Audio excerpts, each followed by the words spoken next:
where crimes are baked in every show, mysteries rise and truth unfolding. Ready, set, it's time to go. We stand the time to go. Whistling through this battering news, makes the story solving the lies. In this kitchen, secrets are broken, with a spark in our eyes. In the broken baker's kitchen, the secrets crumble like sunrise. We'll sift the blues to find the news, with a spark in our eyes. In broken rise, broken rise.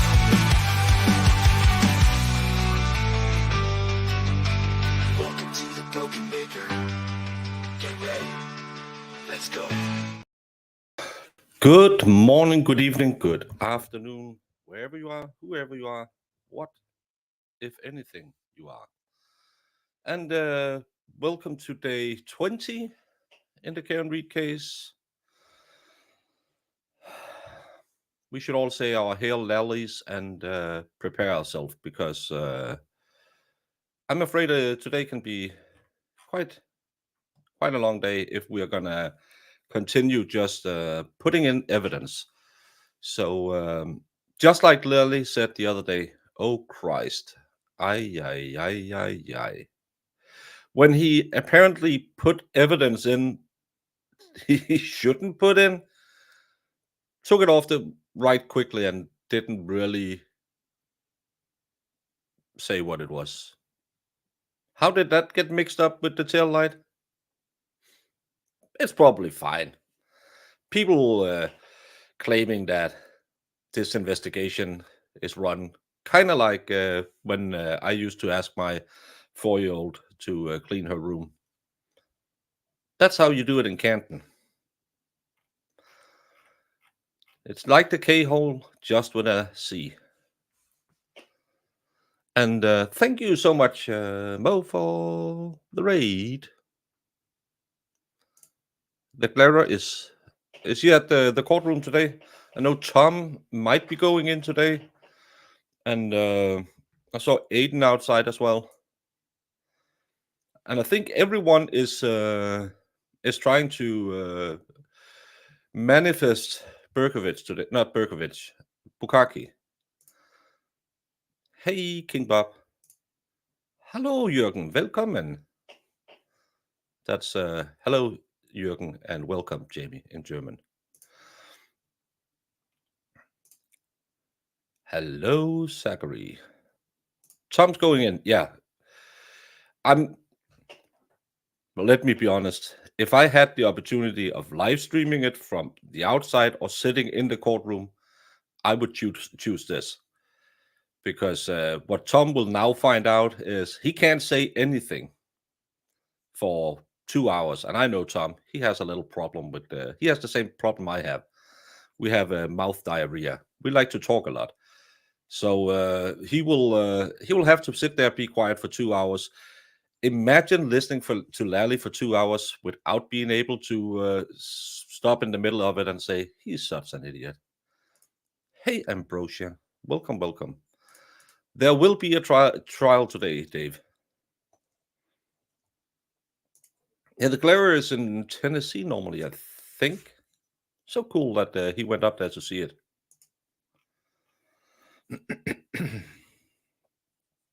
Yeah, all y'all were in an insomniac stream this morning. And I think if Mo scrolls up and has the time, she has a link, so has Valhalla and Jamie. Jamie has work this morning, so I will be flying solo. And sorry to the person who reached out to me yesterday and said I should just pre-tape my streams so he didn't we don't see genders, had to watch 2 hours to get 4 seconds of information. It's a Baker stream. It's long. Giggity. Clara is a tall guy. That's the funny thing. All of us are this high because we all kind of have the same camera angle. But when we just met up in Tennessee a couple of weeks ago, it's funny to see how tall people are in reality because some are taller than others. Hey, Dave. Oh, Mo is getting ready for date night. Lucky Mr. Mo. Yeah, he's that meme with the guy who's just...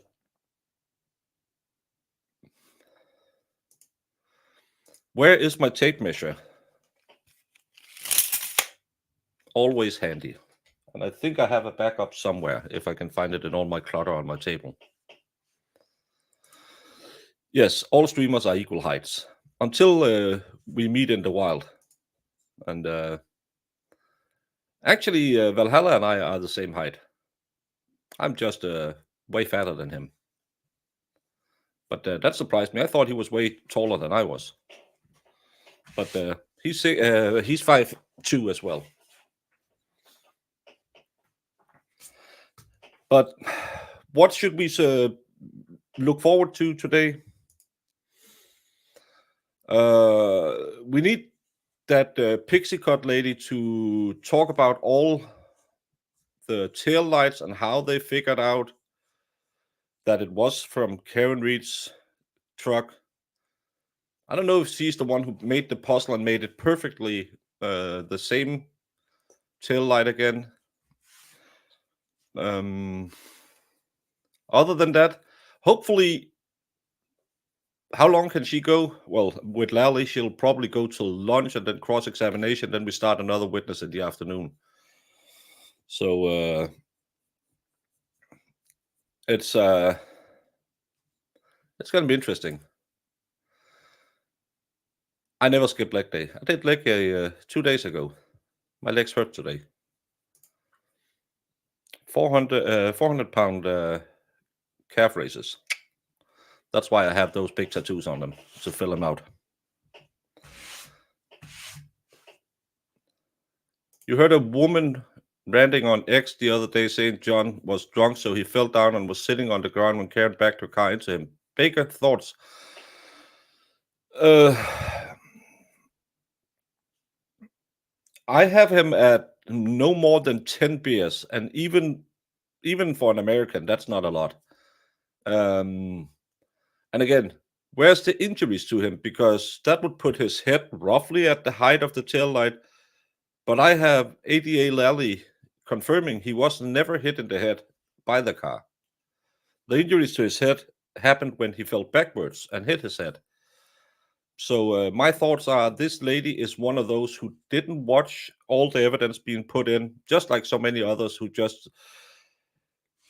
they have the opposite of me, because I like turtles.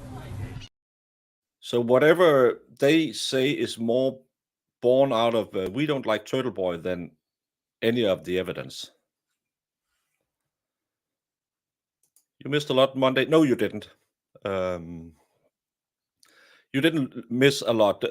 I would say the first witness was a good witness for the state. I would put him at 60% positive for the state and 40 for the defense, because I'm not sure the jury thinks the same way we do with did the state prove enough with the 1 foot? I'm not sure the jury caught that.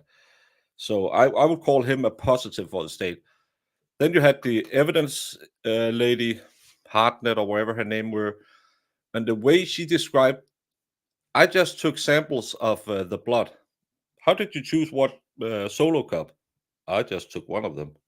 Did you test it? Nah, I just took a sample. Was it ever tested? Nah. Again, how can you be this inept at your job? Well, you're a government worker, so you still get paid. She is the one who put it back together. It's going to be interesting to see.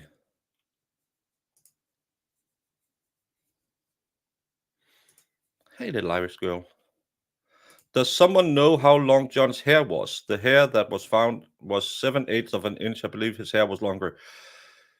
Well, we've seen him at the bar, and he looked like he had kind of a long hair, but again, hair can have fallen out and grown out. It's I'm not an expert, but I want the DNA to test it and tell me that it was his hair. And again, that I don't know if you all watched the Aussie Insiders reconstruction of the hair this morning. Quite interesting to see how it's not the camera perspective that makes the hair look a different way. Here's a little something for L4 and a little something for L5. That's my 2 herniated discs. Thank you.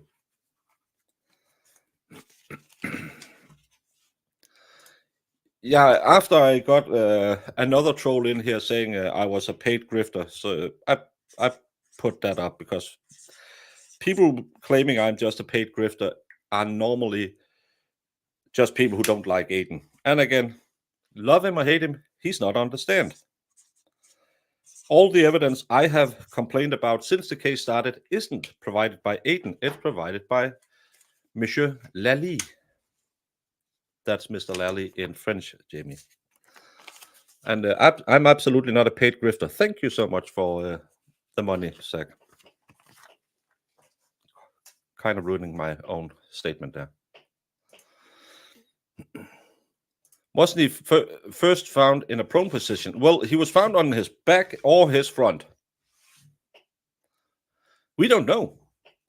Because everyone testified he was found on his back, and then we heard the 911 call where they said we just turned him over. If he was found on his front, face down, with an injury to the back of his head, how did he hit his head on the ground and make those injuries? Another little thing where you're sitting here thinking, did Lally even look at the testimony from people? Starting the day off right. Justice for John O'Keefe and free Karen Reed. Thank you, little Irish girl. And a funny thing, I'm not sure we will ever, no matter if she's convicted or not convicted, I'm pretty sure we will never, ever have justice for John O'Keefe, because if she's not convicted, I'm pretty sure they won't do the same thing they did in the Karen Tyler case, where they went back 3 times to get a conviction. I think they'll just let it slide because this is so inept. But they will never charge anyone else. They'll just say, well, we can't figure it out. And then Karen Reed will always have this stigmata for the rest of her life.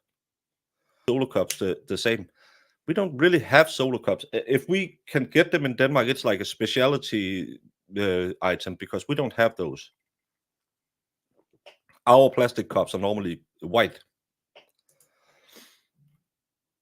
She took a swab, picked a solo cup at random, dipped it in the cup, then picked the second cup and dipped it in that one too. Yeah, because she was told it was the same blob. Stephen, this is how you lose your proficiency test. You just have to realize whatever you heard before in every other case in the world has nothing to do with how you should be doing it. It's the same with swapping down an entire sleeve with just 2 cotton picks instead of testing each one of them individually. As Valhalla said yesterday, you contaminate all the sleeve. Storing evidence in the same bag, totally cromulent. Don't think about it. Actually, this case makes a lot of sense if you don't think about anything said in this case. If you go into day 20 thinking, I haven't heard the 19 days beforehand, it might make sense. And absolutely don't think about what you watched on CSI, saw in any other cases. If you've ever been to a courtroom, law school, police academy, firefighter department, if you don't think about any of those and just think, it's fine. Your hair is about 30 inches long. Mine is this long. I need a haircut soon. Hey, Gil Ritchie. Good morning, good afternoon, good evening. Jamie, you're late for work. Where have you been? Probably sleeping late again, past 4 or something. If no one else yells at you, I guess it's my job. Jamie has a work meeting this morning. So she will be joining us later when her hangover clears and she can open her eyes. But thank you, Zach, for finally someone saying it as it is.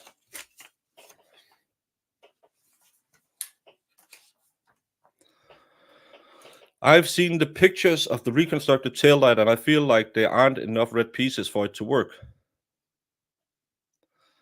Yeah, that could be a funny one to try and look up all the pictures. It's hard because they put in like, oh, this and this and this and this, and how would you know? Could be funny to put them side by side and see if it makes sense. Wolby Fox, paid grifter, you get paid. Actually, I don't get paid. All the money you donate to my channel goes right into Jamie's work meetings. Allegedly. No, Jamie is working. I shouldn't be mean to her when she can't yell at me. Thank you, Wolby. What country am I from? I am from Denmark. We have our national Constitution Day today, and it's Father's Day in Denmark as well. So actually, it's a day off in Denmark, but no days off in Jamie News Network. Yes, people can't separate their personal feelings from the case. This is the biggest problem with all of this. Go on X, try to talk to people and say, but can't you at least admit it was shoddy police work? Let's keep the guilt out of it. The search team just shoveling the front lawn without any grid set up and without, okay, we'll take this grid first, shift it to make sure there's nothing there. Then we'll take this. No, that's just because Turtle Boy once yelled at someone at a basketball stadium. So, I don't care about Turtle Boy. Aiden's his own man. Let's just look at this case. Yeah, but Aiden is in court for intimidating witnesses. I don't care. They have been covering that case. I've been covering the Kevin Reed case. Yeah, but and they run out of arguments, and then they start calling you retards, and then they get really confused when you say that's ableist because they think they are the good people. So when you use their words against them, they sit there and think, you can't do that. You're supposed to be an idiot. Grifter would be if you didn't believe what you say. That's my biggest problem with good old Mr. Yellow Cottage Tails, who every day calls everyone else a grifter. The guy who went on court TV with his reenactment of the car strike to the head where he was standing leaning over on the ground. He's calling me a grifter. His entire channel is about this. He sits there all the time. I have followed Karen Reed since the first hearing. Yes. But I covered 5 or 6 trials in between that. I don't, my channel isn't built around Karen Reed like his is. What's he gonna do in 45 weeks when this case is over? Is he just gonna go away, or is he gonna invent something else? And for a grifter, it's funny, I don't really invent theories, but he invents a new theory every day, and when he's disproven by the evidence, he just makes a new theory. It's almost like Grant, but he can just put his own socks on.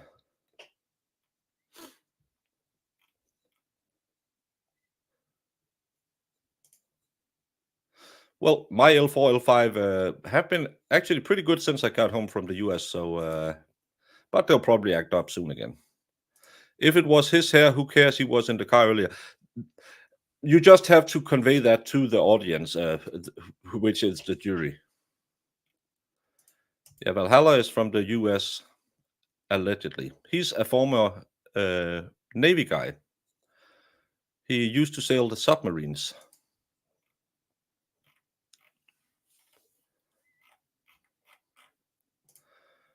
Need some yellow. Thank you so much, Hospice Jess. And we need to get you back on when your job isn't too stupid. Let's find a Saturday where we can have you on if you don't work Saturdays. I miss talking to you. But thank you so much. Hey, Sassy Pants. I'm far behind. It's asinine from start to finish, exactly. Happy Father's Day, Daddy Baker. Thank you so much. Chat remembered it. My kids didn't.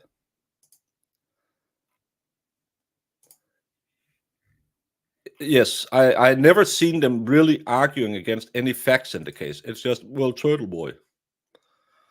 Can't wait for the defense to put on their case, though the foundation question will be boring along with the scientific witnesses. I actually think they will have really good trained witnesses. If you remember I don't know if we still can't say these names on YouTube. I think we can't. JD and AH. AH brought a lot of really bad scientific witnesses. I thought that hurt her case a lot. That Dr. Smeagol, who looked kind of like a vulture, who could determine someone was an alcoholic because he watched Pirates in the Caribbean. The witnesses JD brought were lively, were fun, were engaging. And what have we seen Lally do? He's done exactly the same. Drug out where did you went to school? Where did you kiss your boyfriend the first time when you were in school? How many boyfriends did you have through the 4 years of college? Were you a cheerleader? How's your hand-eye coordination? Don't think about that one. Oh, we have new people here. I shouldn't say stuff like that. And then 30 minutes into it, he starts, oh, and you work at the Canton PD. The other ones, can they just get through it really fast and say, you testified before? Yes. Judge, we present them as a witness. And Lally can say, objection, and then they have to go through the entire stuff. But he won't do that. They can do it. They can do it in 10 minutes where he takes 30 minutes. Something for the grift. Thank you so much, Sashi Pants. Do we think the judge will try and rush the defense? Yes. Once they are up because of how long this is going, I can see it happening easily. Yes, and again, probably will be another good point for a possible appeal, but Bev don't care. She will do whatever she can to harass the defense. And I don't understand it because week 2, she kind of felt like she was shifting, that the internet attention got to her, but now she's back in the game with you can't bring in the witness's own record of chain of custody. I still don't understand that one. Not to mention, not failing their and yeah, good morning, Baker. Please continue. Good to take keep an empty jar full and only to work. Real ones know you don't only do. The real ones know you don't only do can read. Thank you so much, Jar. Haven't seen you in a hot minute. Hear ye. Oh. All parties having anything to do before the Honorable First Justice W. Canton, now sitting in the Dedham Superior Court with and for the County of Norfolk. Draw near with your attendance and shall be heard. Do you have purple pistol hit notes? No, I don't have purple pistol.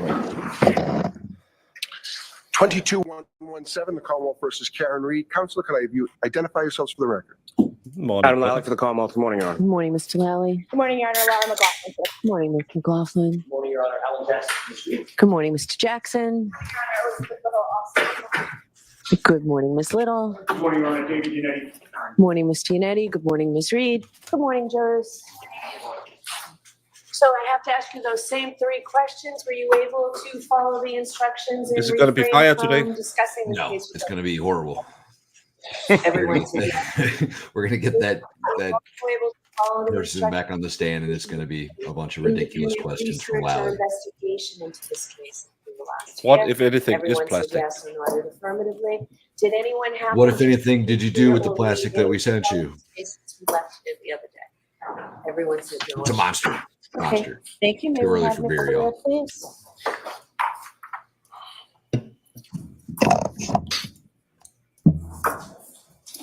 Just want you to step again.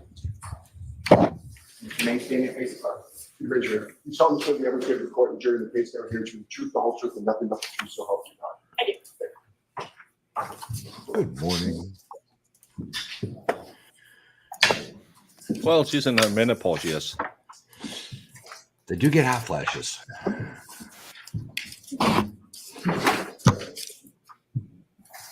Do you remember if there were any questions to O'Hara at what time they start shoveling snow? He said the last of his 13 members arrived at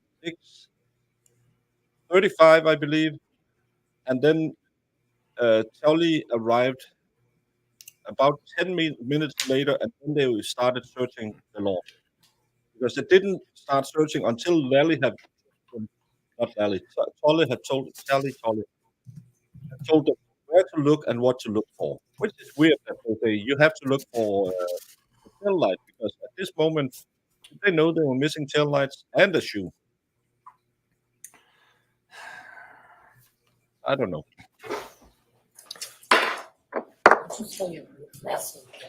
Sure. VALLIER. Hey, Aaron. All right, Mr. Lally, whenever you're ready. Thank you, Your Honor. Good morning, ma'am. Now, Ms. Valier, when we had left off the other day, I believe you had just looked at some photos of item 7-16, is that correct? If you recall. It's been a few days. That's what, Your Honor. Yes. God, he's got such a stupid haircut, man. And Ms. Valier, I'm going to show you the 6 photographs. Actually, just review those. It's not a haircut. It's So just I'm going to remind both of you to keep your voices up. Mr. Lally, when you're facing the witness and you're this close, I guarantee you nobody behind you can hear you. Understood.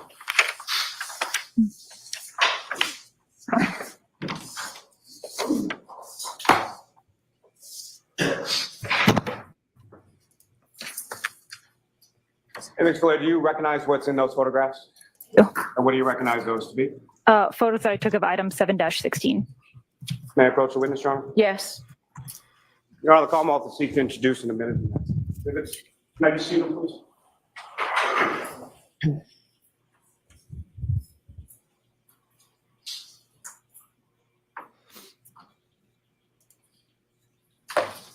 No objection. Baker pulls it off pretty good. Yeah.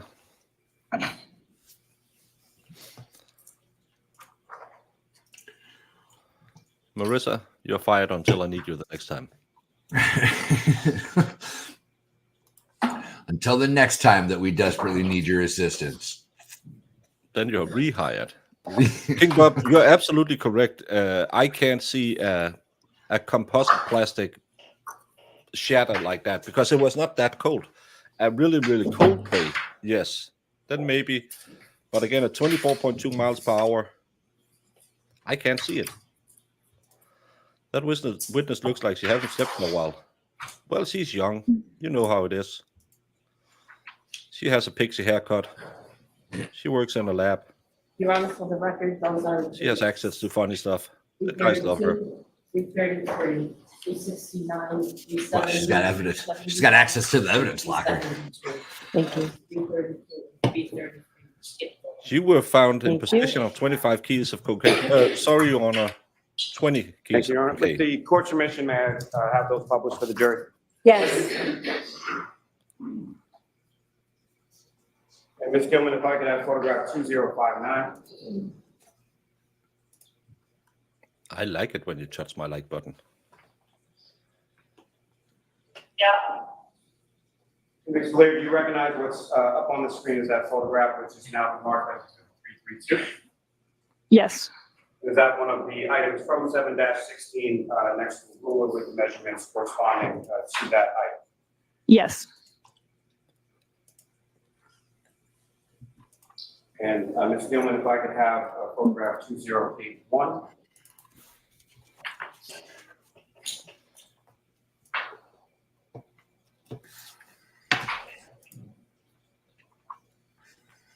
I believe 2061.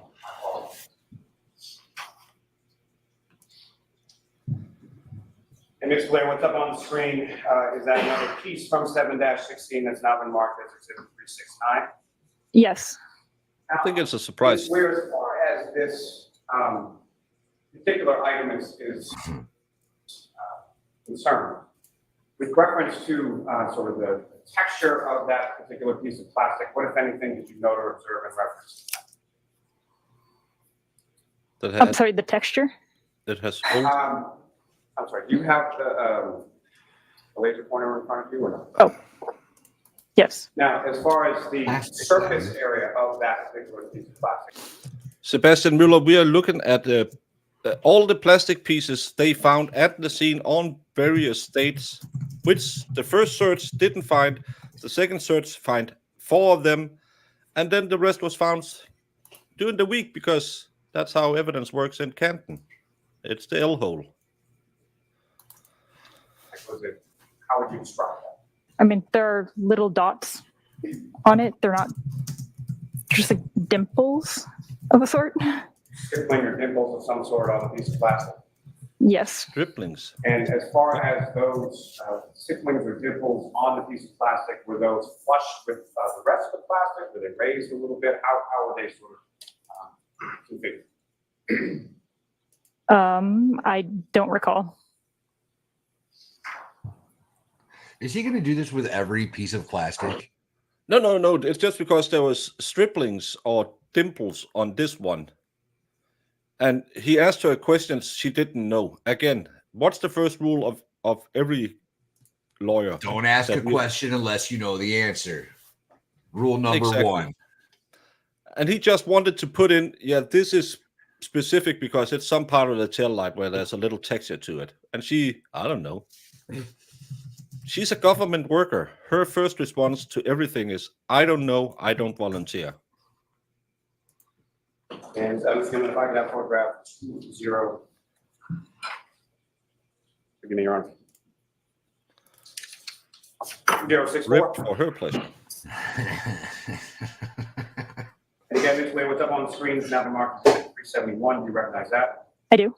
And that is another piece next to a ruler, essentially memorializing its measurements from item 7-6. Is that correct? Correct. Oh. Your Did arm you hand see comes that away. yesterday? Yes. What? Turtle Boy. Turtle Boy paused and zoomed in on Where I'm the showing you sweatshirt. another series of 11 photographs. It's got very clear, like, puncture wounds in the sweatshirt. I was trying to pull up the picture, but I can't find one that's got good enough high def or whatever the hell. Yeah, try to find that because again, it wasn't scratches because it was there were no tearing. Ask you to look those up in there. I'll see if I can find a better version. Can you tell Mr. Yannetti what those are so he can look at his copies? Counsel has shown each and every one of the photographs prior to court coming in today. But I'm happy to give them to counsel as well. I'm just trying to save some time. Right, I just need to know the particular evidence numbers at the end.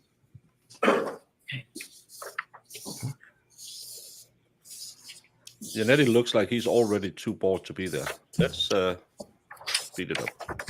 You know what? It was on Turtle Boy's stream, wasn't it? Do you recognize those? I do. What do you recognize those to be? Photos that I took of item 7-16. So additional items contained within item 7-16, is that correct? Yes. And what's contained in those photographs, is that a fair and accurate portrayal of what you observed during the course of your examination and analysis in regard to item 7-16 in this case? Yes. Thank you. Your Honor, the Commonwealth will seek to introduce and admit as the next 11 exhibits. Any objection? I'm not going to have an objection, but again, I just need to know what that.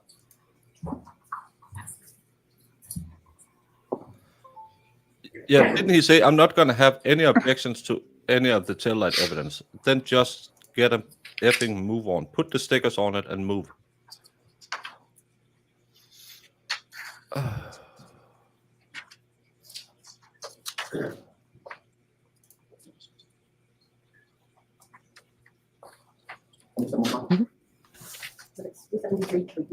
Thank you. And Your Honor, the court's permission if I could publish some of the photos from this packet for the jury. Okay.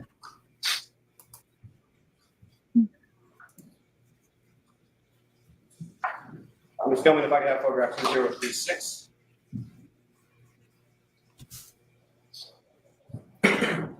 Next, Blair, do you recognize what's up on the screen as exhibit 373? That was one of the photos I just looked at. And as far as the evidence back containing items from 7-16, is that correct? Yes. And Ms. Gilman, if I could have Date of collection.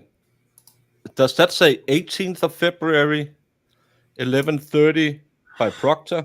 2/18/23 is what I see. Yeah, so 18th February because you Americans make it the wrong way around. Several In the pieces. military, we did it that way.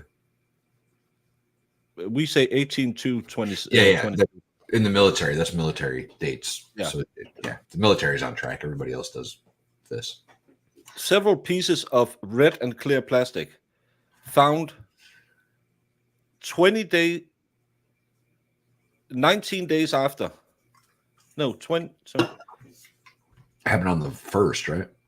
29th, 30th, 31st. So 21 days after, he finds several pieces of evidence. Shocking. Amazing. 039. I pulled up Turtle Boy's stream. And again, Mr. Blair, do you recognize what's up on the screen, which is now been marked as. They didn't find these pieces I do. of evidence until Wait a 21 minute. days later. The measuring tape is 1, 2, 3, 4, 5, 6, 7, 8, 9, 10. That's a foot long measuring tape. That's a 15 centimeter. That's a half a foot. I had my measuring. Two. Is it 1-to-1? That's almost. These Those are huge pieces of red plastic. These pieces are more than 15 centimeters long, and they are found on the 18th of February. 3 weeks after the fact. Look at the top one. Nobody noticed these bright red pieces of plastic for 3 weeks in the lawn. That's almost the size of my hand. Jesus Christ. I'm trying so hard not to make jokes. Oh. Yeah, 3 weeks later. That's insane.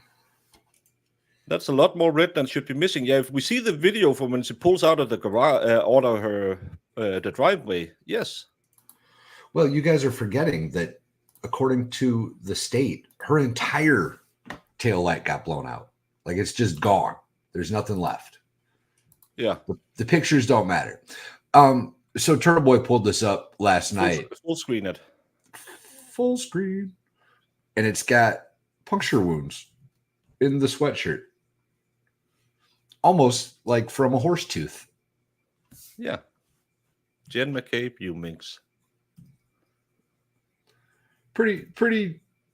I don't know how that's getting there from a tail light. Oh.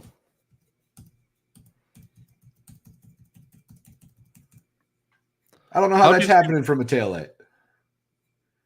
No. I almost wonder if that's what Lally was cussing when he came back. Ay. No, that was his plastic lid from his soup container that he accidentally put into evidence. How did she receive them on the 16th? She didn't. She didn't receive it until March, 45 days after. What do you recognize those? A photo that I took of item 7-16. And that would be the entirety of the items contained within that evidence back from the prior receipt. Is that correct? Yes. And Ms. Gilman, if I could have 2051. Hey, wait a minute. Are those photographs are what she took, right? Those are the evidence turned over to her, and then she photographs it to make a chain of custody in her lab. That last picture, the date on it said 2/16, if I'm not mistaken. And Which Ms. Gilman, if would I could have No, 2051. 7-6 Right is the item number. Right And underneath. do you recognize what's depicted up on the screen? I do. And what do you recognize that to be? This is more A than photo I half took a of foot long, and item they didn't find 7-16. it. In particular, one of the, Can you speak up a little, sorry, a little bit slower? Thank you. in particular, one of the red plastic pieces from item 7-16, is that correct? That's a huge piece of Yes. plastic. And for the record, Your Honor, that's exhibit 376. Okay. And Ms. Gilman, if I could have photograph 2053. No, Again, Ms. Blair, do you recognize what's up on the screen, which has now been marked? it says 2/18/22. 2/18/22 in the bottom. So February 18/22 is when the evidence is found. That's why it says that on the bottom. And 7-6 is the item number, because probably back 7, item 16. Jen said, "Can we told them that Taillight was cracked, not busted, broken, or missing?" Yeah, and we know before the trial, everyone else have said cracked. Exhibit 378. I do. Where you recognize that thing. One of the photos that I took of item 7-16. And lastly, from this batch, is going to like a half photograph 2055. And then next layer, you recognize what's up on the screen, which is now been marked as exhibit 38. I do. Where do you see the And when you recognize date that. on the photo? One of the photos that I said took it of on the item first one. 7-16. On the Oh, very on the first first picture, item, it said up there, 21623 on it. Describe sort sorry. of color, shape, what you observed from this particular item. That's a piece of red and clear apparent plastic. A piece of red plastic with a piece of. And again, this is 12 centimeters long, Is that fair which to is say? that's Four 4 inches. 4.5 Apparent plastic. inches. Yes. Don't tell me you wouldn't notice 4.5 inches. I certainly would. I certainly, if I found a Now, dead police officer in my front yard, would glance in that direction almost Yes, every sir. day You could, when I was walking out of the house. And you describe would to the notice jury these again, bright just red as far as pieces of process that plastic. Can we put the lights on, Mr. Nally? yes, I'm sorry. I apologize. Especially That's because okay. they had a car lighting Thank you. the front lawn. Ms. Lear, if you could explain to the jury again, sort of the process that you undertook as far as these various pieces from these various evidence item numbers. What was the process that you undertook as far as doing your comparison? So first of all, everything is documented. Thank you for Each stopping by, item is Rubia. documented Rubia. separately Make the with experience photograph fun. notes. I put a label with the case number, item number, and then A, B, C, etc. If there are multiple pieces in it, a label on each piece. I look at the photos to see if there are any similarities, dissimilarities, to see if there are any potential pieces to compare. And then if I do think that there are pieces that could be compared, I'll open those items and keep them all separate, and then look at them in real time to see if it does actually look like they could be consistent before I bring them close together. And if it still looks like they could be consistent, then I'll bring them together to see if there is an actual mechanical fit, and then I'll document that and look at it under the stereo zoom. I bet she really And enjoys the device or puzzles. the instrument that you're looking at again, to describe for the jury again what that is. So the stereo zoom is also called the stereo microscope. It's a microscope that is on a stand, so you can put larger pieces of evidence underneath it. Now, as far as that initial sort of looking at things together, are you doing that? How are you sort of organizing that? Is that by item number, by color, or by something else? I did this by color because it seemed the easiest way to Racist. organize all of these pieces. I could do And then within the I don't individual see item number, say just randomly 7-15, for example, are you looking at that? If there's multiple pieces within an item, are you looking at the consistency within the item prior to looking sort of crossing between 715 and 716? Is that the process? Sorry, could you repeat the question? Very long question. Very confusing, my fault. So as far as the comparison is concerned, are you looking solely within an item? So if an item has multiple pieces, are you comparing just those pieces within that item first? As part of my initial examination, when I'm documenting that item, if there are multiple pieces, I'll compare those pieces first. And then if there are any pieces that are consistent, are you then cross-referencing that item's pieces with pieces from a different item? Yes. Your Honor, may I approach? Yes.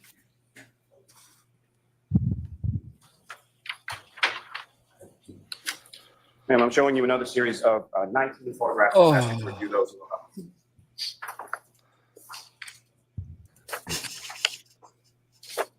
So now we're going to see all the photos where the pieces of plastic fit together.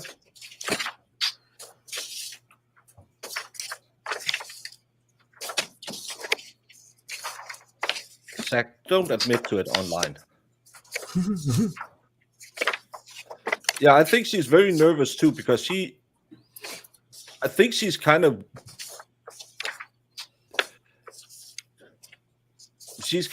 baffled about where he's going. And I'm not sure the evidence shows what. Do you recognize what's contained in those photographs, Ms. Webb? I do. And what do you recognize them?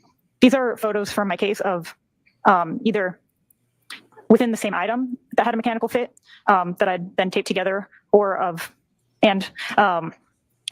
mechanical fits from between different items. May I approach, Your Honor? Yes. I'm about to seek to introduce in a minute the next.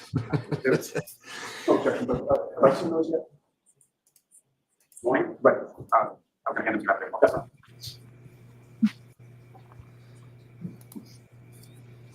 Minor player and televised probably doesn't want to be there. No, and again, it's a big case, and imagine being one of the laptop techs who don't understand. We had a lab technician who had to testify against what Lally had claimed. I put up a short today with Lally's claims and what she said. Imagine if she comes in and thinks, oh, is he going to make a fool of me? Look at how many shorts, how many compilation videos there are of people being... And it's all based off his questions, not their ability or whatever. Yeah. Yeah. May I speak to counsel for 1 second? Well, the other one said she had been a lead investigator, a lead lab technician in 80 cases, or 18 maybe. So they must have been here before. She seemed very nervous, but probably. Oh, he's pointing.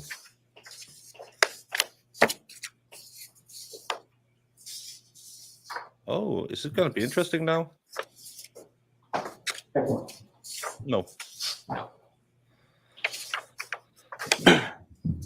Clear tape with latex cups. You get to the photos, Mr. Lair. If I could just ask, as far as your analysis was concerned with reference to each of these items, if I could, excuse me, just ask you some questions about that. Starting first with item 3-1. That was the She's passenger young. side She's taillight. on. She's on social I believe media. so. She's seen stuff. And you analyzed pieces of that along with the sort of housing unit itself. Is that correct? Oh, do you mean like there was like the taillight and then there were smaller pieces also in the? Correct. Yes. And you took measurements of the various pieces that you observed? I did. And did you record those within your notes? I did. Do you recall what those measurements were? Not without looking at my notes. With court's permission, may the witness refer to our notes?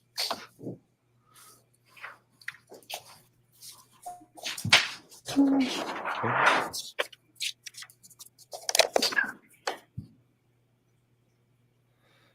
The good thing we can talk a lot and catch up. The witness is ready, Mr. Valley. And what were those measurements? Just again, Lally, you're running a courtroom. Does she have a small mustache? I think she does. I was looking at it yesterday. Look, I'll leave it alone. The witness is ready, Mr. Valley. And what were those measurements? Bev Do you have want to instruct all of the them? witnesses ready because she Yes, doesn't in look up. yes. I mean, He's first starting looking with down. reference to the taillight housing assembly. Okay, so the taillight I called piece A in this case, and it measured approximately 14 inches by 9 inches by 8¼ inches.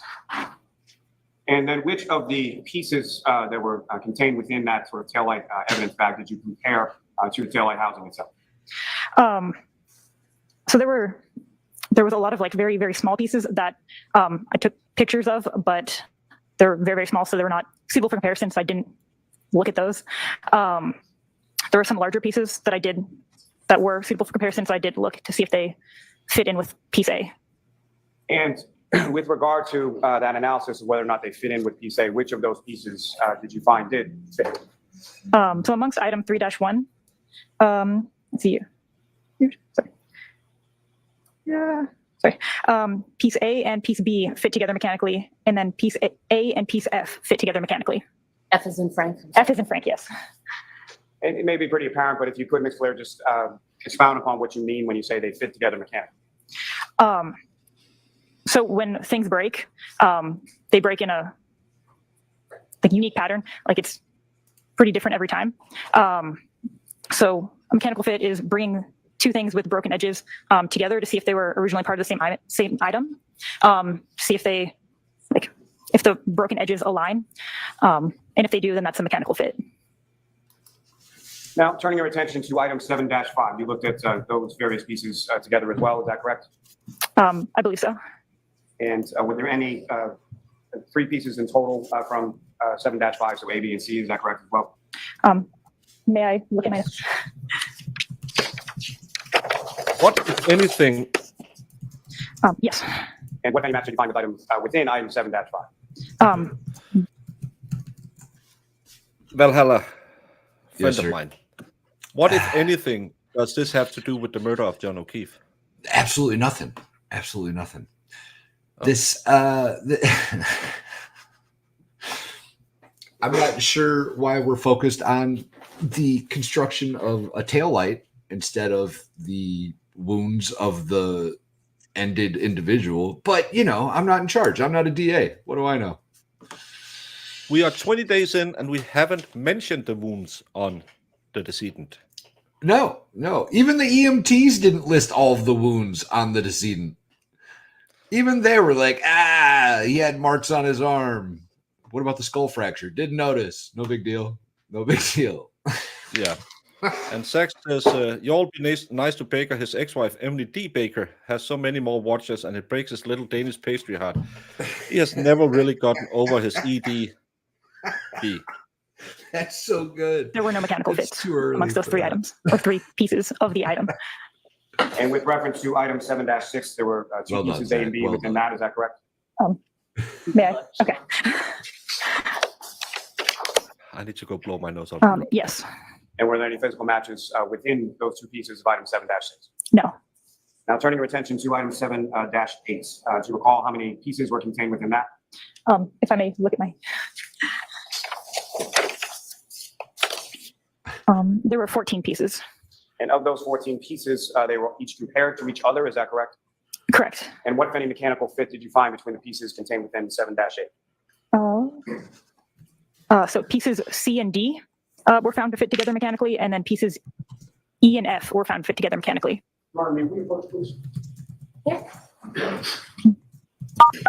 You.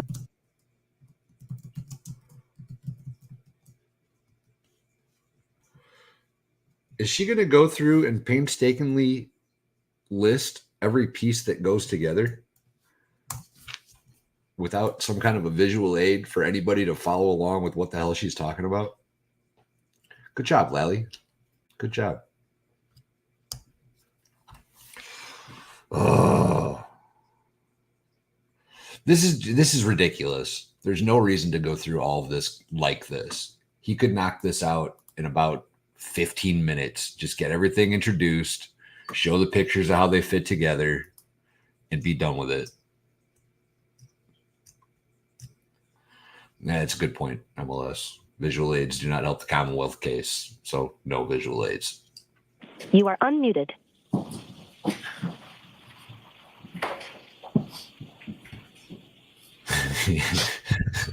Good point, Vince. You think she's nervous now? Wait till Alan Jackson gets up there. Next, we're turning your attention to item 7-9. You analyzed 3 pieces from that. Is that correct? Go ahead. Okay. You know what, Mr. Lair, you can just look the whole time. Okay.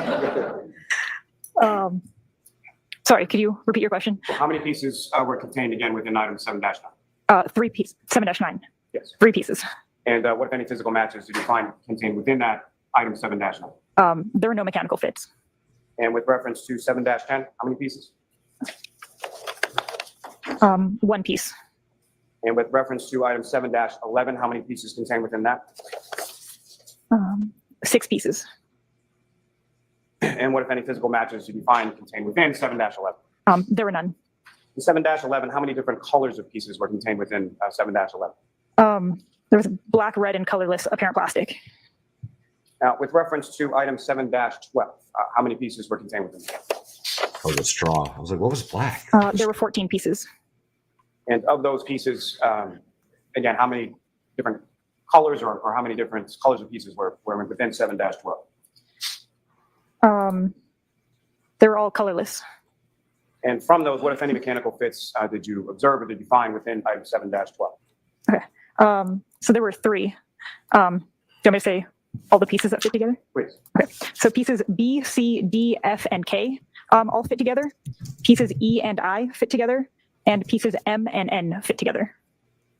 Now turning your attention to item 7-13, how many pieces were contained within item 7-13? 3 pieces. And how many different colors of items were contained within 7-13? It was red and black apparent plastic. What, if any, physical matches did you find within item 7-13? There were none. Turning your attention to item 7-14, how many pieces were contained within that? There was one piece. And what color was that one piece? It was colorless. And turning your attention to item 7-15, how many pieces were contained within that? There were 8 pieces. And as far as those 8 pieces, how many items were of different color? What color were they? They were red and colorless apparent plastic. And of those 8 pieces, what, if any, mechanical fits did you find within them? So piece F and piece H were found to fit together. And turning your attention to item 7-16, how many pieces were contained within 7-16? How is this useful? There were 7 pieces. And of those 7 pieces, what, if any, differences in color with 7 pieces within 7-16? It was red and colorless apparent plastic. And of those pieces, what, if any, mechanical fits did you find within 7-16? So pieces A, C, and D fit together mechanically. Now, with reference to those pieces, once you did those inspection from or analysis from the individual items, what, if anything, did you do with those individual items with reference to the taillight housing? So before even comparing it to the taillight, I compared all of the questioned items to each other. So that's the 7-5 to 7-19 to see if any of those pieces would fit together. And amongst those, I was able to make 5 larger pieces that I called piece 1 through piece 5. And of those larger pieces, which of those larger pieces were you able to mechanically fit together prior to comparing them to the taillight housing? Larger pieces 1 to 5, like she just told you, she could put together. Why? Monsieur Lally. Are you listening to your own witnesses? No, he's not. Not even a little bit. Jesus Christ. Sorry, can you? From your analysis of those larger pieces and analyzing them together with other larger pieces, what, if any, opinions did you draw? What, if any, conclusions did you come to as far as your analysis of those pieces? So for the larger pieces amongst like the different items that fit together mechanically, I can see that those items were once a part of the same unit. How very scientific of you. Yeah. And so I guess what I'm asking, Ms. Blair, is with reference to, say, item 7-6 or 7-5, or the items in and of themselves, which of those items were you, if any, were you able to find mechanically fit with each other? Amongst sorry, are you asking me like which specific items made up like piece 1? Correct. Okay. Second. Okay. Okay, so piece 1 contained pieces from items 7-5, 7-8, 7-10, 7-11, 7-13, 7-15, and 7-16. And then, so based on their mechanical fit, what, if any, conclusion did you draw in reference to those several items? That those specific pieces from all of those items were at one time together as part of a larger unit. And then what, if any, comparison or analysis did you do of items between item 7-15 and item 7-16?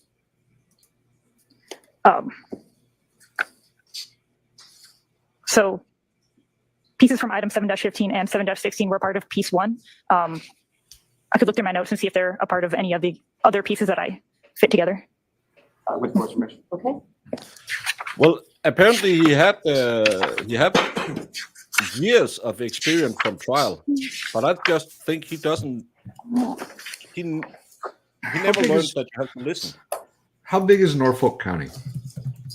Okay, so piece 2 consisted of pieces from item 7-15 and 7-16. Massachusetts. And then with reference to item 7-6 and 7-11, what, if anything, did you observe between those two pieces of those? 725,000 people. Okay. So piece 3 consisted of pieces from item 7-6 and 7-11. And similar to what you had described before with 7-15 and 16, as far as them mechanically fitting together, and now I'm talking about 7-6 and 7-11, what, if any, conclusions did you draw in regard to that? That those pieces from item 7-6 and item 7-11 were at one time together as a larger unit. And then as far as item 7-8, Yeah, and just bring up all the pieces and say, the defense doesn't contest that these are the evidence found at the scene. Boom. Go on. 9 and part of 7-16, what, if anything, were you able to do with reference to? So piece number 4 consisted of pieces from item 7-8, 7-9, and 7-16. And as far as mechanically fitting those pieces together, again, what, if any, conclusions did you come to in reference to those items 7, 7-8, 7-9, and 7-16? That those pieces from item 7-8, 7-9, and 7-16 were at one time together as a larger unit. Now, lastly, with reference to this, in reference to item 7-12 and 7-14, what, if any, analysis did you do with reference to pieces from those items? Sorry, which item? 7-12 and 7-14.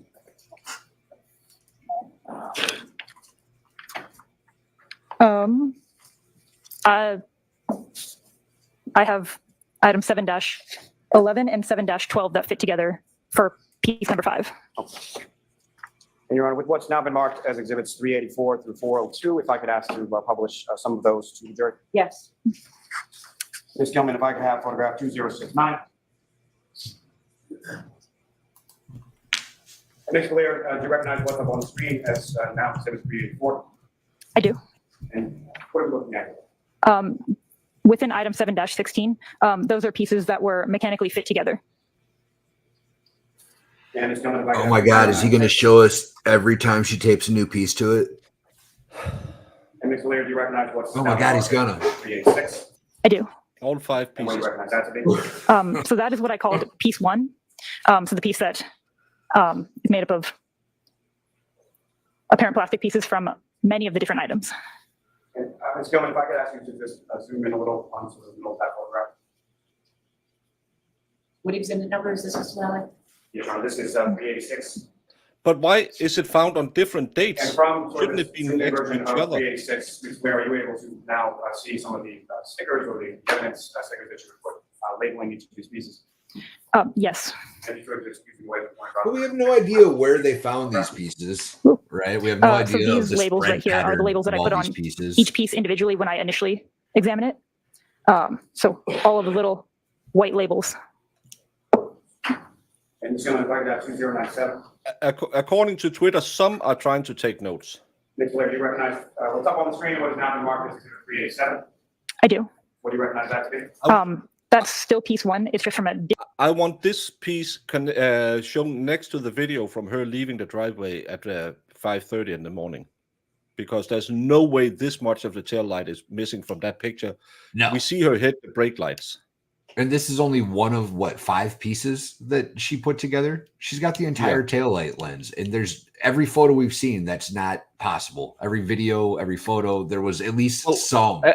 At the garage, the entire, only a little sliver is back, but everything seen when she drives away from the house doesn't add up to this.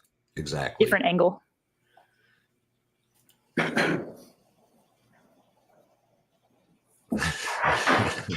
Ms. Gilman, if I could have 2101. Yes, Frick Snowden, that's exactly what he's doing. We have so much evidence, it must be Ms. true. Blair, you recognize what's up on the screen now that has been The marked same as as the 390? before. I do. What are we looking at? That's still piece 1 from another photos taken from another angle. And Ms. Gilman, if I could have 2103. And Ms. Blair, do you recognize what's up on the screen, which is now been marked as exhibit 392? I do. What are we looking at as exhibit 392? That is another angle of piece 1. Ms. Gilman, if I could have photograph 2107. Ms. Blair, do you recognize what's up on the screen, which has now been marked as exhibit 395? I do. And what are we looking at in exhibit 395? May I look at my notes? Sure. Okay. Thank you, Swapper, for the membership that went to Carla Berkovich. Were these pieces supposed to be So that found is on the road? piece 2. The road or in the yard, because if they were in the road, traffic should be scattered and destroyed, a lot of it. All over the place. This is found over a period of 21 days. And the three of the searches, they have kind of some well, they do have some chain of custody. The rest is just Chief Berkovich and Proctor going around in the yard and say, "Oh, there's a piece there. Better put that in evidence. Oh, there's a piece there." Just on their natural everyday driving past the house for no reason. They never called the search team back when Berkovich finds a quite large piece of glass after 4 days after the search team was there. They just randomly find pieces over the next weeks. And Ms. Gilman, if I could have 2110. Yeah, that's That is a good quote. Ms. Blair, do you recognize what's up on the screen, which is now been marked as exhibit 398? I do. What do you recognize that? That is piece 3. And Ms. Gilman, if I could have photograph 2111. And Ms. Gilman, if you could zoom for the figures. Ms. Blair, do you recognize what's up on the screen, which has now been marked as exhibit 399? I do. And what do you recognize that to be? I want to see that is point of piece contact. 4. No. Ms. It's Gilman, if a I could have different photograph group of morons who 2113. find it. Yeah, you can zoom in this a little. Nope. Ms. Blair, do you recognize what's up on the screen now that's been marked as exhibit 401? Some of them I do. have pictures against that is like piece a 5. close-up of snow, so that's helpful. Your Honor, may I approach? Yes. Only the Ms. first. Blair, earlier I'd put before you another 23 photographs. Do you recognize what's depicted in those 23 Oh, photographs? Jesus I do. Christ. What do you recognize that? That's comparisons between item 3-1 and piece 1. And item 3-1 again was the taillight, is that correct? Correct. Your Honor, with course, the court Commonwealth would seek to introduce and admit as the next exhibits. Okay. And more labeling. We're going to get caught up even with all our talking. This is so boring. Proctor had Stop and Shop back and just kept pulling pieces out to submit to the lab. Yeah, that's. And again, he never took a picture of any of his searches on the lawn, on the road, wherever he claims he found it. Why would you do that? That's silly. Why would you photograph the evidence you collected? It's not like anywhere in any court system they say, "Hey, can we get a chain of custody on the evidence?" No, you can just put it in there and say, "Yeah, I found it." Can you prove and demonstrate that this evidence has been securely kept and maintained throughout the possession? No. Why would we want to do that?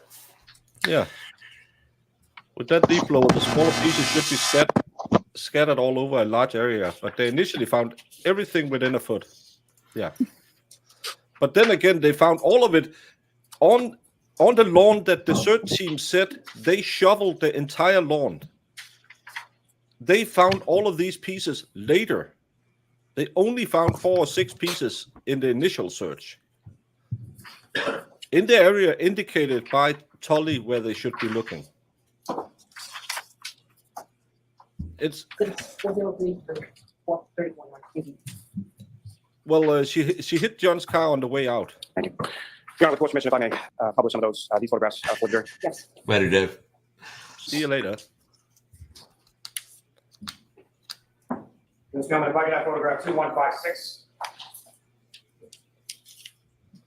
Give me the name of it. I don't watch much horror. Where do you recognize what's now up on the screen that's been marked as exhibit 403? Jesus. I do. And what do you recognize that to be? That's one of the photos comparing item 3-1 and piece 1.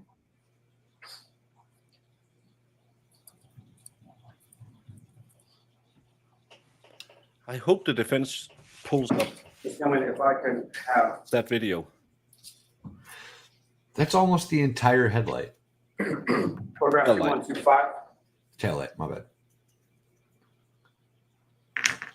Yeah, it's almost, and we know there's a little sliver left, but we had that video where she hits the brake lights on the way out. Mm-hmm. You can see very clearly that there's red plastic involved. Yeah. Because I've asked this 20 million times of people who knows. Ms. Blair, do you recognize what's up on the screen, which has now been marked as exhibit 411? I do. And what do you recognize that to be? That's the contents of item 3-1. And that's prior to you. At what stage of this analysis or comparison process is that? So that's when I initially looked at item 3-1. Because it's for Valhalla to read. If I may have a moment? Yes. Oh, that's great. And he was a submariner. He goes by the name of Namua. Slander and libel. Slander and libel. Mr. Gilman, if I could have photograph 2150. I like James McAvoy. And Mr. Laird, do you recognize what's up on the screen, which has now been marked as Exhibit 431? I do. And what are we looking at in 431? So on the left is item 3-1, piece A. And then on the right is piece 1. Oh, we caught up, so we can't even speed it up. And Mr. Gilman, if I could have 2151.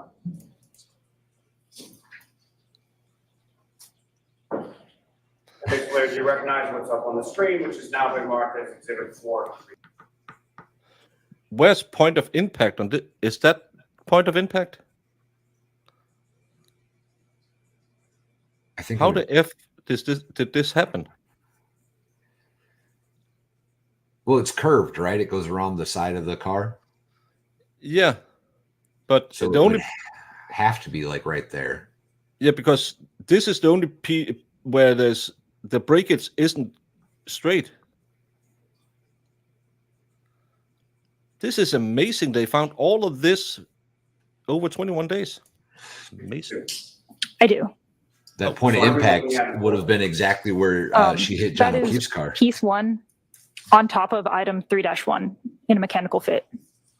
Is that the mechanical fit that you were talking about earlier in your testimony? Yes. Thank you. Ms. Gilman, you can take that down.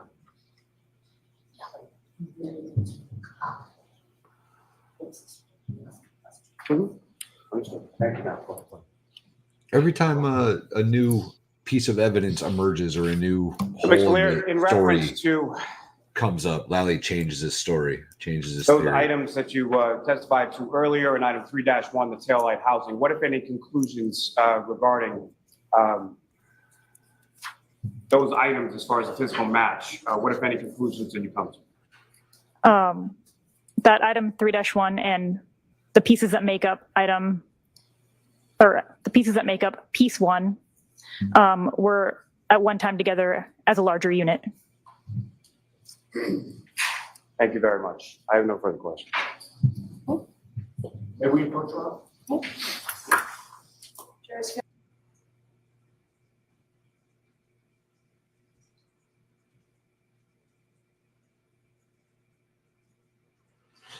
Sidebar.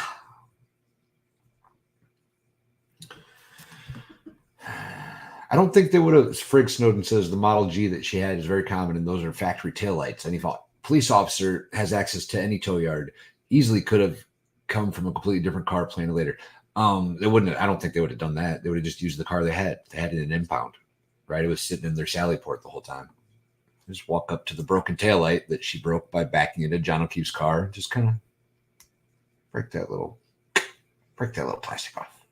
No big deal.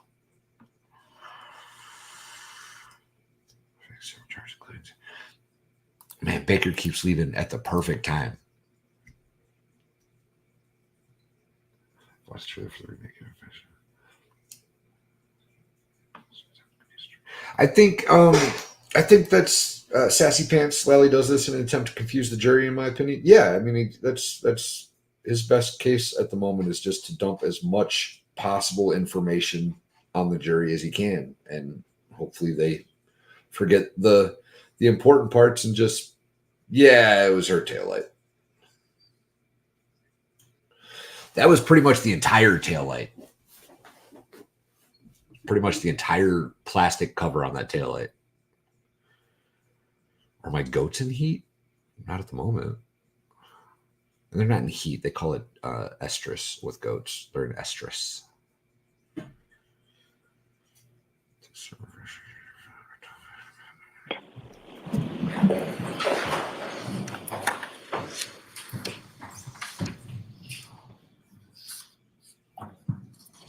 Good morning. Good morning. You have testified that when evidence comes into the crime lab, it's given crime lab evidence or item numbers, correct? It's given a case number, and then each piece of evidence gets its own individual item number. Okay, and if you can just keep your voice up, because we want to make sure that the last jurors here can hear you.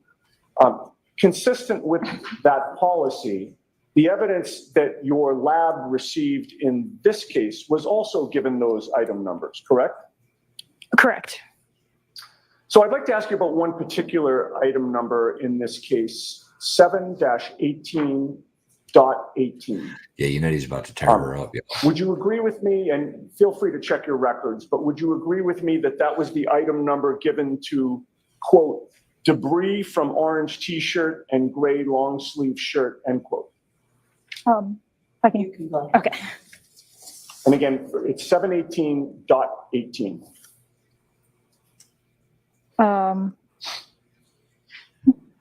Debris from orange t-shirt 7-17 and gray long sleeve shirt 7-18-JO. Terrific. Item 7-18.18 did not include the orange t-shirt itself, correct? No. Believe that you just testified that was given a different item number, which was 7-17? No, Rubio, you're 100% right. It's not on so. her.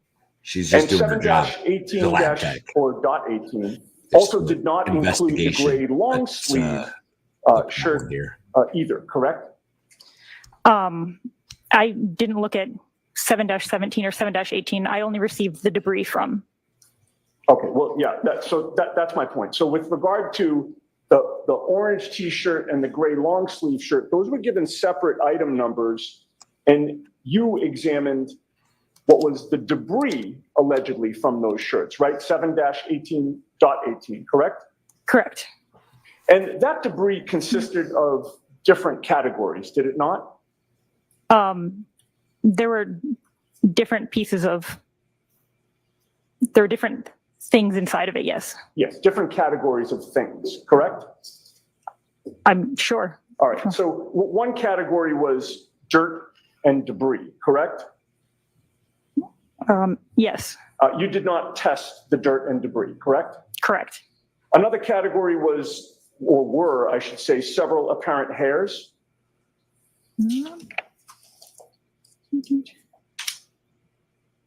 Yes. And you did not test those hairs, correct? Correct. And another category, I believe you've already testified to, consisted of several pieces of red apparent plastic and one piece of clear apparent plastic that measured 1/8 of an inch by 1/16 of an inch.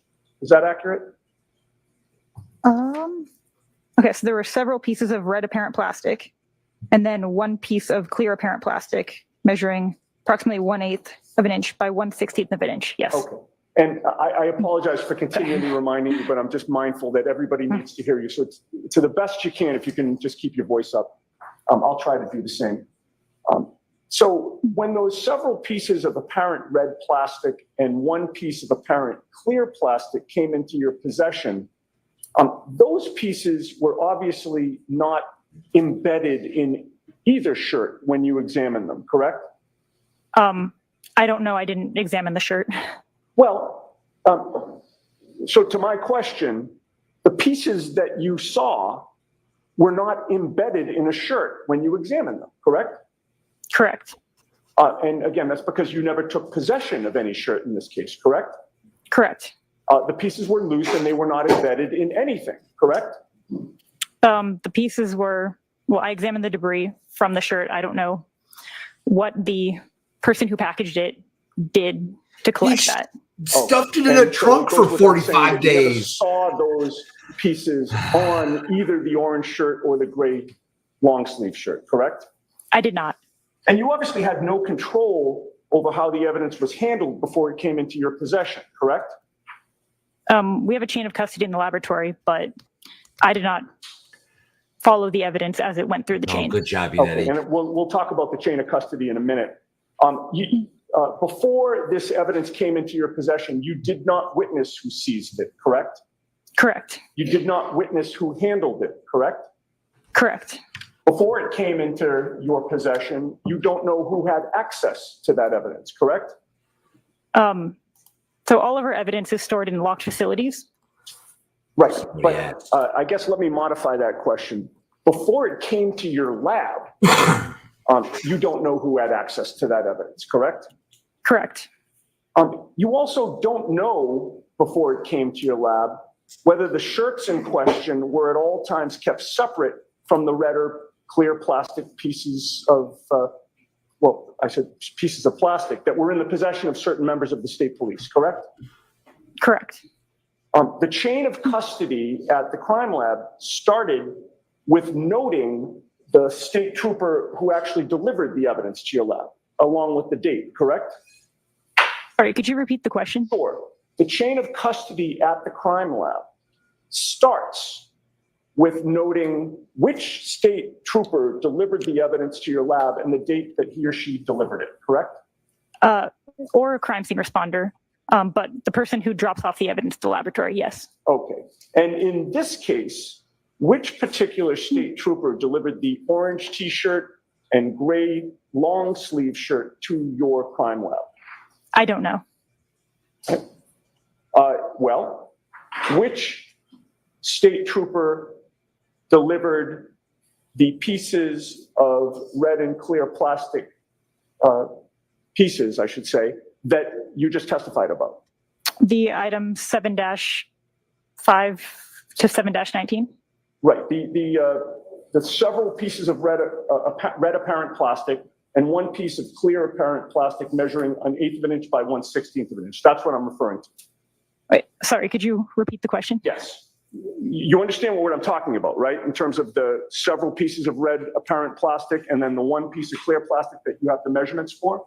You're talking about the apparent plastic that I noted in the debris of 7-18.18? Correct. In the orange shirt? Which state trooper was it that delivered that? Why would that be?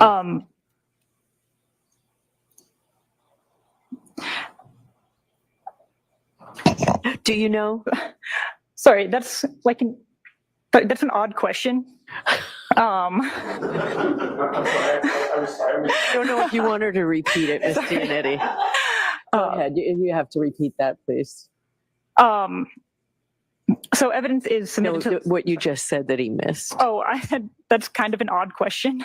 Oh, not for me. If there's plastic in the orange do you have a shirt, record of that? how did it get through the hoodie? A record of which state trooper delivered that debris to the lab? So it wouldn't be delivered as like debris. It would be delivered as the individual piece of clothing, which then got assigned item 7-18, I believe. And then as someone analyzes it, each offshoot of that piece of evidence gets a 7-18 point something. So the debris collected from that shirt is 7-18.18. Okay, all right. Listen, when those... The question was who dropped it off, lady? When those several... actually, let me strike that.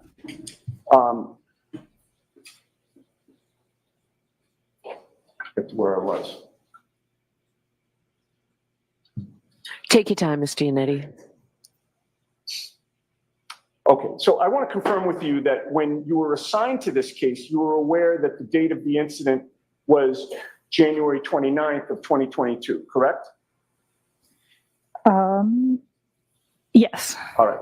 And it's your testimony that you don't know which state trooper delivered the shirts to the lab, correct?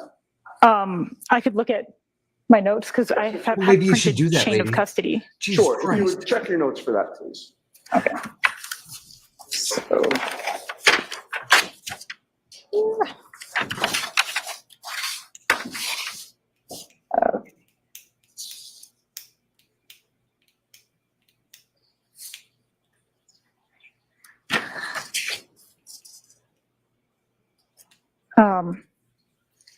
Okay, so submission 7, which is everything that's item 7- in this case, was submitted by Trooper Michael Proctor, I believe.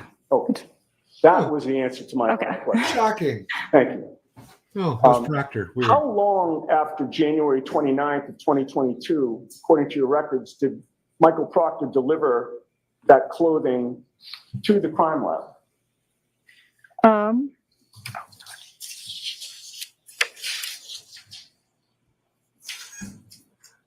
It was delivered on March 14th, 2022. Okay, so about 6 weeks or so Month and a after half. January 29th, is that accurate? Sure. Given that your lab received this evidence on March 14th of 2022, you can't testify to the chain of custody of the clothing or the pieces of plastic prior to March 14th of 2022, correct? Correct. And except for the Taillight housing that was seized by Maureen Hartnett, except for that, your chain of custody at the lab for the 2 shirts plus the pieces of plastic in 7-18.18, that began on March 14th of 2022, correct? Correct. So between January 29th of 2022 and March 14th of 2022, you do not know what Michael Proctor did or didn't do with the orange t-shirt and gray long sleeve shirt, correct? Objection. I'll allow it. I don't know. How could she? Okay. Now, I'd like to discuss with you, if I might, Michael Proctor's submissions of the pieces of plastic that you've testified about. Your lab received from Michael Proctor several different evidence bags containing red, clear, and black pieces of plastic, correct? Correct. Some of those evidence bags contain relatively small pieces of plastic in them, correct? Correct. And some of those evidence bags contained larger pieces, right? Correct. The evidence bags that you received listed the dates of recovery of those pieces of plastic, did they not? I believe so. And the evidence bags that you received also listed the officer who recovered the plastic pieces, right? I believe so. And again, when you receive those evidence bags, whatever numbers are on them, your lab assigns them your item number, correct? Correct. So I'd like to ask you first about item number 7-8. Do you have a record of that?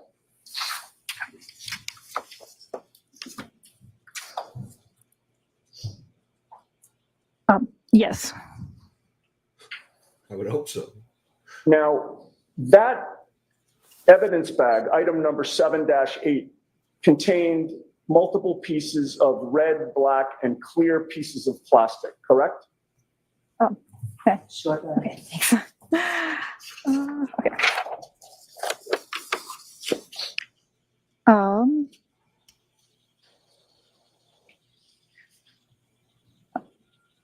Contained 14 pieces of red, black, colorless, and silver colored apparent plastic, yes. Okay. And the date of collection was February 3rd of 2022? Go ahead. Okay. Okay. Which would have been like a week later.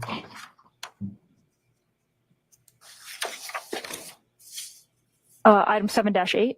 Yes. February 3rd, 2022. Okay, and that was, if you have that in front of you, that was also collected by a trooper named DeChico, correct? Oh, yes, correct. I may approach, Your Honor? Yes.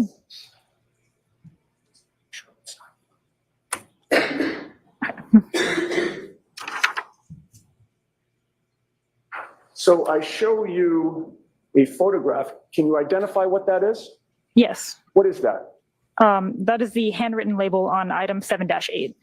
That would have been the evidence bag that your lab received and gave item number 7-8 to it, correct? Correct. And that appears to be an exact, photograph. I don't think of the there's an actual bag. objection to it, so we Yeah, can that's just put true. it in. Okay. May I offer that, Your Honor? Sure.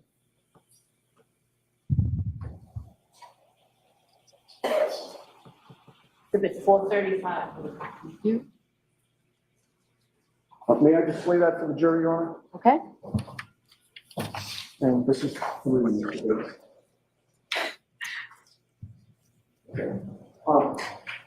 that is what I just showed you on the screen, correct? Correct. That's where it's indicated what the date of collection was and which trooper collected it, correct? Correct. 2, 3. All right, we can turn the lights on for a minute. And you would agree with me that that date, February 3rd of 2022, was only 5 days after the January 29th blizzard, correct? I don't recall the dates of blizzards, but Shouldn't there still have been snow all over the ground? date of the incident. You would have Okay. previously testified that was January 29th, correct? correct. All right. And February 3rd was 5 days after that, right? Yes. All right. I'd like to show Exhibit 279, please, which is 3 days. Okay. Somebody get this girl a bottle. Let her take a deep breath. She's doing okay.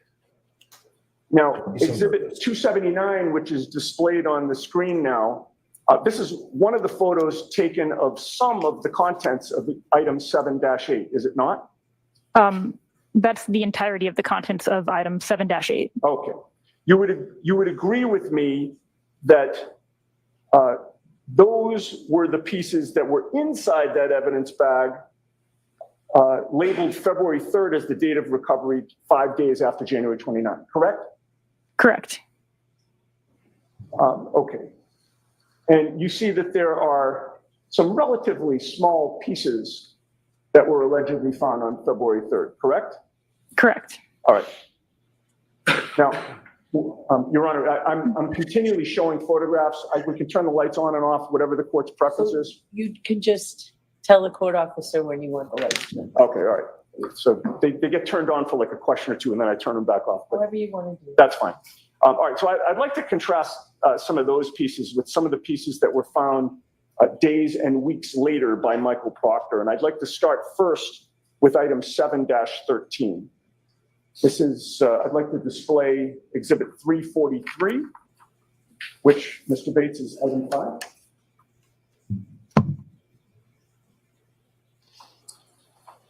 Okay, all right. You were previously asked about Exhibit 343, which is now displayed on the screen. Yes. And that is the first evidence bag submitted by Trooper Proctor, is it not?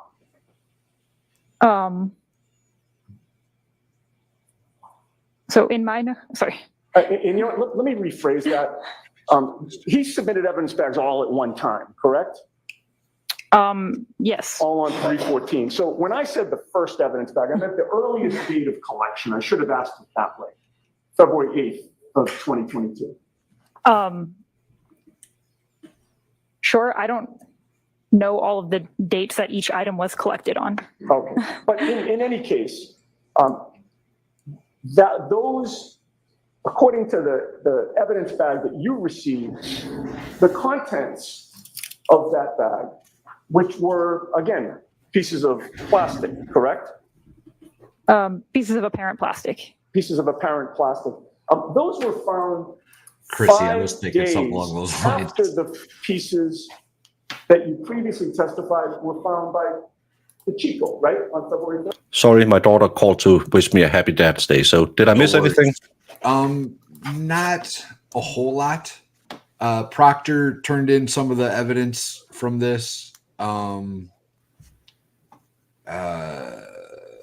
That's about it, really. That's about the only thing that's useful so far. They did say something about debris coming off the orange shirt containing plastic, which I did find odd because he was wearing a sweatshirt over the top of it, and I'm not sure how plastic would have gotten all the way through that. Yeah. But otherwise, Yanetti's on asking questions, and Valkyrie just walked in the door, so I'll be back in a minute. Oh, yeah. Oh, yeah. Boss is back. Correct. All right. And February 8th was now 10 days after January 29th, correct? Correct.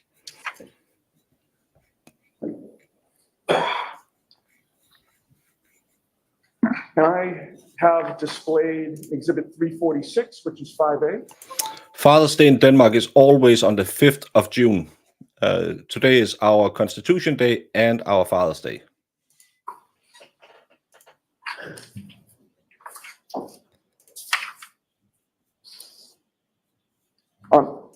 Okay, looking at Exhibit 346, you will agree with me that this particular piece found on February 8th by Trooper Proctor was quite a bit larger than many of the plastic pieces that had been found by Trooper DeChico 5 days earlier on February 3rd, correct?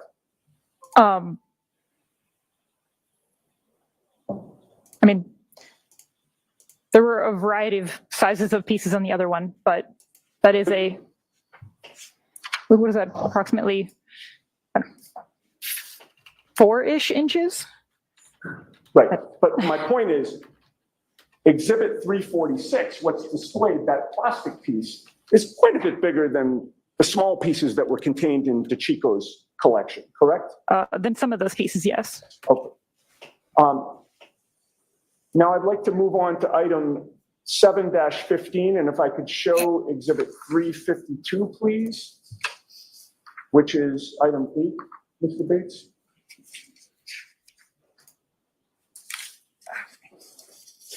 Okay, item 7-15, the evidence bag that supports that lists the law enforcement officer who recovered the plastic pieces as Trooper Michael Proctor, correct?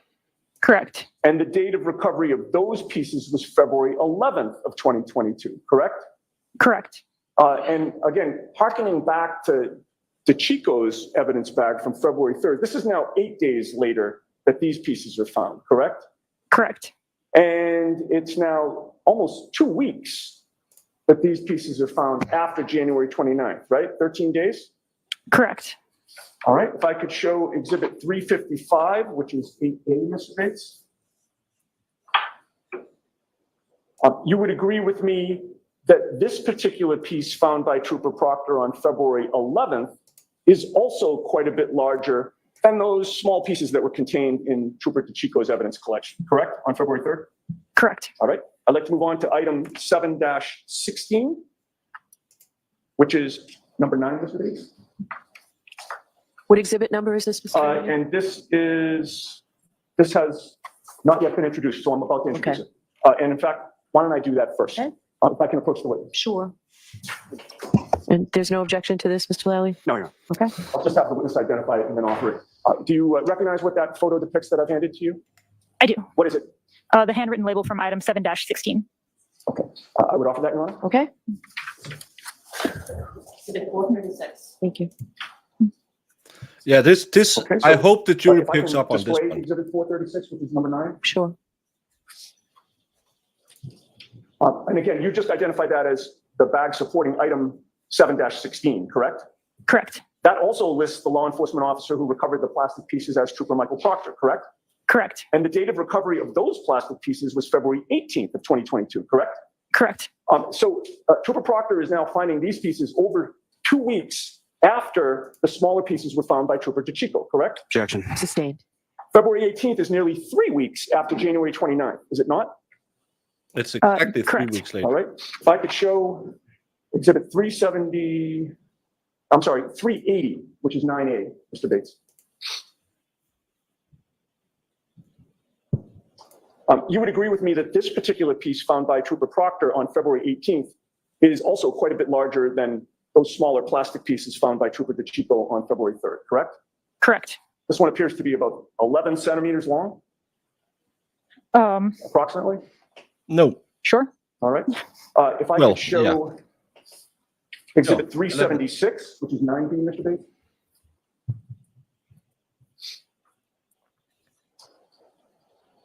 Okay. And you would agree with me that this particular piece found by Trooper Proctor on February 18th is also quite a bit larger than those smaller plastic pieces found by Trooper DeChico back on February 3rd, correct? Correct. In fact, that appears to be larger than the piece that you just identified in Exhibit 380, correct? The one that was just on the screen? Right. Yes. This one appears to be maybe about 18 centimeters long. Does that seem accurate? No, this. Yeah. I mean, it's longer than the ruler. Okay, yeah. And finally, if we could show exhibit 378, which is 9 centimeters, Mr. Bates. I can tell you the ruler is 6 inches long. I don't know why this lady exactly picked a ruler that was 6 inches long, as I think she's not in the 666 club. She's on the Flux team. You would agree with me that this particular piece found by Trooper Proctor on February 18th is even larger than the last one that we just saw, correct? In length, yes. Okay. This appears to be about 19 centimeters long. I mean, longer than the ruler that's up there. Okay. But I have the actual measurement in my notes. Sure. Well, and the precise measurement's not important. I'm just getting at the relative comparison. This one's certainly quite a bit larger than the smaller pieces found by Trooper DeChico back on February 3rd, correct? Correct. This larger piece of red plastic, like the previous two that you just identified, were all found on February 18th, about 3 weeks after January 29th, correct, according to your records? Correct.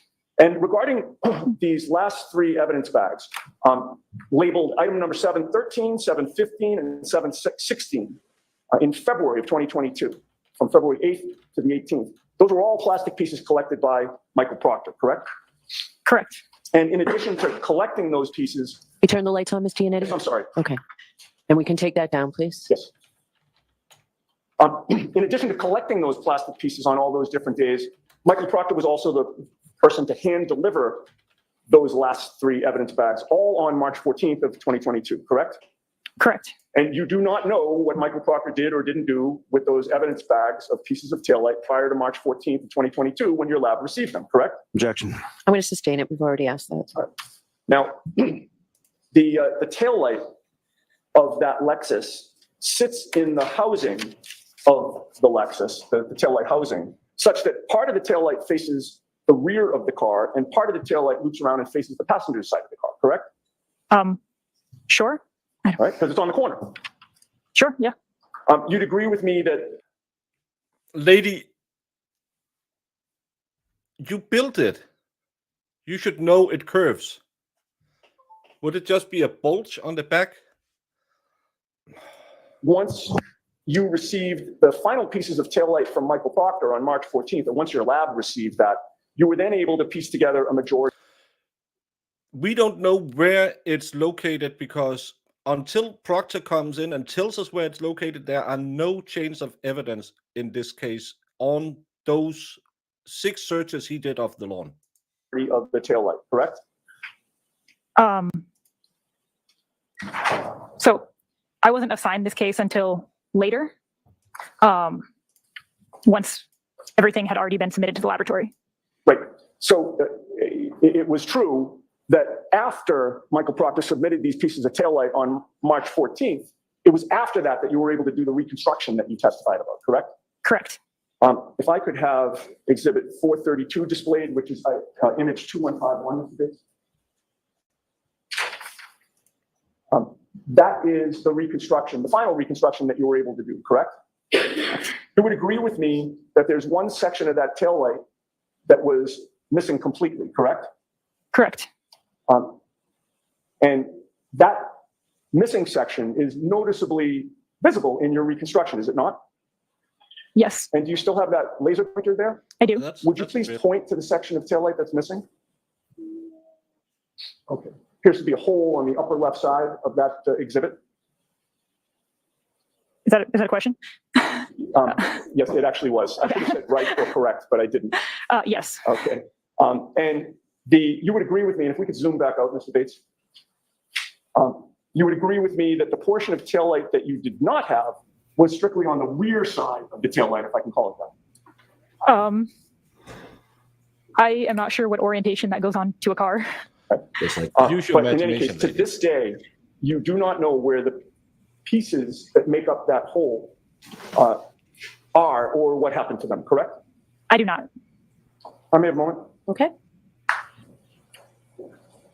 No further questions. Thank you. All right, Mr. Lally. Thank you, Your Honor. No, but she should be able to Now, after she Mr. Leary, reconstructed it.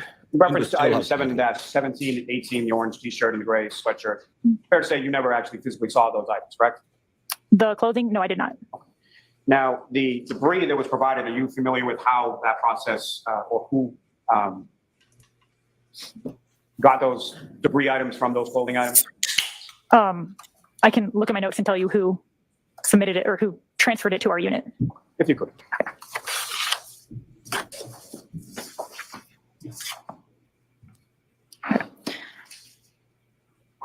Your witness is ready, Mr. Lally. I'm sorry. And from your review, who was that person?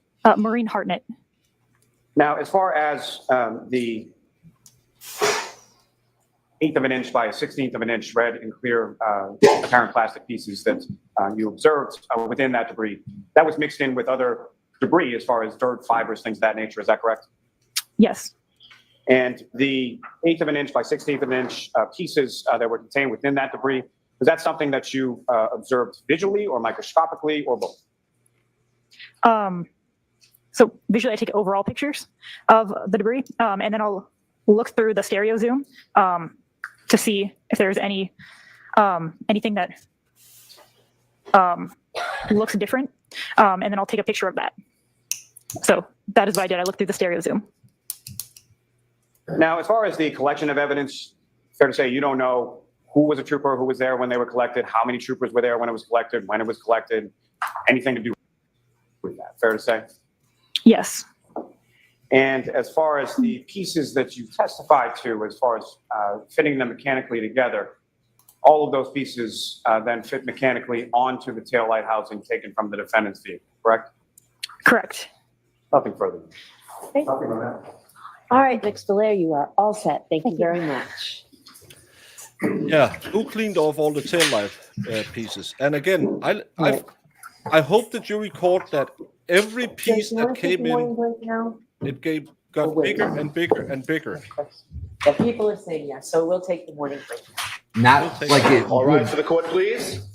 What you would normally expect is the big pieces to be found first and the smaller pieces to be found later. Yeah, and the girl who turned over the plastic from the shirts testified she didn't find plastic on the shirts Monday. Well, again, I don't understand how there could possibly be plastic through a sweatshirt on the t-shirt. I can't think of a scenario where that would happen. It explodes in his face and falls down his sweatshirt. It was a pretty snug fitting sweatshirt, though. It wasn't like a real loose, baggy hoodie. It was kind of a thinner, tighter shirt. Bev Maybe, called I them guess. to sidebar.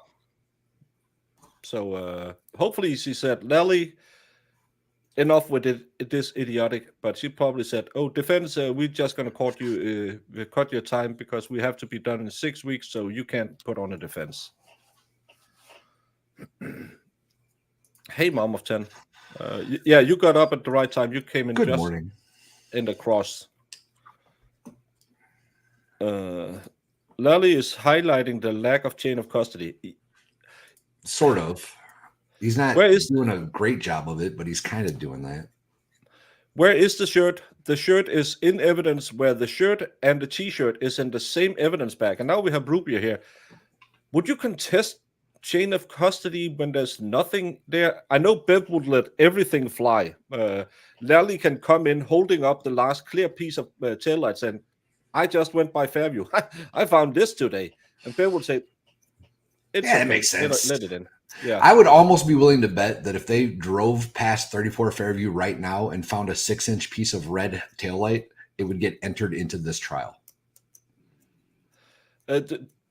Because he was only wearing, because it was the worst blizzard in the human history. Remember, Massachusetts is right down by the coast, Gulf of Mexico.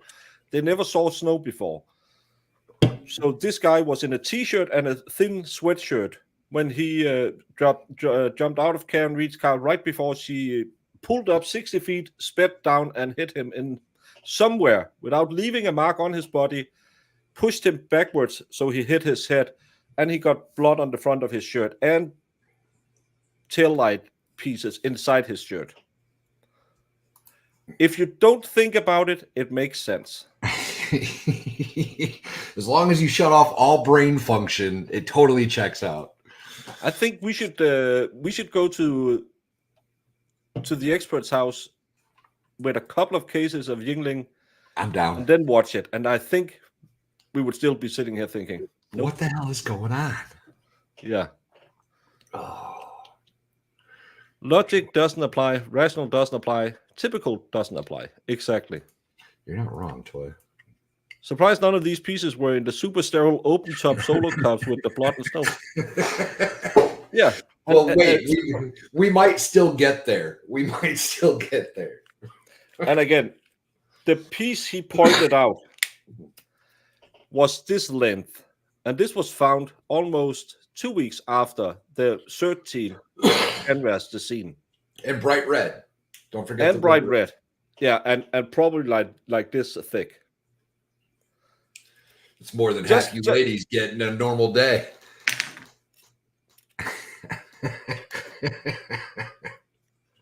Just for comparison, this is apparently what every woman wants, and this was the size of the tail light. Giggity. Judge will allow in and goes to weight of evidence. I haven't seen pretrial motions on admissibility. She didn't rule in court. She said, "I'll make a decision later," and then she ruled everything was fine. It's a Lego tool, Squab Up. It's a fidget toy, basically. Yeah, I have the same little, because you're so bored, you have to have something to do with your hands. Otherwise, I get kind of twitchy. Well, according to the state, the tail light fractures just happened. The skull fractures was when he fell backwards and hit his head, and then got blood on the front of his clothes.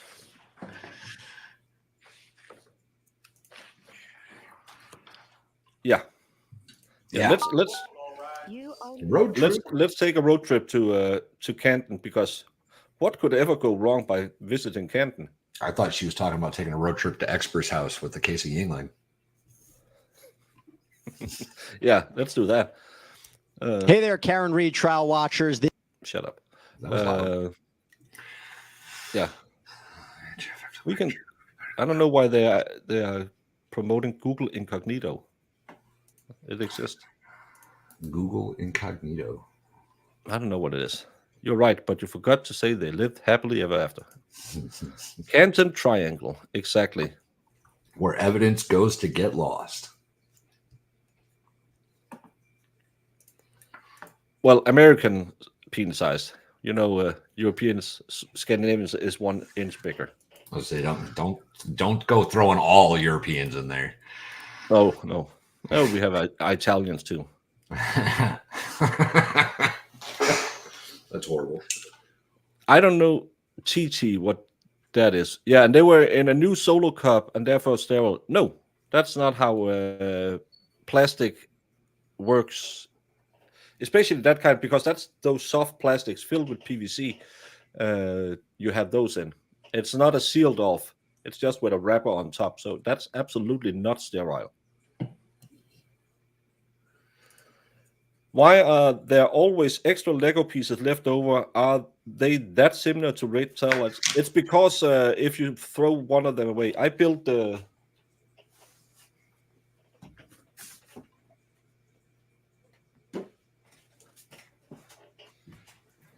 I have that one. I took it apart though. I built this one the other day, and they have like small laser beams you can shoot, and I have an extra one on those because they can fly. Well, fast. If we're talking about extra Lego pieces, I've got the perfect description right here. What they always give you extra are the little tiny pieces that are like,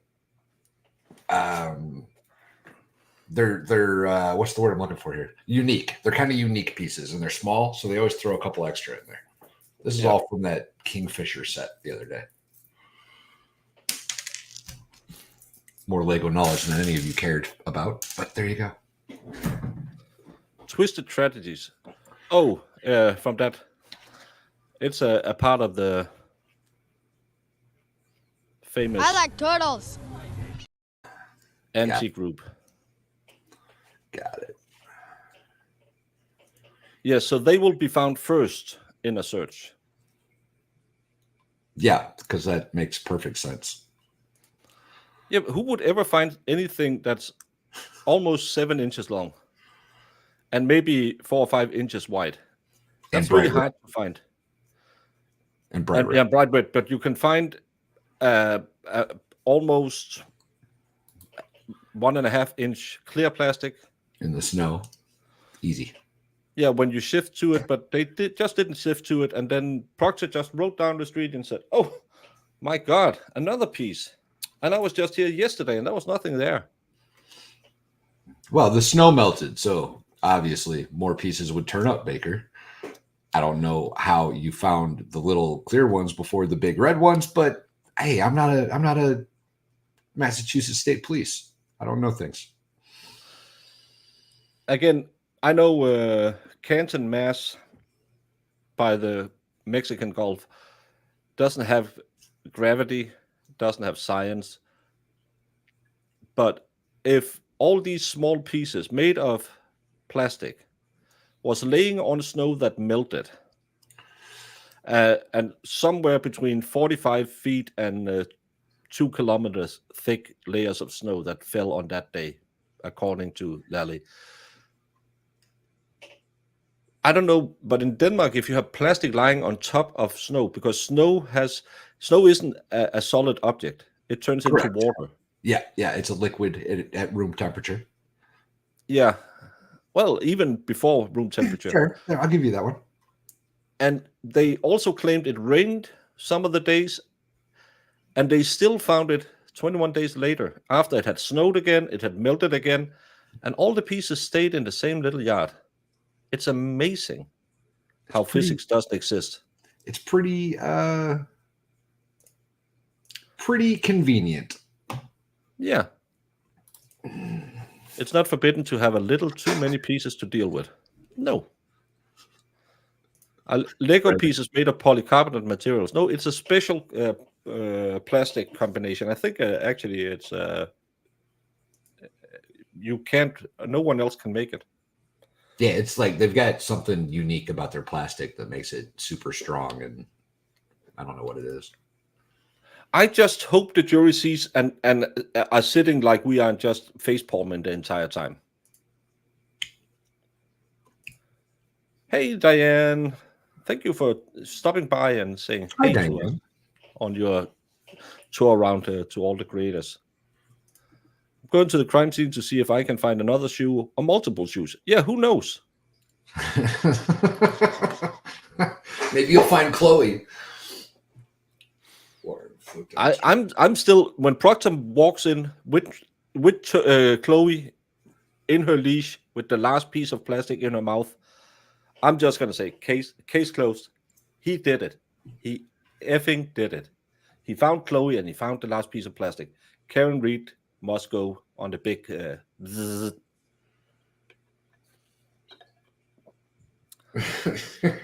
We don't get snow in Massachusetts. Oh God. Well, you don't mow your lawn typically if it's snowing. I know people might not know what snow is because, again, Massachusetts is situated by the Gulf of Mexico. It's a desert mostly, Massachusetts. But you tend not to cut your lawn in the northern part of the world between November and March. Yeah, a 3 millimeter by 15 millimeter clear plastic. They found none of the big ones, and then 21 days later, oh my God, that's 7 inches. Crazy. Yeah, I remember when I lived in northern Illinois, how we couldn't react to snowstorms. Never snowed there, so when it did snow, it was a big deal. Yeah. No, we haven't found that guy yet because that would be Chief Berkovich. He is sick. He probably won't be able to testify. There was rumors that he was too sick to even testify. So I don't know why. Probably, but if he's not being called by the state, he will be called by the defense. He is on both witness lists, and he better have a damn good doctor who will write him a medical exemption from testifying. You know, he's actually done a really good job of avoiding this entire thing. Yes. He didn't come out when all the police were on his front lawn across the street. Oh, that was his assistant chief. It wasn't him. Oh, that's right. My bad. That guy's done a really good job. Yeah. Why have no one talked to him about? Were you the one who provided the solo cups? Because we know solo cups was provided by a neighbor, but They we don't came know from which. somewhere. How many more to testify for the Commonwealth? I think we are down to only 26 or 27 left. And of course, we don't know how many of those they will call. That's all of them. Insane. Yeah, no, road salt didn't affect anything, didn't leave a coating on any. I find it weird that they cleaned the plastic before they put it together. Whom will Lally call next? I don't know. I can't tell you his story. We were promised Proctor in the middle of it. He wasn't called.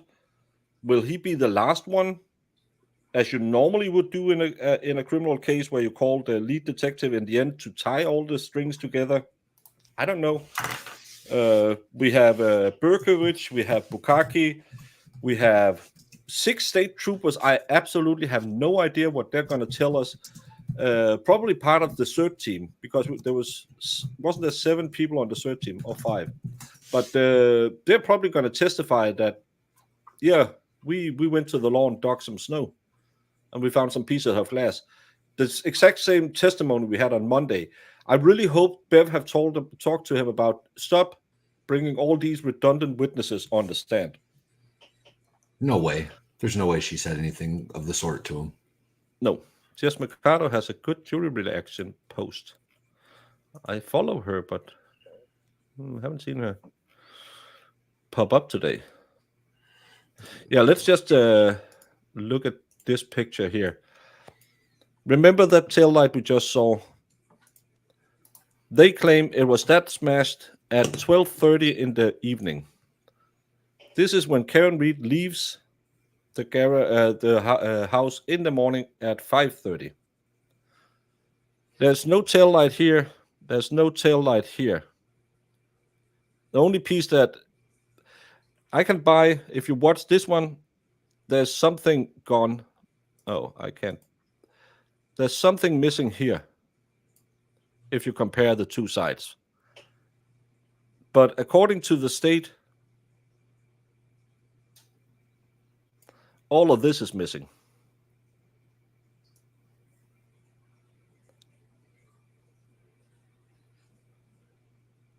So the part that has always messed me up about this whole thing, right, is if the lens is red on the taillight, that means the bulb is white.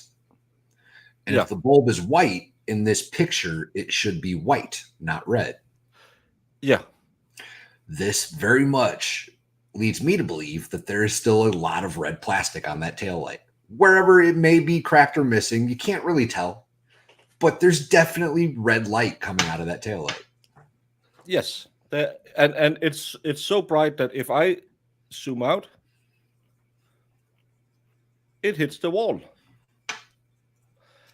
Again, further showing that it's not white light coming out of it, because why the hell? Yeah, it shows. I'm looking at two. These the lighting given off by the tail light is red, which would mean that there's a red lens in front of the white bulb. The only thing I can see is missing in this picture is this little top part, which probably would be consistent with the white part they never found. The part that actually broke when she hit the car just then. It's probably sitting on the street right now, right there.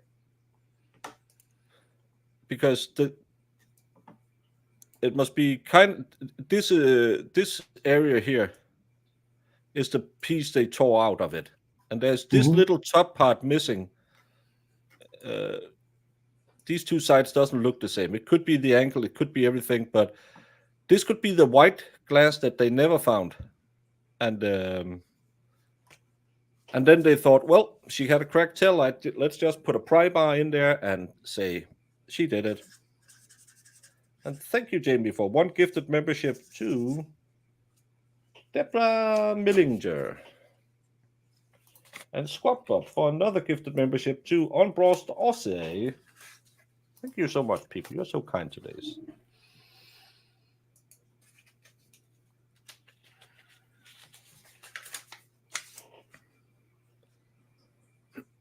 But I just find this picture very, very bad for the state if they get to present it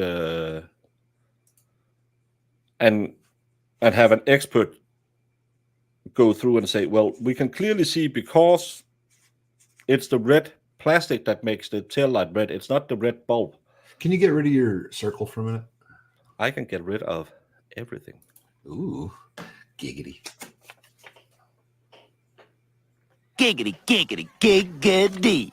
You know what's worse in this photo? It looks to me, because you see on the bottom of that tail light, it's kind of got the dark, right? At the very bottom of it, if you're running along the bottom of the bumper. This one. Exactly. So it's different on the other side, and it caught my eye. That's obviously built up snow. And we've seen that in the other picture, right? The picture of it in the driveway. No, she's just coming out of the garage here. The garage, or was she in the driveway? She was in the garage at night. That's why their story about the way why the glass is still there is because there was built up snow on the bumper. When she pulls out of the garage, it's been sitting in there for 4 hours, so there's nothing on it. That's why the story about the hair when you go to the anti-care and read people, it doesn't add up. So I think yes, there's something. Is there a picture of her in Carrie Roberts' driveway? Is that where it is? What's that picture that Lally? You're thinking about the dash cam from the guy who did the welfare check of the kids at 8:30 in the morning, I believe. Okay. I think I can find it. I think you're right. I think that was a dash cam. But again, this tail light isn't the tail light we just saw reconstructed. No, absolutely not. Absolutely not. Talking about this, yeah, Becca, you got it. I'm slow. I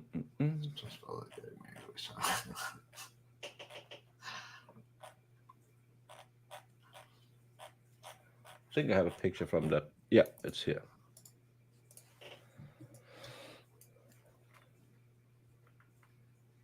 This is as much as I can enhance it.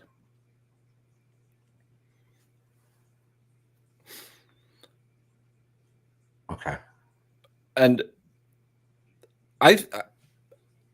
what I'm supposed to believe here should be, oh, I need my pointer here. This should be gone. But then why isn't it hollow? Well, also, like all of that red that you can see under the snow shouldn't be there. None of that red. Yes, because this is on the flap, the back door. You have to remember this part is the only part they looked at.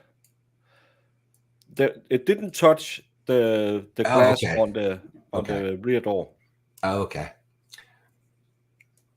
Wait. But why isn't snow forming? Is that right? Is that accurate? Yes. I'm trying to find the. Okay. But with all of this gone, okay. So there is some red there in the. Yeah. There is some red there. Okay. Now I understand what I'm looking at. Sorry, y'all.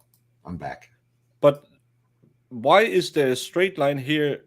Why isn't all the snow should be piling inside this busted up? Because all of this is gone. Remember that? We just saw that all of this is gone except that small piece on top of it. So snow should be forming inside of it. It shouldn't have a straight line on the side. 100%. 100%. Where is because they wanted her to take a plea deal and she was too strong and said nope. Even when they upcharged her, she said nope. And I think that's why Lally is this inept. They found the worst DA to take this case. He's really bad. Look at the top of both tail lights. The snow is sitting similarly on both, meaning the top of both lights are intact. Exactly. And there should be a parabola kind of forming that the snow would fly into, because we can see that the snow is coming in from the right. So there should be this shape on the bottom of it. Or something, right? It would catch differently on a broken piece, like a piece of missing lens. It would build up differently. It would drift differently. There wouldn't be a straight line contour exactly like the other side of the car. I'm trying to find the stupid headlight. Yeah, they picked the wrong one this time. Yeah. You want a side-by-side of the two? We have time. Bev's morning breaks are a little longer than normal people's. Look at you. Yeah, luckily I have Marissa and now I can't remember names. Jess to feed me all the evidence. There's no way. There's no way. No, and why is this big piece of plastic not here? Because the trooper Proctor broke it off and put it in the yard, or Higgins. If I kind of tries in my mind to make up what's missing when she leaves the driveway, it's somewhere here. Because that looked funky, that piece of it. I think it's lower. Maybe it's lower. I think it's the bottom of the white that's missing. It's the bottom of the white. Well, I think. So because that's protruding. But again, another thing I just noticed now. Can you see what's happening here?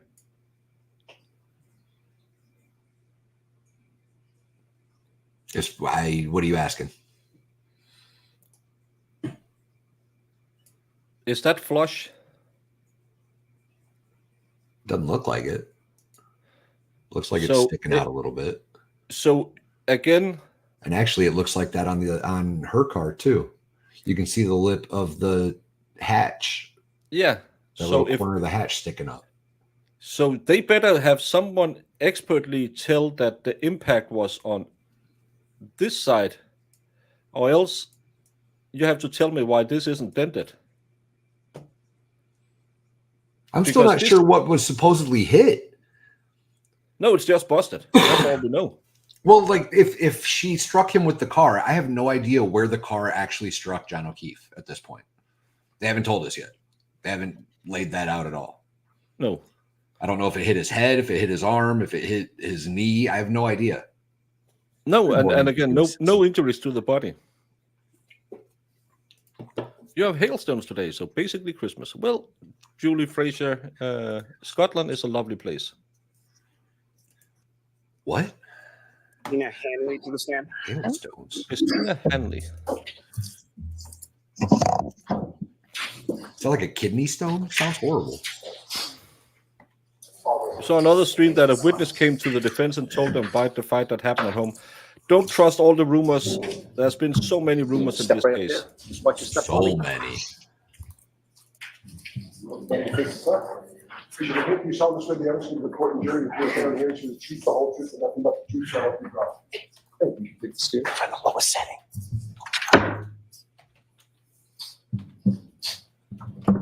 Well, she looks boring and dry as well. Okay. I'm sure this testimony is going to be riveting.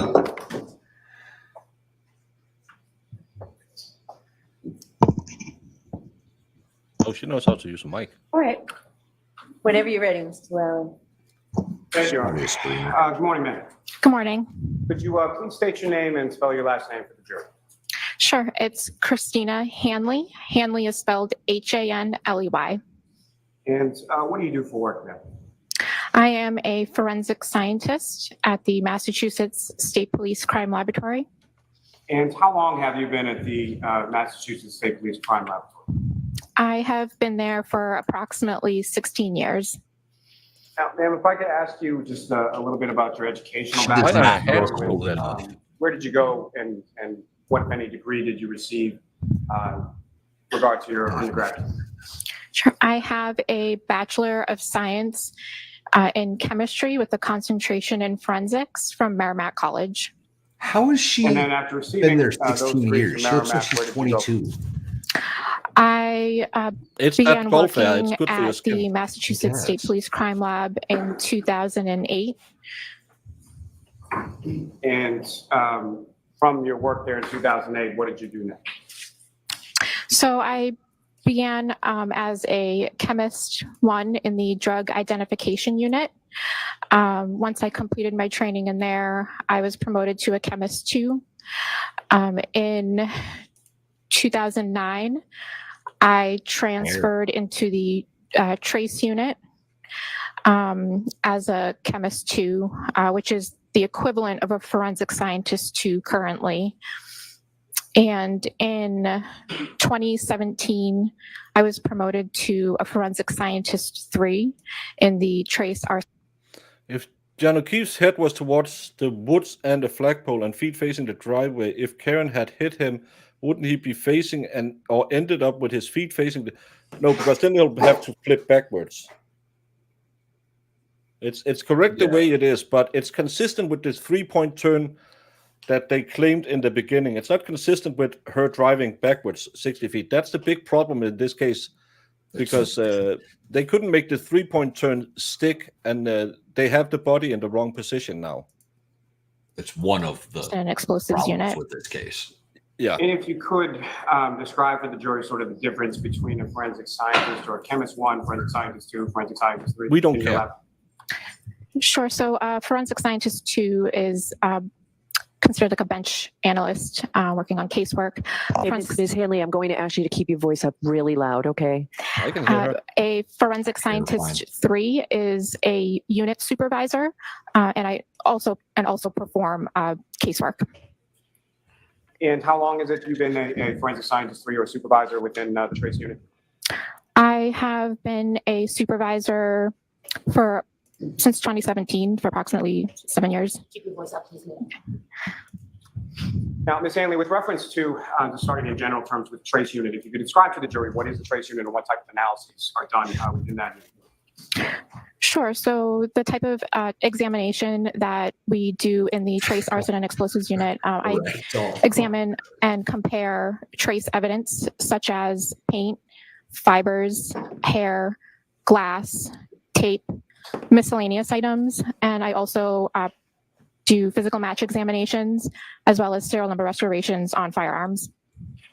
What type of training did you receive at the lab? So I received in-house training as well as some external training. The in-house training consisted of required readings, exercises, observing other analysts working on casework in the lab. I was required to successfully complete a written exam, a competency test, and a mock trial. And if you could describe to the juries for what your duties and responsibilities are with your current position at the lab. Sure. So I'm responsible for the daily operations in the unit, training other new analysts in the unit. I perform technical and administrative reviews of case files. I also work on casework, like I had mentioned, examining trace evidence such as paint, fibers, hairs, glass, tape, miscellaneous items, and physical match examinations and serial number restorations on firearms. And with your lab, the Massachusetts State Police Crime Lab, is that accredited somehow? Yes, it is. And can you describe to the jury what that accreditation means, essentially? Sure. So an accreditation, it's a formal recognition that the lab is in compliance with certain accreditation requirements. And is the lab that you work for, is that currently up to code or up to speed with regard to accreditation? Yes. Now, as far as you mentioned that you work as a supervisor and review other people's casework, is that correct? Yes, that's correct. And when it comes to this specific area, as far as trace analysis or comparison of items, who, if anyone, reviews your work? I'm sorry, I didn't hear the end of that. When it comes to this type of analysis, as far as comparison of items, who is it that reviews your work? So depending on the type of case, currently we do have an external technical Good morning, reviewer Texas Jen. who is authorized to perform that technical review. And is that external review, is that essentially as a result of there is no one else at the lab that can do what you do? With some of the disciplines that I perform casework in, I am the only one. So when I do those types of cases, we utilize an external technical reviewer. Are you familiar with a proficiency test?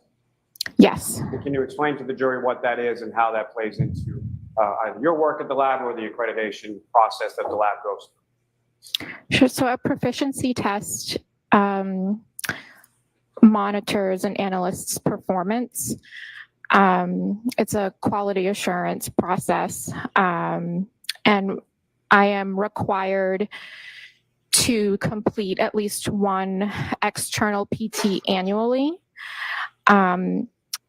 Due to the multiple subdisciplines in TRACE, I do typically perform or complete more than one proficiency test per year. And are the proficiency tests that you take, are they required by the accrediting body, ANAP? Yes. And have you passed each of those proficiency tests that you've undertaken over the years? I have successfully completed my proficiency tests.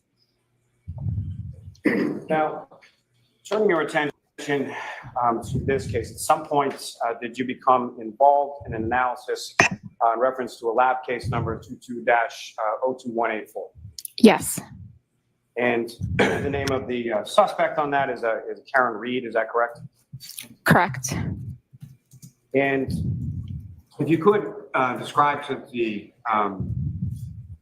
jury, again, just in a general sense, in any sort of case, when items come into your possession at the lab, how is that done, and sort of what do you do with those items when you first receive them? Sure. So evidence is submitted to the lab through the evidence unit. It's assigned a unique lab number and barcode. The information for the case is input into our LIMS system, which stands for Laboratory Information Management System. And a chain of custody of the items is tracked in that LIMS system. When I Get that one? No reaction, a chemist's joke. I see what you did, Zach. Well, had checked out.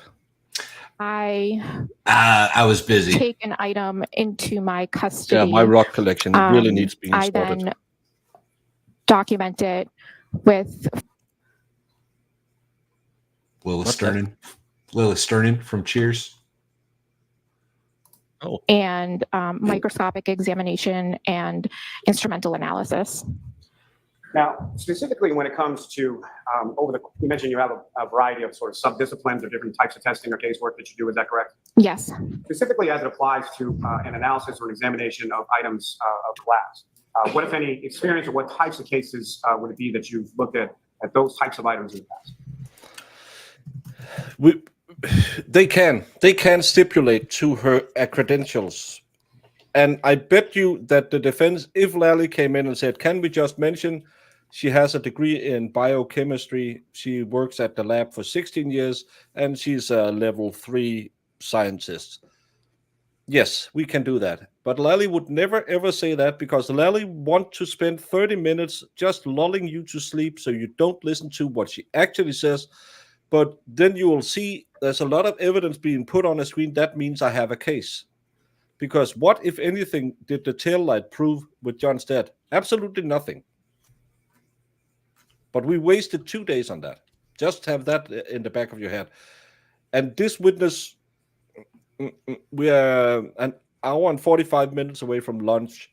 She will take up the rest of the time until lunch if I know my Lallyisms. He's pretty good at wasting time. Then I was going to tell a joke about sodium and hydrogen, but nah. Jesus. It's pretty good, Zach. Pretty so I have examined glass numerous times from a variety of different types of cases. For example, a hit and run or a B&E. So she's here to prove that the cocktail glass is a cocktail glass. As far glass. as the types of, are there different types of glass that you've performed examinations on in the past as well?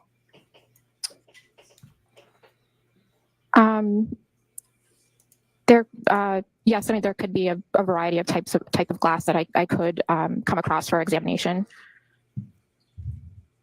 And with respect to examination of glass, what are some of the steps, or what is the process? It's a cocktail glass. Instrumentality are you using to conduct your examination? Embedded lying on the. Sure. So when I examine an item that is glass, it travels. I document it with photos and notes. And made it up and down. Making general observations of appearance, color. I examine a portion microscopically and observe certain optical properties. And then I will also check to see if it fluoresces under UV light. And I also will sample it for analytical analysis using a GRIM, which stands for Glass Refractive Index Measurement. I hate when they are taught, always look at the jury to build rapport. Especially from someone like this who can't make a 5-word sentence last less than 50 words. If you could explain to the jury the GRIM device, how does that work? Sure. So it measures the refractive index. Your refractive index. Your sample is placed into an oil of a known refractive index, and that then gets placed onto a hot stage of the microscope of the GRIM instrument. And it goes through a process of cooling and heating. I know it's appropriate. It can get a little weird though. If you constantly, even when he's asking questions, or you do like some people do, sit like this instead of sitting. I know people are saying, "Oh, it builds rapport." Yeah, but it seems really weird. It depends on who you are and like how you do it, right? Like it works for some people it doesn't work. Amber Heard specifically, when she was turning and directing every answer to the jury, it was just weird and it didn't work. She shouldn't have done it that way. And I know it's who you're telling the story to. And but again, I've been a layman for 13 years. That's the jury part. And I always find it weird when someone testifying is staring at you because we are situated here and the defendant is always in front of us, or the witness is always in front of the bench where we are situated, the judge and the layman. And when they keep trying to make eye contact with you, you get weirded out. That gets way too personal. I'm just there to convict you or free you. I'm not there to be your friend. Right. Don't study my facial features. Yeah. I don't need you to remember who I am after this. No. I met one time who said, "Hey," to me out shopping like a week after I sentenced him to a year in prison. I was, "Hey." So sorry about that. Yeah. Well, he didn't know. I don't think he knew where he knew me from, but he just recognized you. You're just a face when you sit up there. Yeah. And it looks for the match point temperature, and from that match point temperature, we're able to determine the refractive index of the glass sample. Now, as far as that determination of the refractive index of a glass sample, how is that? Is that something that you're viewing, and how are you viewing it? What are you viewing? It's viewed through the software that the GRIM instrument uses. And how does that appear as far as visually when you're looking at it? So it essentially, you watch the cooling and heating process of the sample, like I had mentioned, and it determines the match point temperatures, and it takes an average, and it then calculates the refractive index for the sample. Now, is there another device that you utilize in the lab called an FTIR? Yes. And can you explain, first of all, what that term stands for? Sure. It stands for Fourier Transform Infrared Spectrometer. Sorry. And what is that device and how is that used in your examination?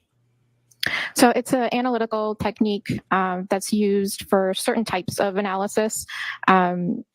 Basically, your sample is exposed to infrared light and it reacts in a certain way. And what's produced is what we call a spectrum or a graph. And it's just a series of peaks and valleys that are representative of the sample. Now, turning your attention back to this case, 22-02184, starting with, were there some glass pieces that you examined in reference to that case? Yes.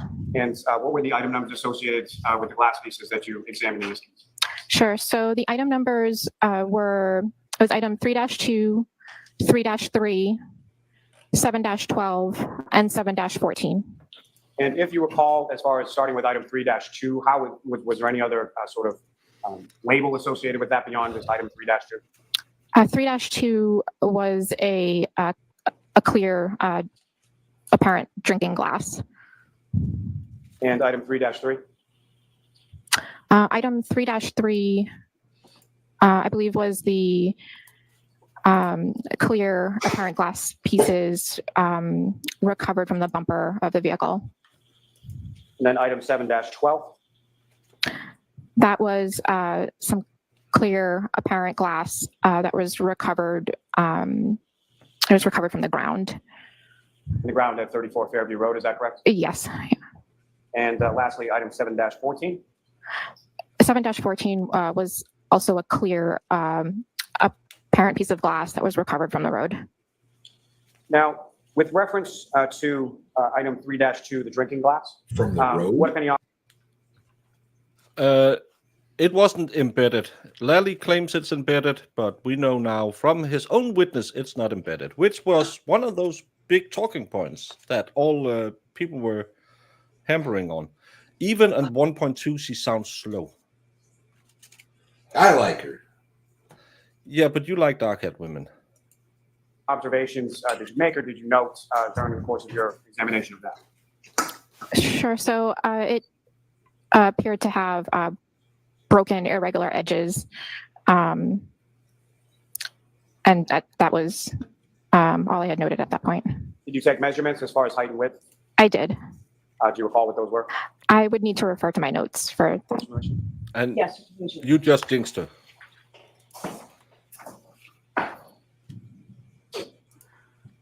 No, it was situated there because of the frozen snow. That's what I read online today.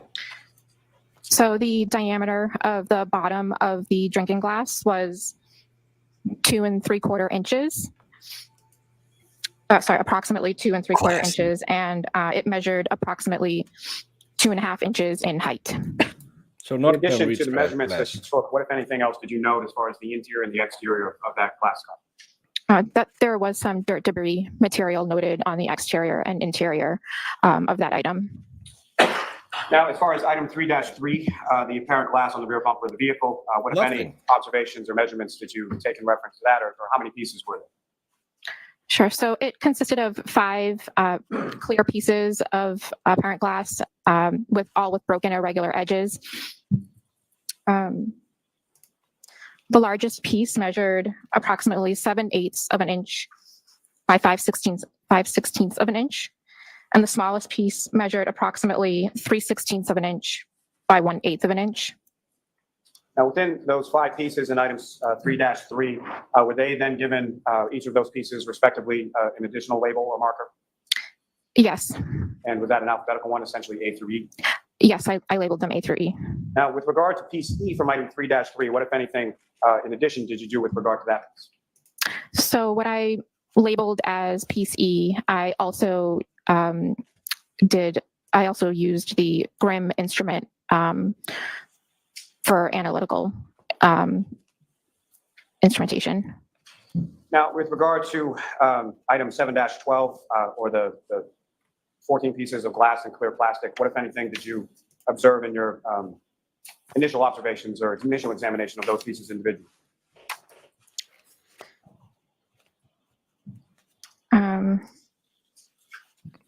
Just yell at us. We're used to Jamie doing it. So in item 7-12, it consisted of 5 pieces of clear apparent plastic and 9 pieces of clear apparent glass, all with broken irregular edges.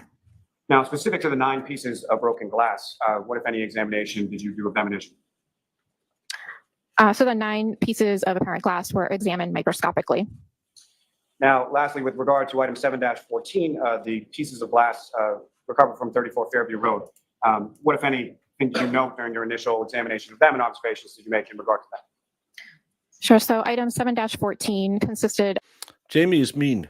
That's how she is. But she's working now. Of 1 clear piece of apparent glass with broken irregular edges. Now, as far as the microscopic appearance, so when you're putting something under the microscope and you're looking at, what kind of things are you looking for? What kind of characteristics are you looking for when you're examining something microscopic? So I look at several things. So initially, I look at the color, whether there are like flat, smooth surfaces to the glass, whether it's flat or curvature. And then I may sample some more to examine under a polarized light microscope and check to see if there are certain optical properties under a polarized light microscope that are characteristic of glass. And in addition to looking at each of these items individually, then what, if any, comparison did you do between those various items 3-2, 3-3, 7-12, and 7-14? So between those items, I first examined them to see if there was a physical match between item 3-2 and item 7-12 and 7-14. And then I also did a comparison of 3-2 to item 3-3. And then I also compared item 3-3. Well, if you're wondering, to 7-14 yes, this is at 1.2 possible physical match. speed. And in addition, I also Well, when's the part where she gets pregnant with that one guy? Oh, and the rich couple comes in to try and get the kid. Right after she finished her stint at, it's called Leviosa. Oh, well, that explains a lot. Yeah. What is she supposed to be doing? Testifying that the cocktail glass pieces found was from the cocktail glass. Okay.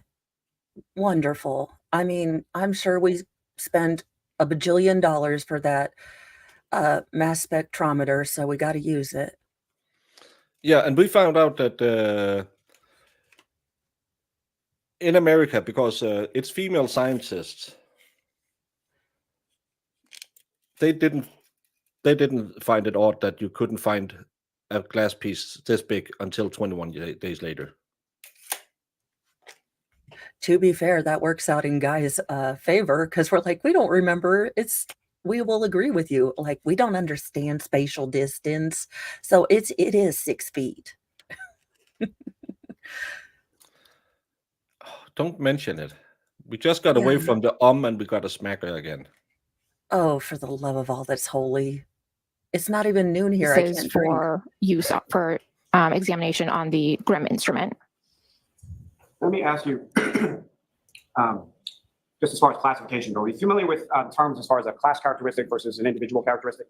Yes. Can you explain what those terms mean and how they relate to each other within your specific forensic field? Sure. So a class characteristic is when a material can be associated with a group of items that share characteristics. like for example, fibers or tape.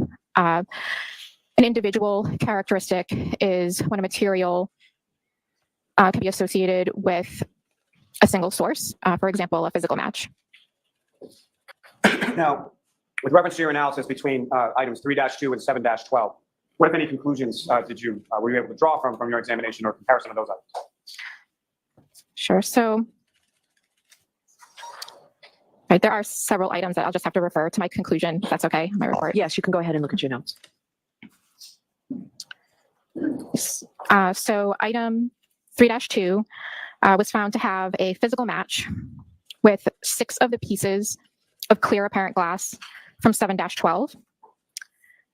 But there was no physical match with the 3 other pieces from 7-12. Based on that physical match that you determined, what, if any, conclusions can you come to with regard to those items that were physical? Sure. So item 3-2 and the 6 pieces from 7-12 were at one time together as one unit. So then item 3-2 and all 9 pieces from item 7-12 were examined microscopically. However, there was no physical match found with the piece of clear glass from 7-14. Item 3-2 and all 9 pieces of clear apparent glass from 7-12 were examined microscopically, but no physical match was found with 2 of the pieces from the clear apparent glass from item 3-3. Now, with reference to item 3-3 and item 7-14, what, if any, comparison examination were you able to do in reference to that? Sure. So item 3 so two of the clear glass pieces from 3-3 were examined microscopically. No physical match was found with the piece of clear glass from item 7-14. One of the pieces that I had labeled as piece E from item 3-3 was found to be consistent in physical and instrumental properties with examined portions of the piece of clear glass from item 7-14. So accordingly, the examined portion of the piece of clear glass that I labeled as E from item 3-3 could have originated from the examined portion of the piece of clear glass from item 7-14 or from another source with the same characteristics. Ms. Hanley, you determined there as far as instrumental properties. Can you explain to the jury what that term means and how it relates to your examination in this case? So the instrumental properties, that's referring to the BRIM analysis that I did. So in comparing the refractive index from 3-3 versus 7-14. So you guys, has she been using photos from item 3-2 to delineate what 3-12 7x by Z is? No. I have absolutely. I have this block. I'm just running through my hands to try to keep my mind occupied because all the squirrels are now, instead of running in the wheel, running against each other. I understand nothing other than 6 pieces of glass fit together. The rest of them, some of them, no, and they didn't come from the same thing. So there's cocktail glass and there's some other glass. So, I mean, I'm not the smartest light bulb in, the box. In the garbage yet. But wouldn't the jurors like to know what the hell she's talking about? Hey, Like, don't you worry about what the jurors want to know, Mo. This is Lally's case, all right? Okay, well, then, damn it, can't we get her, change into the end chick from She's All That and get the, prom thing going? Because this is irritating. According to the Fall River Reporter, 3 of the jurors who looked very interested in this testimony. One is taking copious notes. I think he's just trying to draw a diagram of Q.6.0.5 and Q.6.0.265 and try to figure out how it fits together. Notes for survival because he will fall asleep. You're both wrong. He's currently drawing a picture of Wonder Woman and her golden lasso of truth. That makes sense. As president, I approve of this action.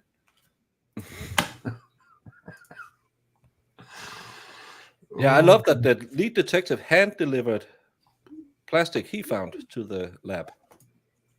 Recovered from the scene. How dare you? Match for 6 pieces from 7-12 with additional glass pieces found from the record. How dare you? I'm sorry, say that again? So the the drinking glass from item 3-2 was a physical match for 6 of the pieces from item 7-12, which was glass recovered from the scene, correct? Correct. And then the 2 of the pieces from item 3-3, or one of the pieces, excuse me, piece E from 3-3, which was from the bumper of the defendant's vehicle, was consistent with a piece of clear glass from 7-14, which was found on the ground, correct? Correct. Now, Ms. Hanley, in addition to that trace analysis that you performed with regard to the glasses, what, if any, other, excuse me, additional examination did you do with regard to items of debris? Sure. So I also examined item 3-1 and 7-18.18. Now, starting with item 7-18.18, what, if any, other description did you have as far as what that item was or where it came from? So 7-18.18 is scrapings, trace material recovered from the victim's clothing. And that would be both an orange t-shirt and a gray long sleeve shirt, is that correct? Correct. And those particular items, as far as the debris, that was provided to your unit within the lab by whom? I believe it was Maureen that did the scraping of the clothing and had those scrapings transferred to our unit for further examination. And that would be Maureen Hartman, is that correct? No. Yes. And then as far as what, if any, items, the other item was 3-1, is that correct? Correct. That was the actual sort of taillight housing from the vehicle, is that correct? Yes, that's correct. And according to your notes, who, if anyone, provided that piece of evidence to your unit or to your lab for that comparison purpose? I would have to double check who, I believe it was Maureen, but I'm not sure. I would have to double check in my. Go ahead, you can go ahead.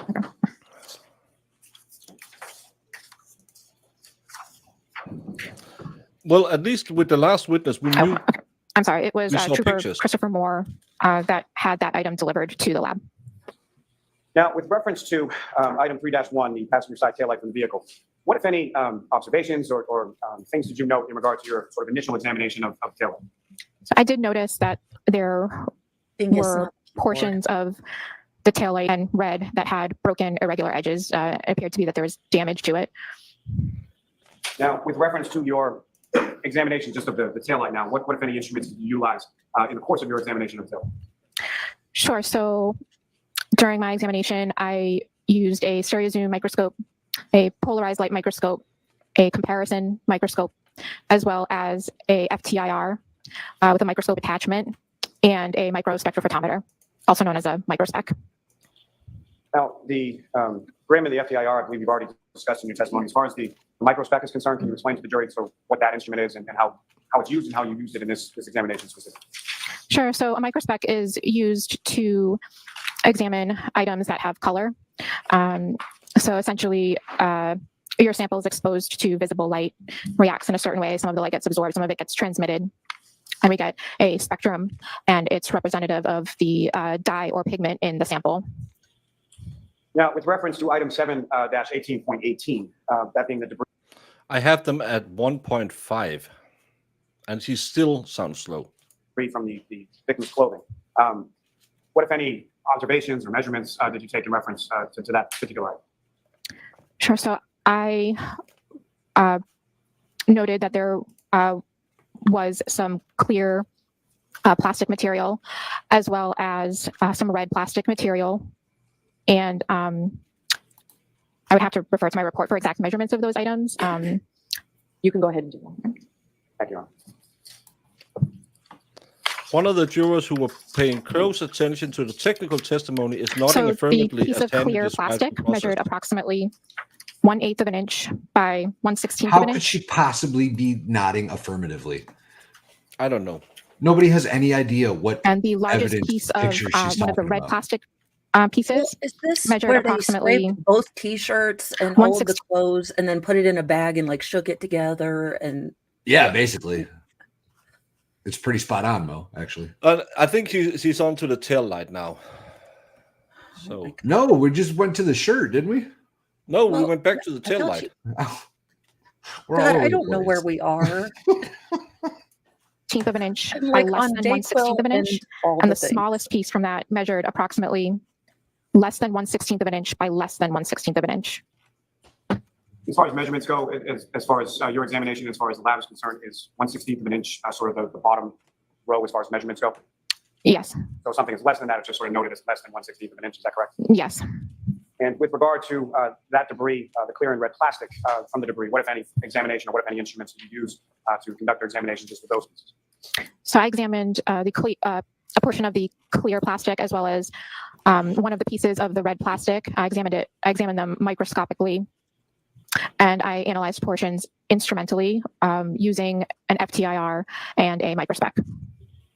And based on those examinations, starting with the clear plastic material that you observed, what, if any, conclusions did you come to with reference to comparison of the clear plastic material to the taillight housing? So the clear plastic from item 7-18.18 was found to be consistent in color and instrumental properties with the examined portion of the clear plastic from the taillight. So accordingly, the clear plastic from 7-18.18 could have originated from the clear plastic from item 3-1 taillight or from another source with the same characteristics. Now, similarly, with, from your examination of the red pieces of plastic in the taillight versus the red pieces of plastic contained within the debris, what, if any, conclusion were you come from your examination of comparison of those items? Sure. So the examined portions of the red plastic from item 7-18.18 was found to be consistent in color, microscopic appearance, instrumental properties with the examined portions of the red plastic from the taillight, item 3-1. So accordingly, the red plastic from 7-18.18 could have originated from the red plastic from item 3-1, the taillight, or from another source with the same characteristics. Which would mean all taillights on Lexus 500s, LX, whatever it's called. At the very least. Yeah. Yeah, not to mention if that's a standard, Lexus plastic taillight mix. Well, if Right. it's a standard safety plastic mix that most manufacturers use, despite, because it's safety approved, hell, I don't know. Yeah. In Europe, we have to have a CE certification, which means certified European something. Sounds communist. Yeah, well, now the Does Chinese kinda. figured it out, so they just called something called Chinese something and put almost the same label on it. So when you buy stuff on Shein, you get cancer from. You don't worry about it. All of them have this little CE stamp to show that this is approved. So, But Baker, yeah. where am I going to get 150 little gadgets and gadgets for 6 cents? Yeah, delivered 45 months later. Of course. Pretty much. Ruby, With a little has anyone ransom note. considered gremlins were involved? Seems more likely than the prosecution's case. The scratch marks fit. They are mischievous. Nice to meet you all. Fun chat. Ruby, thank you so much. And you're new here. You go on the board. I'll nail you to the wall in a bit. Ruby is awesome. And gremlins, I bet gremlins wrote in on Chloe and did it. That makes more sense. It does make more than sense. the 24.2 mile per hour reverse or whatever the hell it is. 24.2. It makes Oh, I got it more right. sense that the entire LAPD, after, framing O.J. Simpson, came to Canton and did a, future pre-crime sort of thing on her. Just, what is going on here? Did you miss that when we had her at 1.5 speed? Jesus, she's slow when she speaks. But now we're a little behind again. Thank you, Rubia, for breaking up the flow. We needed that. Thank you. May I have one moment, Charlie? Yes.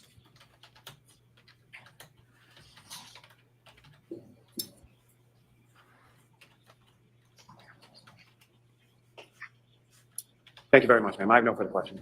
Thank What? God. What? Oh, Jesus. Actually, Mary Mr. and Jackson, Joseph. before you begin, you vote for sidebar votes.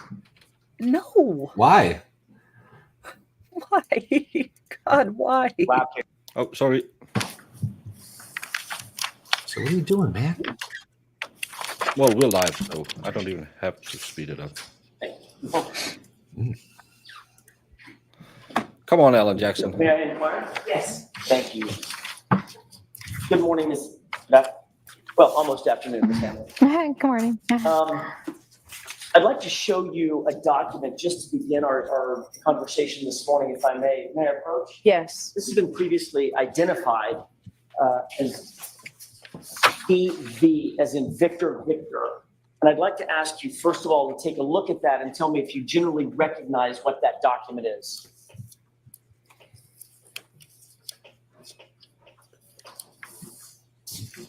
Hall is cooking something. It's starting to smell good.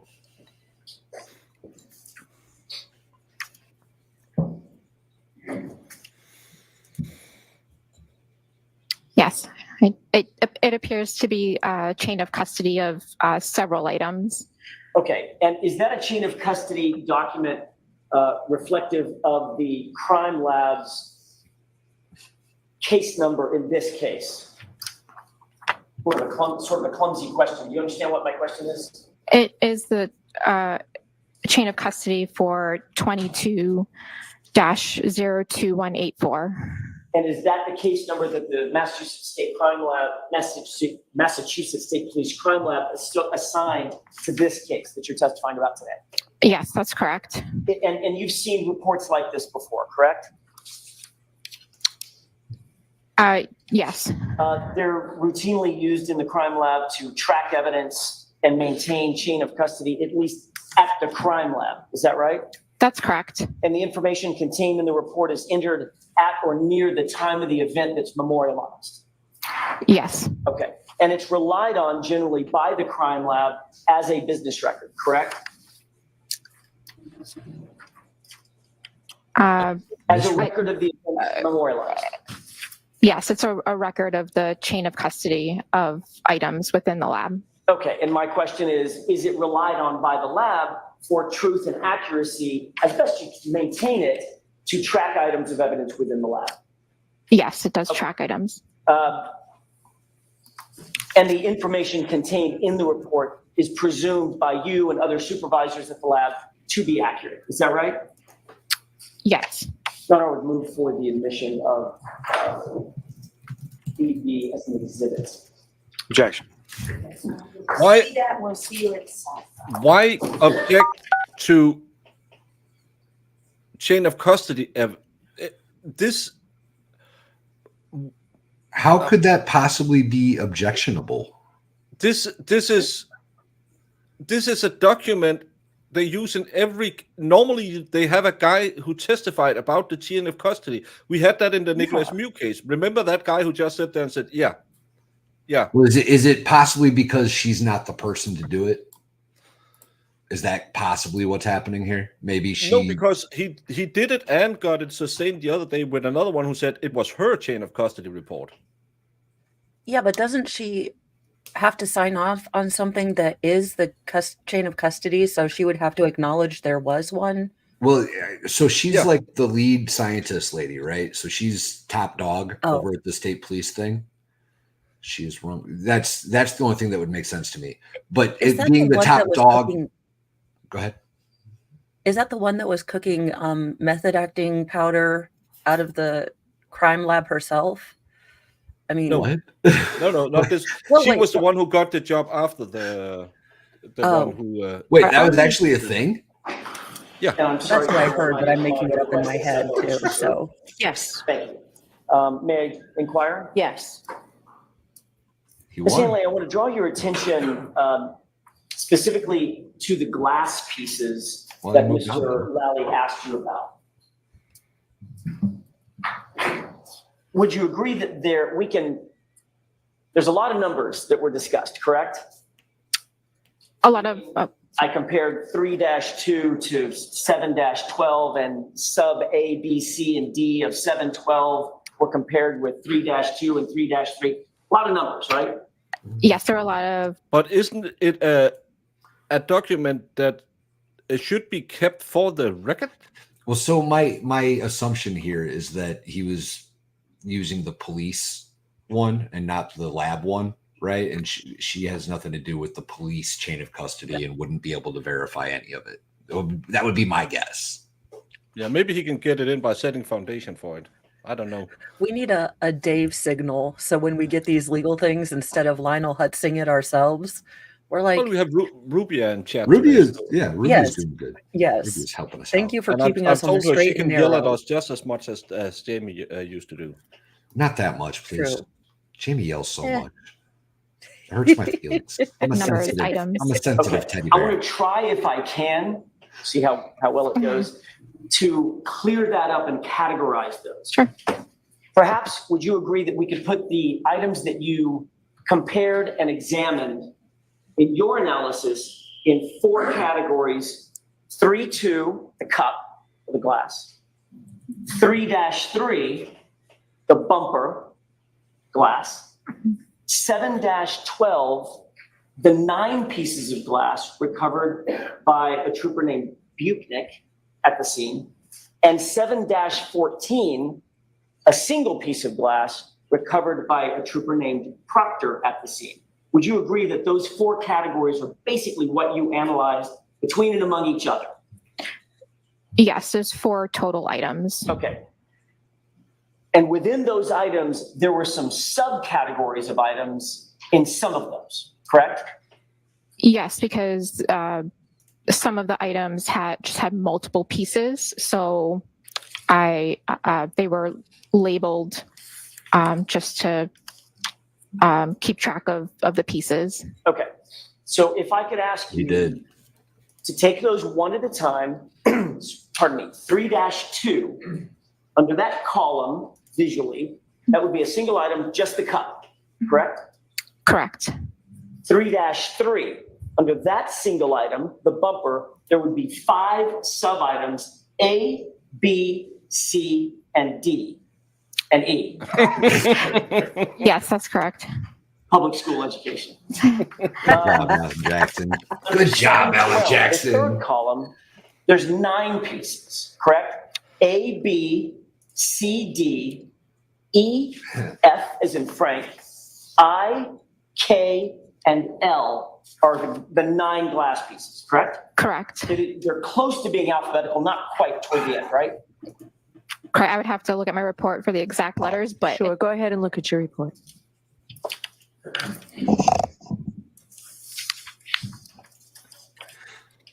Well, no man can find the G, so. But that's interesting. Now we have 4 different sources of glass. so the We haven't seen any photos the other 9 than pieces of clear apparent glass were labeled as A, B, C, D, E, F, I, K, and L. Okay. And then, of course, the last category 9 would be 7-14. That's a single piece of glass that was recovered at the scene by Trooper Proctor, correct? Correct. All right. Objection, Your Honor, just. So I'm going to see Councilor Tybar for just a minute on this. Oh, Jesus. Why won't you I don't You are understand. unmuted. May I, Your Honor? Yes. All right. So the last category, we were talking about 7-14. That was a single piece of glass, correct? That's correct. Okay. First of all, I'm going to ask you to take your comparisons one at a time, if I can. You compared the cup in 3-2 to the 9 pieces recovered at the scene. A, B, C, D, E, F, I, K, and L, correct?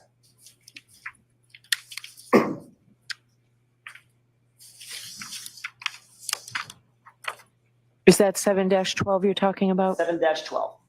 Thank you. Sorry, can you say the letters again? I just don't know if I heard all of them. A, B, C, D, E, F, I, K, L. Yes, that's correct. Of those pieces that I just mentioned, the cup was a match to A, B, C, D, F, and K, correct? Yes, that's correct. So there's 3 other pieces? pieces E and I were compared to each other and you matched them, correct?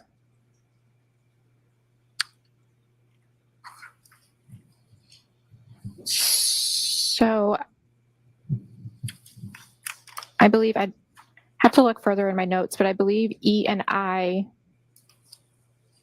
were Look in your notes. found to Don't fit just make shit up. together by properties, meaning mechanical properties. yes, but I would have to check my notes, but I believe it was the previous analyst that looked at 7-12 that found the physical match between E and I. But that wasn't you? What? Is it okay if I look at my notes? Sure, I don't want to get bogged down, but Thank you, yes, Susan. please. Appreciate it. So she's testifying about evidence not found by her now? Not matched by her. So, but that's okay, but we can't bring in a chain of custody report. They don't. Well, she's probably, yeah. Can we talk about this previous? I'll be back. Hasta la taco. Would it kill us to have a poster board with, said number in a chart?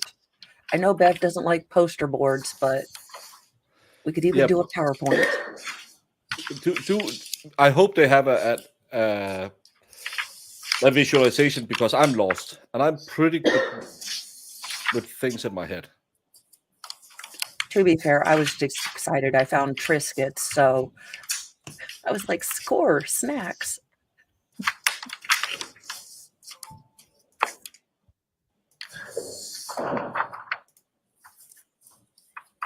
When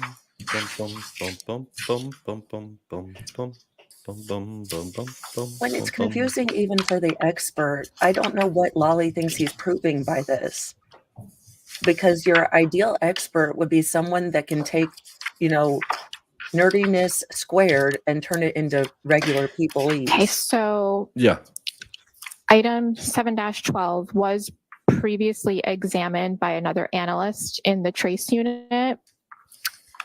Specifically, E and I received, when I opened this item for examination, E and I were taped together because they were found to have a physical match by the analyst who previously examined the item. What? Great. Importantly, E, I, and L, however, were not found to match the cup in 3-2, correct? That's correct. All right. You also compared the cup in 3-2 to the 5 items recovered on the bumper in 3-3, correct?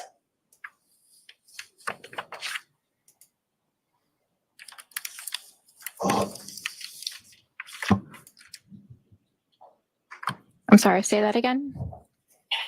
You also analyzed the cup in 3-2 against the 5 items, A, B, C, D, and E, in 3-3, the bumper glass, correct?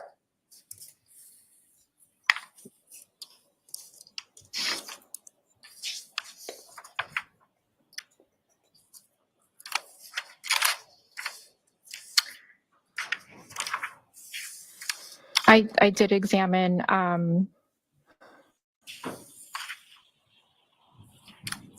I compared item 3-2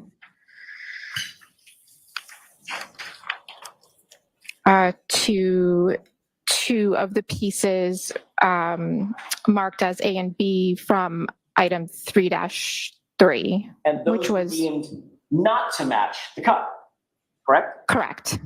And you did not analyze C and D, correct? I'm assuming that's because of size.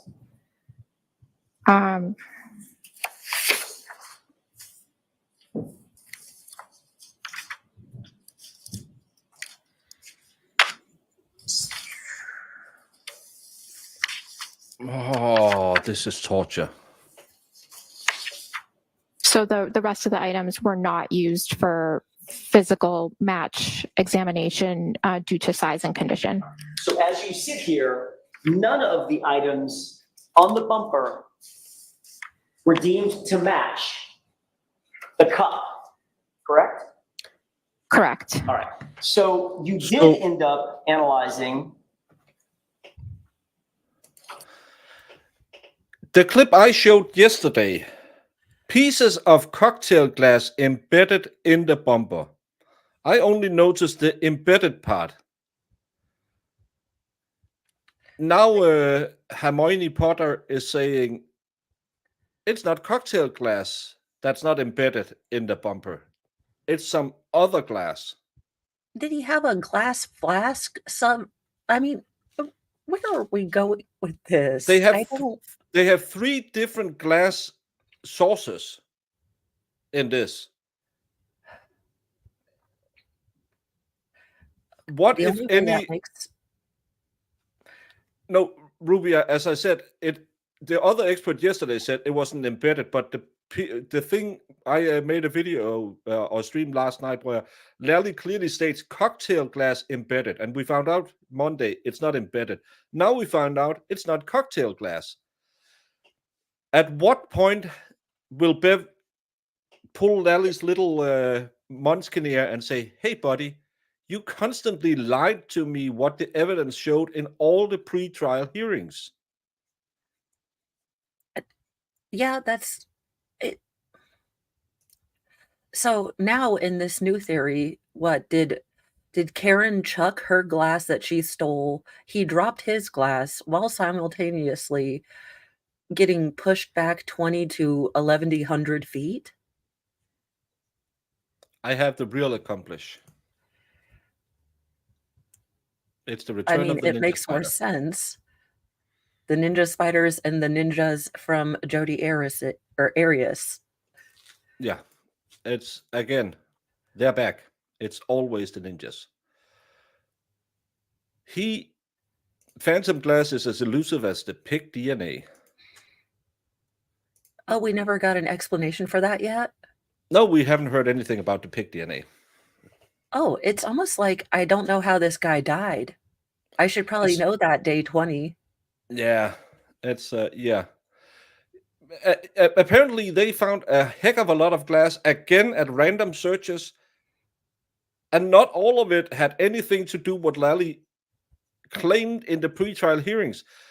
I know Bev is running defense for the state, but at some point, even she must go down there and just slap him across the face and said, "You fucking moron! You made me look this stupid."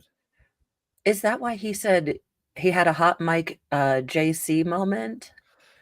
His ay moment yesterday when his Tupperware lid was in the evidence.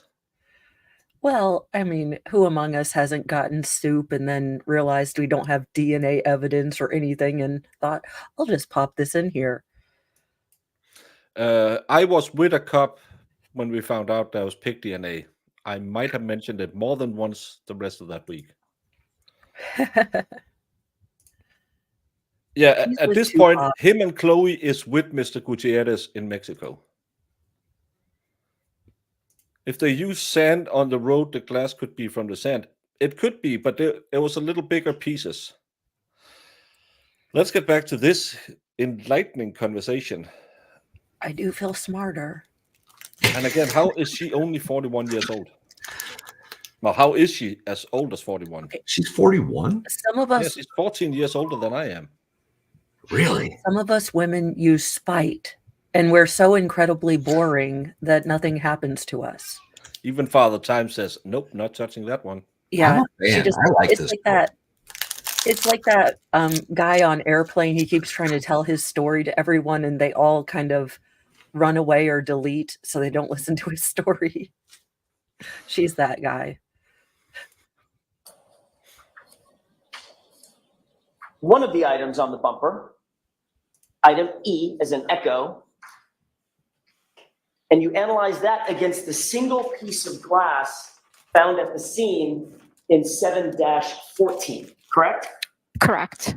And you used both, well, you used a variety, it sounds like, of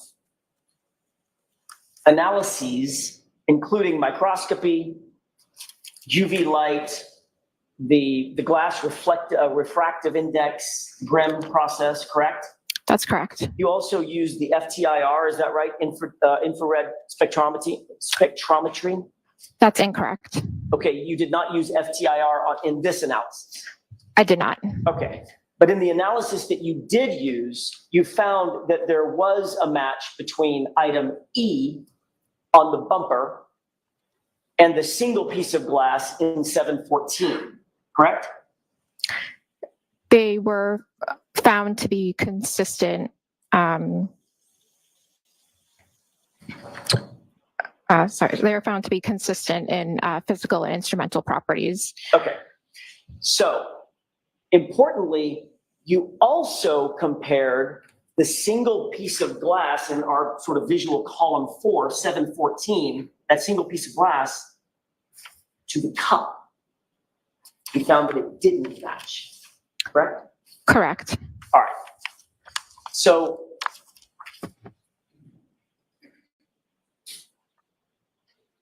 lastly, thanks, Squaw Bob. You tested the single piece of glass found in the fourth column, 714, against the 9 pieces of glass found in 712. Appreciate it, buddy. A, B, C, D, E, F, I, K, and L, correct?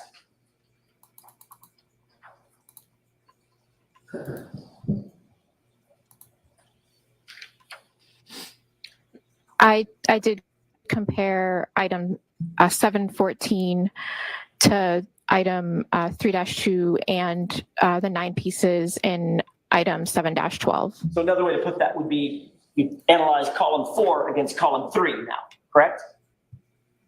I examined them for a possible physical match. And they did not match, correct?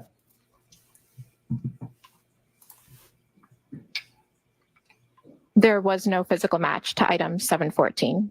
Okay. Your Honor, may I approach for this one? Okay. 27, y'all. He's 27. Want to show Mr. Lally what you know? Sure. I'm looking for the one that was already. Us misunderstand math? May I My approach the court magistrate and ask if he's got WW by chance? No, I do. May I borrow that from the court? Thank you. I'd like you to take a look at that document. Just glance it over for a second and let me know when you've had an opportunity to study that.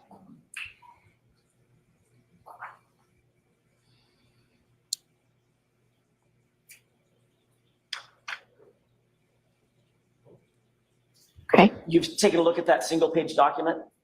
Yes. Does that appear to accurately reflect in sort of a visual manner what you just testified to about your analysis of each of these pieces, irrespective of the text on the item, just the analysis of the items specified in that document?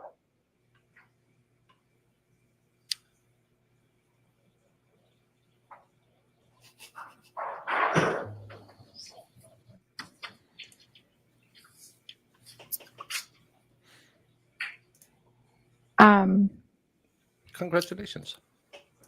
I'm not quite sure what. Still younger than anybody on panel. I've never seen this before. I'm not quite sure what. I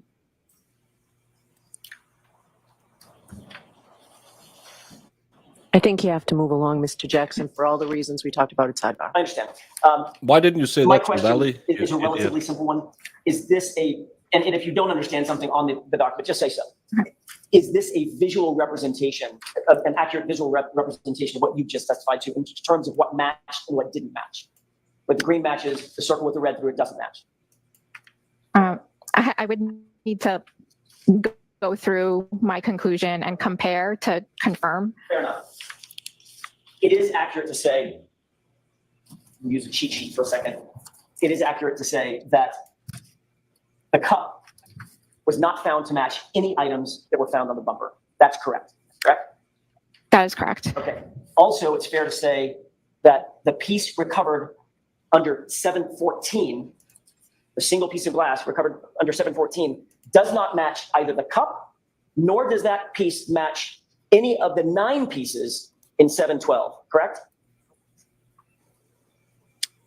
And you can look at your notes if that's easier for you. You just said it. We just want the right answer, Mr. You Jackson. said it right? Of course. 10 So minutes take ago. your time with your notes if that's easier for you. It does seem like she's fighting this in a weird way.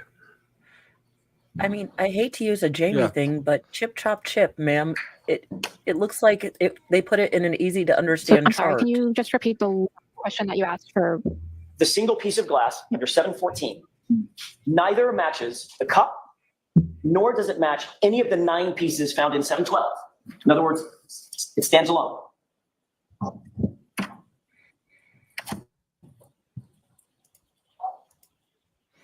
Stand alone.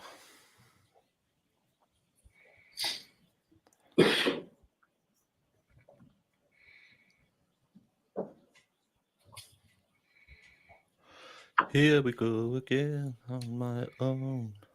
Going down the only road I ever know. So that's correct. Where's So my lighter? 714, there was no physical match between 714 and 3-2 or any of the pieces in 7-12. Thank you, Scott. And then my final question is, the only piece of material, glass material, that was recovered from the bumper, item E, the only thing that any piece on that bumper matched was the single piece of glass found in 714.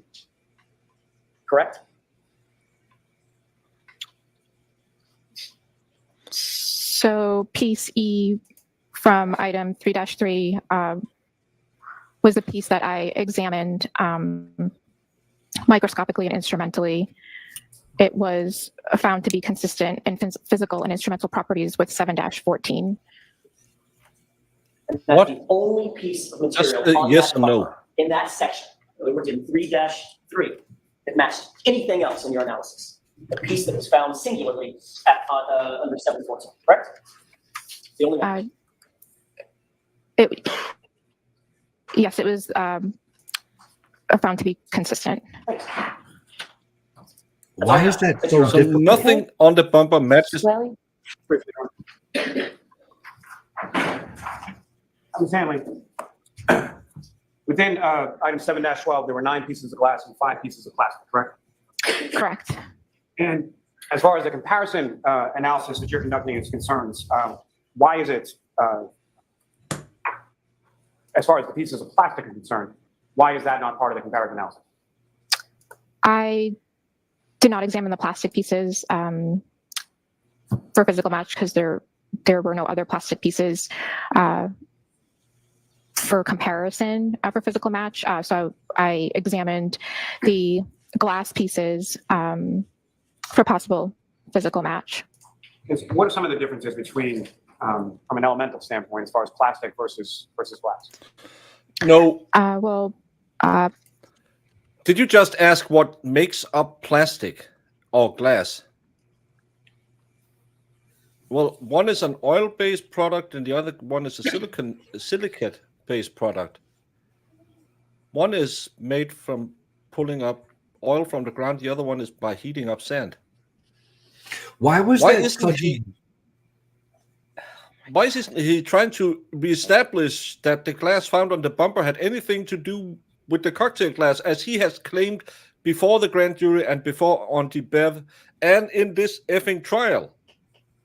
I'm pretty sure he, during opening statement, said cocktail glass pieces on or in the bumper. Embedded. No, he didn't say embedded in opening statements. I was back a look, and he said on or in. In the pre-trials, he have said embedded multiple times. Okay, I've been trying to catch up because I can't keep Skeletor and Salty Bee and C-word, nasty, all the chicks, I can't keep any of them straight, so I had to start watching like charts and such. Just go back and if you have seen Mean Girls, that's all the girls who testified so far in this case. Damn Well, near. as long as, well, it is apropos because someone got ran over by something. Grandma got ran over by a reindeer. Pretty much. Why is that such a Plastic is- difficult question for her to answer? Right? Why was that so complicated and so drawn out? The questions that Lally is asking make way less sense than what Jackson was just trying to get out of her. And she couldn't come up with an answer until the very end. She couldn't say yes until the very end. Can I tell you why? She's in a state lab that has been ruined by internal mistakes that have had them had people audit them all the time. So yes, she's very afraid that she's also gonna be thrown out because she probably knew all about the meth cooking. That's probably accurate. True. It's a type of polymer. A different type of analysis would be conducted if I was examining plastic versus glass. Something like a plastic, something that we refer to Remember as when the judge said, "Move it along," as we just talked about in the sidebar? Maybe anisotropic, or glass is isotropic. So they are different types of material. Now, as far as characteristically speaking, from plastic and or glass, what are some of the commonalities of those items as they're found in general? Objection. Beyond the scope? Yes. Sustained. Thank you, Bev. Also Again, beyond from worry. the drinking glass that was recovered on scene, that was a match for 6 of the pieces of glass that were found on the roadway or on the ground at 34 Fairview Road, correct?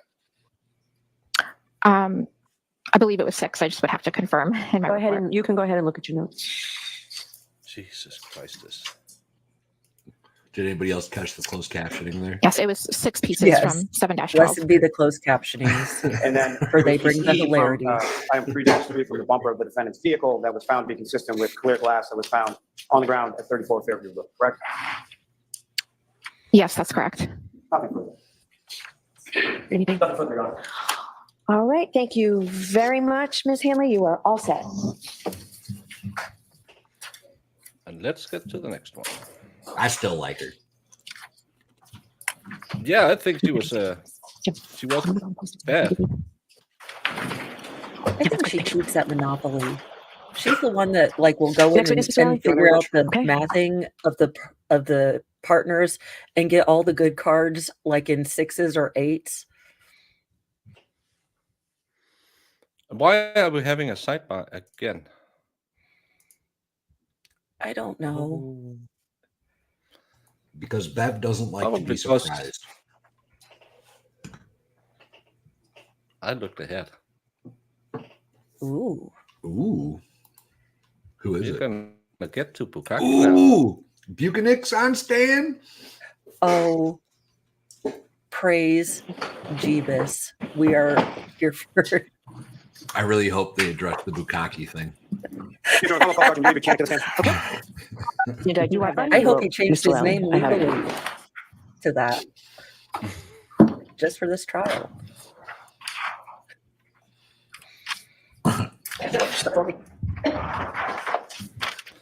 Yes, you missed that the cocktail glass that was embedded in the rear bumper, as we know from all the pretrial hearings and the grand jury reports, neither were embedded or cocktail glass.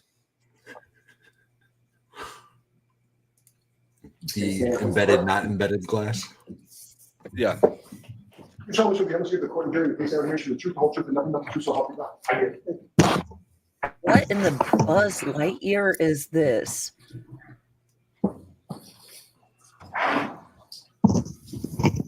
Oh, This he is the has- most Russian has guy I've method seen in my acting life, chin. and I served with Doesn't- Russian soldiers.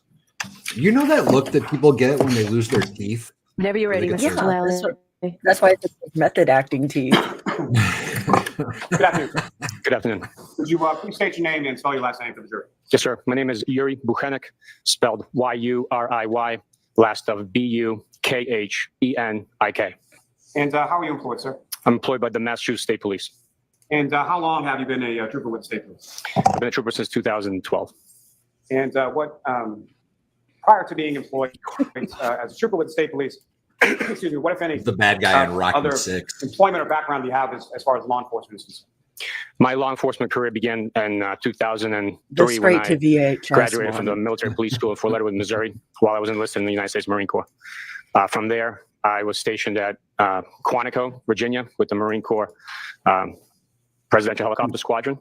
I provided security for the presidential helicopter and assets. Time out. obtaining a top Time secret Yankee out. White There is no way that this dude isn't intelligence. There's no way this guy isn't involved in intelligence in some way, which explains so much when you link him to Proctor and you link him into the Walsh case. Oh my God. I mean, I thought we banned all Russians from everywhere. Is he going to talk about when he wrestled for the WWE? I thought Victor Kozlov the second I saw him. There's no way. Oh my God.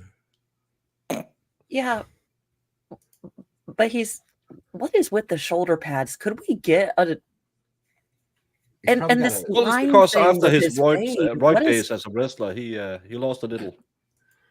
He's stuff. honestly probably got a shoulder harness on. Well, and to be fair, I mean, I wouldn't recognize him except for the tiki torch, went on the hair really well. Patriot front. I didn't know that, Peter. I was promoted meritoriously to corporal and sergeant and had a platoon of 44 Marines. From there, I was stationed in Camp Canton, So he's a California, professional trainer. where I was a patrol supervisor on base as a military police officer. Once my enlistment ended, I decided to come home and pursue a law enforcement career here in Massachusetts in the communities that I grew up in. I first worked for the VA Hospital Police, where I attained a secret clearance, which was a requirement of the employment.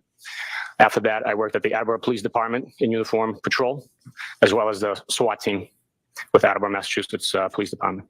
In 2011, I applied for the Massachusetts State Police, graduated, and worked at the Sturbridge Barracks, Millbury Barracks, and Foxborough Barracks. In 2015, I was selected to come to the Norfolk District Attorney's Office with the detective unit and worked homicide cases as a trooper. 2021, December, I was promoted and took on a supervisory role within the unit. Now, with respect to your work within the unit of the detective unit at the Norfolk District Attorney's Office, what, if any, specialized training did you receive in regard to your work there? I've attended numerous homicide conferences, training in various aspects of digital device analysis and investigations in major crimes, homicides, drug investigations, and so forth.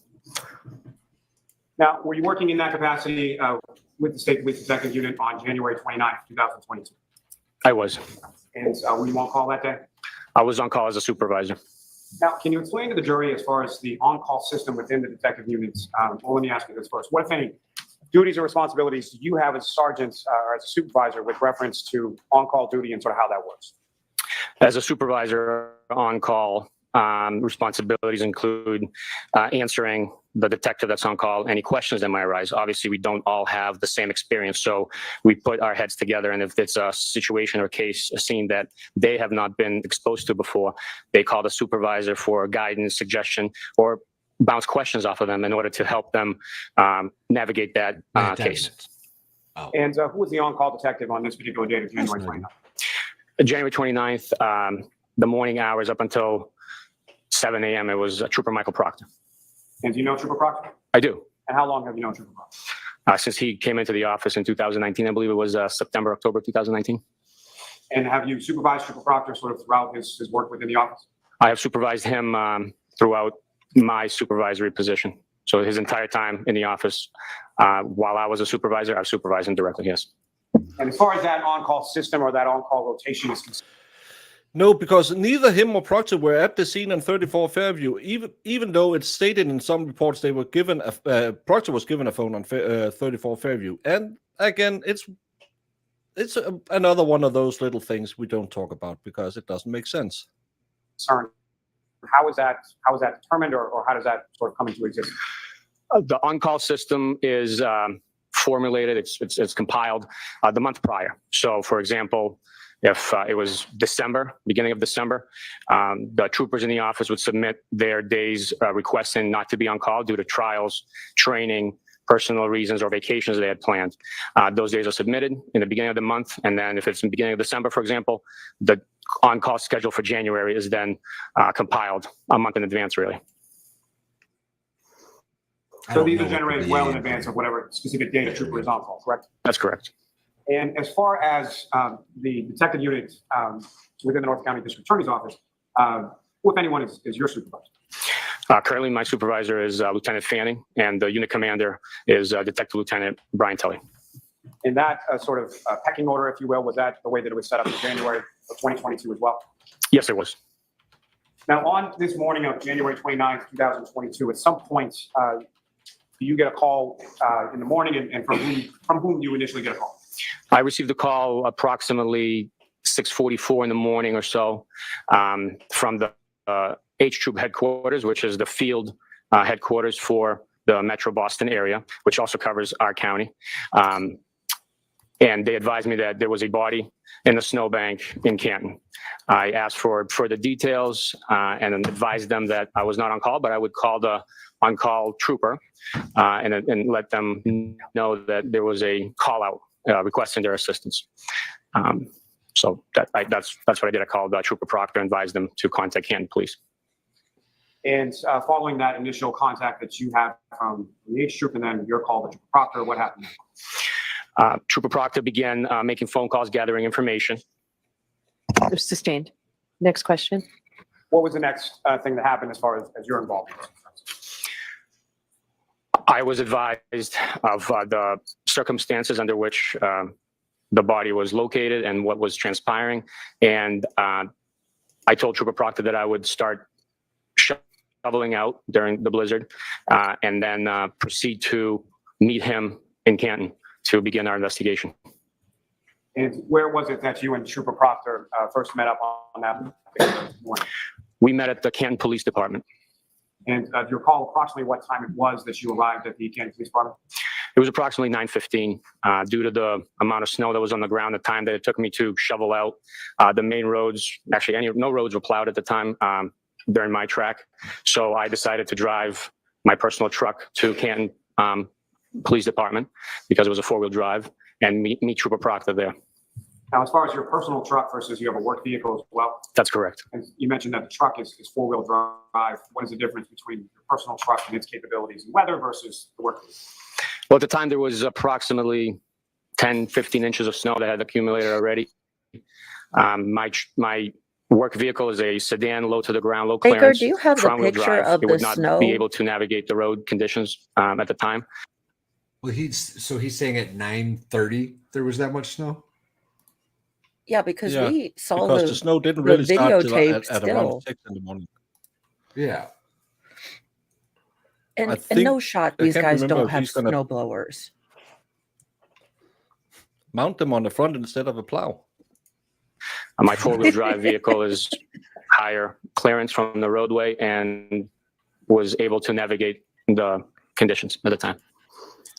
And sir, when you arrived, so at approximately 8:22 in the morning or so, where is it that Somebody drives you a were at that Toyota. point in time, if you know?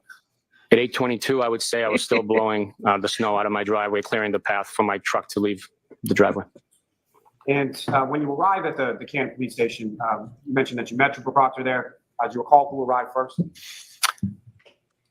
Trooper Proctor was in the parking lot in his vehicle, and I pulled in, backed in next to his, and we walked in together into the police department, I believe. And And when you Agent walked Higgins into was the there Canton doing Police Station on something that with some morning, red plastic. I don't know. sometime after 9 a.m., where is it that you went? Who, if anyone, did you talk to when you first got there? We walked into the police department, were guided to the detective department division of the PD, and we met with the detectives from Canton, and Sergeant Good, who was the uniform patrol sergeant and having been the first responder to the scene as well. Now, without reference to anything that was communicated between the two of you, at some point prior to getting to the Canton police station, did you have conversations with Trooper Proctor? Yes, I did. And did Trooper Proctor make you aware of conversations that he had with other people prior to getting to the Canton police station? Objection. Well, I'll allow that. That's a yes or no. Yes.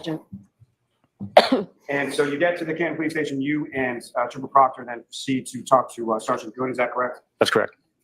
And again, without any reference to what was said to you by Sergeant Good, he relayed some information to you as well? That's correct. No, I'll allow that. That's correct. And if you know about how long was the period of the conversation that you had with Sergeant Good at the Canton police station? The conversation with Sergeant Good was probably 25 to 30 minutes. He walked us through his... Next question, please, Mr. Riley. I'm going to stop you from answering that, Sergeant. Yes, Your Honor. So, Sergeant Mechanic, in reference to, at some point, did you learn the name of the body or the person that was found on the lawn on Fairview Road? Yes, I did. Who did you learn him to be? Mr. John O'Keefe. And, in reference to where Not Mr. officer. O'Keefe's body was at that point, what if This any is the information first you time we received? heard his name all day I'll in his allow murder that. trial.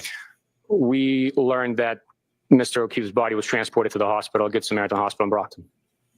And in reference to the Good Samaritan Hospital in Brockton, who, if anyone else, were you told had been taken to that facility as well in relation to your response at one? Objection. I'll allow that. The defendant. And just to be clear, at some points over the course of your investigation, have you had interactions with Karen Reed? Yes, I have. And to be clear, when we say, as far as Karen Reed, the defendant, you see her in the courtroom today. Yes, I do. Can you identify just as to where she's seated or an article of clothing that she's wearing? She's seated between her legal defense team wearing the white blouse. John, does that record reflect identification of the defendant? Yes. So upon having that conversation with Sergeant Good at the Canton Police Station, where is it that you and Trooper Proctor went next? From the Canton Police Department, we proceeded to the McCabe residence. And that was over on Country Lane, is that correct? That's correct, number 12, Country Lane. And when you arrived there, as far as transportation to that, is it you and Trooper Proctor in the same vehicle? Yes, I made the decision to drive us. That way we only take one vehicle. In addition to Trooper Proctor being able to make phone calls and... I think he will try to end the day. But Peter, you've been on this for a long time. Haven't they always said Proctor wasn't at Fairview on the 29th? That Caffey Daffer made up that the scene could be where the body was. It wasn't where the crime was committed. So that other logistics as necessary allowed him that freedom to do so while I operated the vehicle in the dangerous snow conditions. And the snow conditions that you were talking about as far as clearing out the driveway, the drive to the Canton Police Station, did those conditions persist throughout the day of the 29th? Yes, they did. And so you make your way over to the McCabe residence, again, without anything that was said. Who, if anyone, did you speak with at the McCabe residence that morning? We first spoke with Miss Jennifer McCabe. We then spoke with Mr. Matt McCabe, and then we spoke with Mr. Brian Albert. And with reference to each of those conversations, were they done collectively or separately, or how were those interviews conducted? Each interview was conducted separately. We first interviewed Miss Jennifer McCabe. That's not what Jennifer McCabe testified to. She said they were all together. In Or the was same that room. Nicole? Yeah, they They all were said at the that. And kitchen then when table.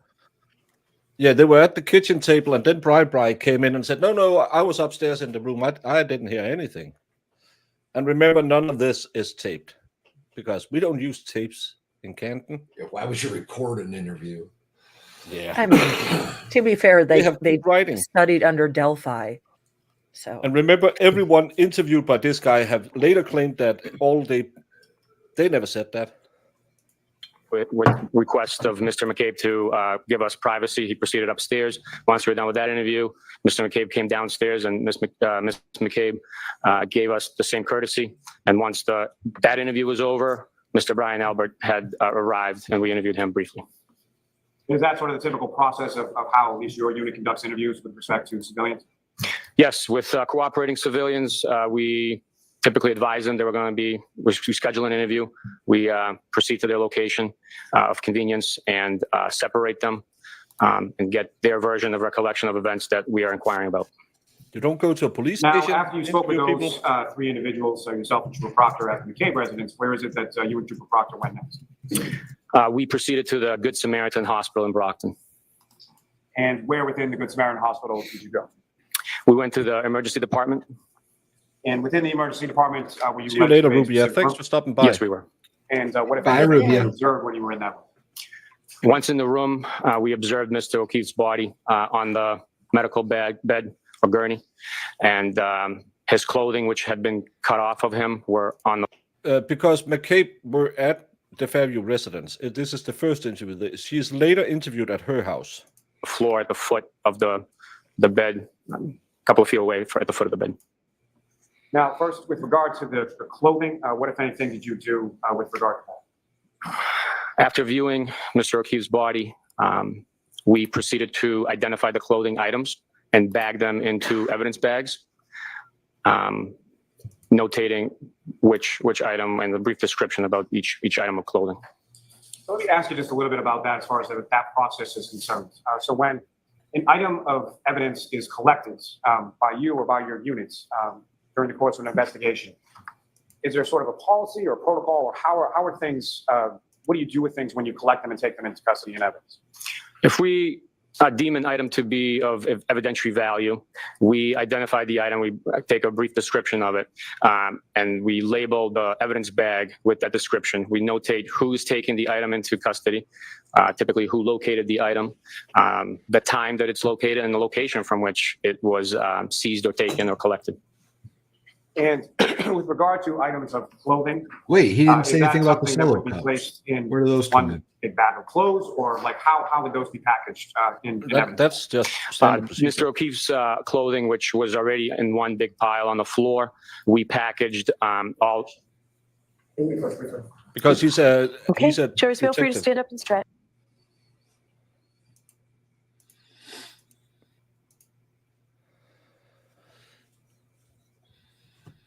So they put his clothes in evidence bags at the hospital, but as far as it's not locked into evidence the same day.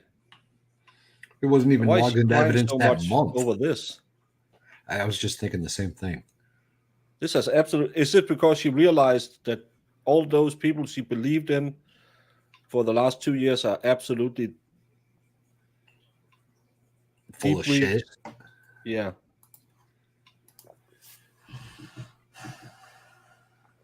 And breaking.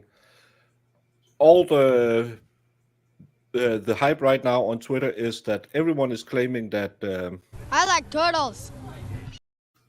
had photographs of the jury because he had his phone. He forgot his computer. He has his phone to watch because they can't see the screen in the courtroom. So when they show evidence, they have to watch it on a live stream. So now they're claiming that he photographed jurors, and everyone should contact Bev and get him thrown out. And so, I have my sorry, words. when you come into the hospital room where Mr. O'Keefe's body was, there's clothing items that are on the floor, is that correct? That's correct. And do you recall how those clothing items were in relation to each other, in relation to the floor? They were positioned on the floor in a pile stacked on top of each other, and they were in the condition of being soaking wet. And with respect to those clothing items, do you recall what those clothing items were individually? Yes, sir. And what were They were a plaid pair of boxer underwear. It was a orange colored design print t-shirt. It was a blue pair of Lucky Brand jeans, a belt, two-tone gray, light, thin hooded sweatshirt, and a right sneaker, black in color with white design and a Nike brand. And how many sneakers were there contained within that And it property? didn't take the socks off his One feet. right See in the sneaker. pictures. And what, if any, observations whatever did the you make socks. of the condition beyond them being? You can see them in the soaking wet? picture. I also recognized, due to the aroma and visual observations, traces of vomit on the clothing. And with regard to those items that you observed on the floor, what, if anything, did you and or Trooper Proctor do with reference to those clothing items? I'll allow that. Once we went through the clothing, we collected each item and put it into a large evidence bag. We double bagged it due to the wetness of the clothing, so it would not seep through. We also identified the fact that there was only one sneaker. So I requested that Trooper Proctor contact the paramedics that transported Mr. O'Keefe from 34 Fairview to the hospital and have them once again check their ambulance to see if there was another sneaker inadvertently left behind in the ambulance vehicle. Now, prior to sort of physically touching this or any other piece of evidence, what, if any, other sort of precautions do you take prior to handling, tactile handling? We put on plastic gloves. Anytime Come on, we move on. handle evidence, which obviously we take great caution not to destroy, alter, or discard. We take good care and put every piece of evidence in one bag. Doesn't matter if you put gloves on when you pick up stuff from the floor that have been on the floor of an ambulance and put it in one big bag when it's wet. So I was saying this from the beginning. The fact that they took soaking wet clothes, threw it in a pile, threw it in a bag, double bagged it so that the moisture couldn't escape, and then left it in a trunk for 45 days. The amount of bacteria and mildew and nastiness that would have been growing in that shirt, in those clothes, makes it virtually useless after that. Yeah, I'm gonna love to hear that how they locked it into evidence at that point, because I know the belt thing kind of came up. We haven't heard about that. People thought there was no belt. So now, was it locked correctly into evidence that day, or why wasn't it turned into the lab until 40 days later? Any evidence, we also put on gloves in order to help preserve that item. And in reference to these items or items of anything of evidentiary value that you seize as evidence, once you take it and secure it into an evidence bag, what happens to it from there? Once it's secure in the evidence bag, it is sealed and logged into our evidence storage facility at the office. And then as necessary, it is signed out, shipped off for processing, review, or court proceedings. And as far as that sealing is concerned, how are bags or boxes of items of evidentiary value, how are they sealed? Once the bag is... I'll allow it. I'll allow it. Of course. Thank you. Once the bag is sealed, we utilize tape, typically red or yellow tape. Once it's secured, we initial and date the tape on the edge. And that procedure helps identify the time and date it was sealed and by who with the initials. And then once that bag or box is sealed, if that bag or box is subsequently opened at a later time, what, if any, notation or what if any recordation of that is made? Anytime a piece of evidence is signed out for review, it's logged in the tracking system. In addition, anytime a piece of evidence is open, with a container being the bag or a box is open and the tape is cut, it is then resealed, reinitialed, and dated by the trooper or an individual who's signing that evidence out and then returning it. Why would they ever need to cut the evidence tape? bag or box is concerned when it's If been opened, they have to is take that it up to something that is test. noticeable based on Or look at it. sealing and get resealing traces of that particular stuff on it. receptacle? Yes, sir. We see It is that on- definitely noticeable, and it's We said a trooper. Why would a noted trooper ever in have to the open it? systems. Now, with regard to, you mentioned or made some mention earlier in the testimony in regard to evidence storage facilities at your office. Yes. Can you describe what those are and who, if anyone, has access to those evidence storage areas?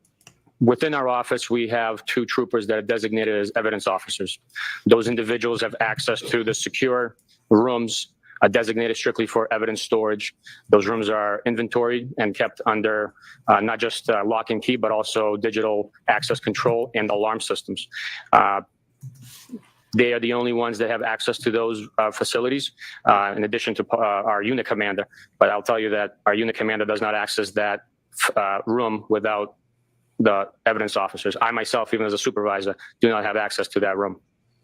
You don't have access to that evidence room, is that correct? That's correct. Trooper Proctor, is he one of those evidence officers? Does he have access to that room? He does not. How? As far as at the time in January of I don't 2022, who are the believe troopers that. within your office who did have access to that? In January 2022, that would be Trooper Jeff Kakowski and Trooper David DeChico. And that would be in addition to Lieutenant Tully, is that correct? Detective Lieutenant Telly, I believe, has access to it, but I cannot speak to that. I just believe that he does as a unit commander to facilitate any next assignment. Now, with reference to any items that You said you there were was physically only the present two guys for, who that had were taken access. into custody or taken into evidence, including that clothing from the hospital on January 29th and any other items throughout the course of this investigation, when they were Oh no, burn that taped with and fire. sealed, what were each of those? What happened with each of those items once they were taken back to your office? Objection. I'll allow it.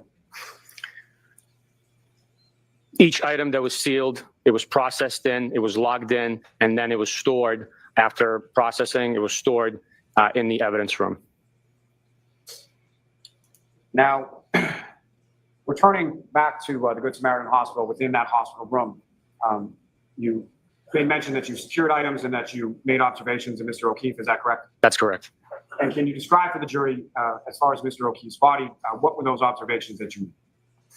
Mr. O'Keefe's body was laying on his back. The observations I made were of bruising to the eyelids of his face. Based on my experience and having cases with head trauma, I can tell you that during subdural hematoma, the Objection. He's not You a a doctor now? Yeah, Dr. Phil, medicine person. Let's do a quick count. Who thinks she'll allow it? Oh, probably. Probably. That he now gives medical testimony. Yeah. Oh, for Because based on my experience, that's the magic word. Yeah, I'll sustain the objection. Oh. Build a foundation if you can, Mr. Lally. Over the course of your work with this unit, She's still going to let it in. Of course, he's she just is. got it. He's just got it. Have you seen how many homicides or- with head trauma? Yeah. Let me Okay, you let can me do step it. into it this way. As far as your work within this unit, as far as it's concerned, Dr. Yuri Sputnik. what, if any, jurisdiction the state police detective unit has with reference to not only homicide but death investigations within Norfolk County? Oh, that's funny. by statute, chapter 38, section 4, each county, the district attorney's office is provided jurisdiction over all death investigations. As a result, the law enforcement entities that are assigned to that Norfolk or that district attorney perform the investigations. In Norfolk County, those individuals are members of the Massachusetts State Police assigned to the State Police Detective Unit within our office. And so as far as death investigations, what exactly or what type of investigations would that encompass? He didn't even try to get it in. Death investigations that we have jurisdiction over are all unattended deaths. Unattended death means that a physician, a doctor, is not overseeing the individual that passes. Those deaths would be suicides, homicides, overdose type deaths, natural deaths, accidental deaths, and so forth. Any type of death that is not overseen by a doctor at a medical facility or in a hospice type situation. So as a result of your assignment to this unit and that sort of exclusivity of jurisdiction over unattended deaths within Norfolk County, if you know approximately how many death investigations have you been a part of over the course of your work with the State Police Detective? Over the last 9 years, I would venture to say it's over 500 death investigations that I was a part of. And Sergeant, over the course of your involvement within those investigations, if you know how many of those investigations involved some indication or some type of head trauma?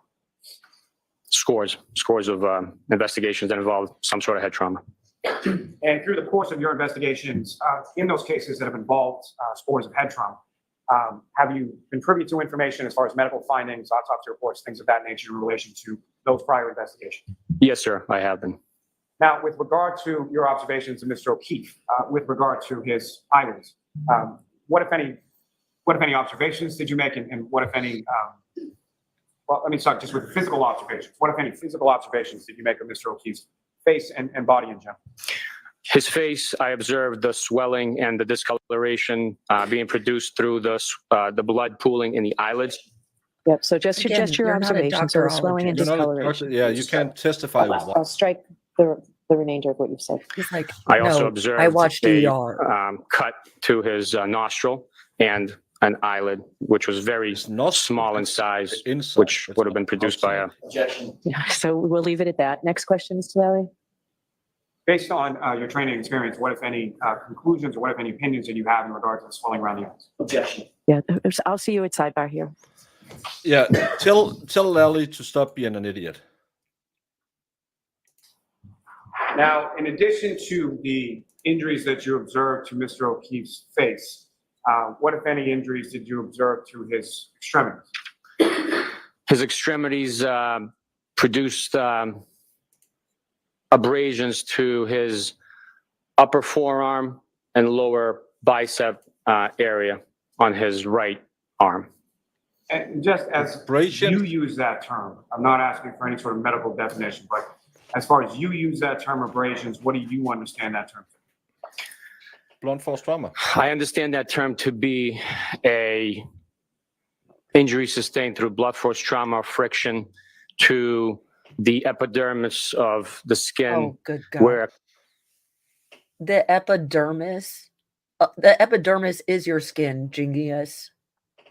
Mo, They're the same word. Mo, if I send you my links, can I go now? Tell me, Wait, Mr. do I get to Bukaki. collect drinking? Because I'll start drinking, because this is dumb. Tell me, Mr. Bukaki, have spent the last 2 weeks watching this trial with Lally every evening to say all the correct words without telling me, Mr. Bukaki watched all of this trial with Lally to try to say the right words. We have an EMT, a guy who's trained in medical things, not like Mr. I ate crayons in the military and I knew Mr. the president. Epidermis here. He Just said because you worked, fractures. yeah. I mean, just because you worked at a VA hospital does not make you a doctor. I bet you all the soldiers he had in his 44-man platoon will sign a piece of paper now telling you he was the guy who always came in with a smug look and said, well, and then started berating them for something stupid on page 47 in the manual that no one else noticed. He is definitely the CO that gets left on the trail somewhere. Yeah, let's just say he would be hand grenade target practice if they ever hit a hot zone. Yes, blunt force trauma would, especially to an arm. I've said this multiple times. I have quite a meaty arm because I used to be a baker. That gives you a big forearm, Popeye forearms.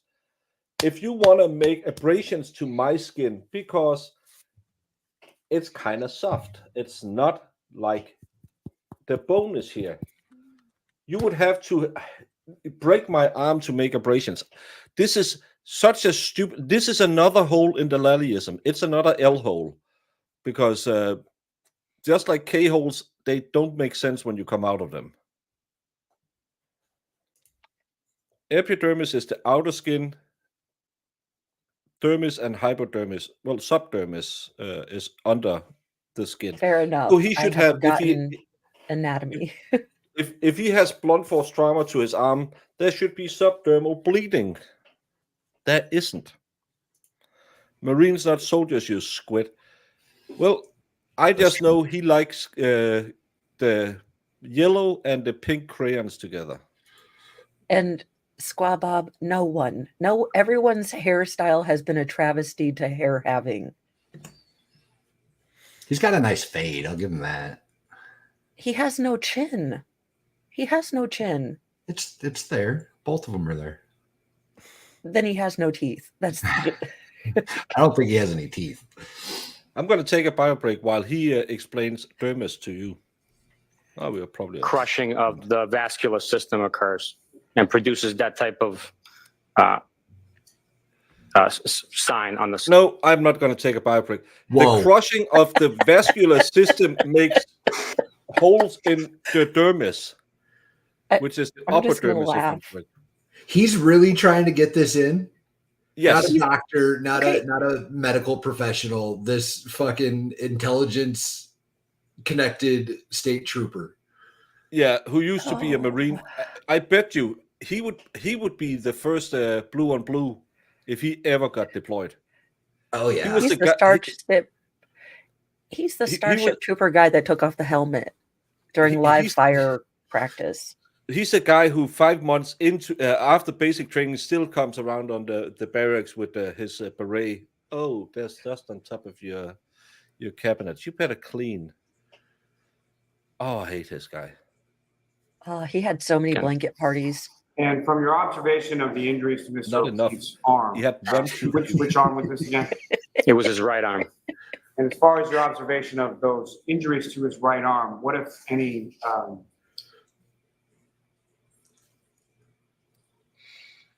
as far as the consistency of those injuries, what, if anything, did you note or observe in reference to those? They were clearly from Alexis Taillight. Consistency with what? With the Let me rephrase this. Yeah. How were the abrasions that you're describing positioned in relation to each other? Each abrasion appeared to me to be linear and concentrated in a specific location on the arm. It didn't go any further north of a point and did not go any further south of a point.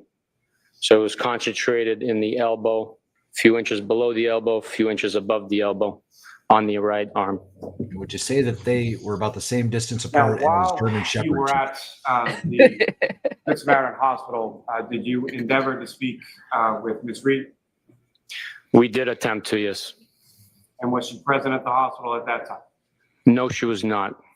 And at some point subsequent to that, did you receive, or what, if any, information did you receive as to her whereabouts? We were made aware that she was located at 345 Country Hill Drive in Dayton at her parents' home. And where did you go from the Good Samaritan Hospital once you left them? We proceeded to that location. Now, sir, with reference to the items of clothing that you recovered from the Good Samaritan of Mr. O'Keefe's, do you have those items of clothing with you here today in court? Yes, I do. Your Honor, with the court's permission, I would ask that the witness be allowed to retrieve those items and display those items. Okay, are they in the courtroom? I believe so, yes. Okay, yes, May I approach? yes.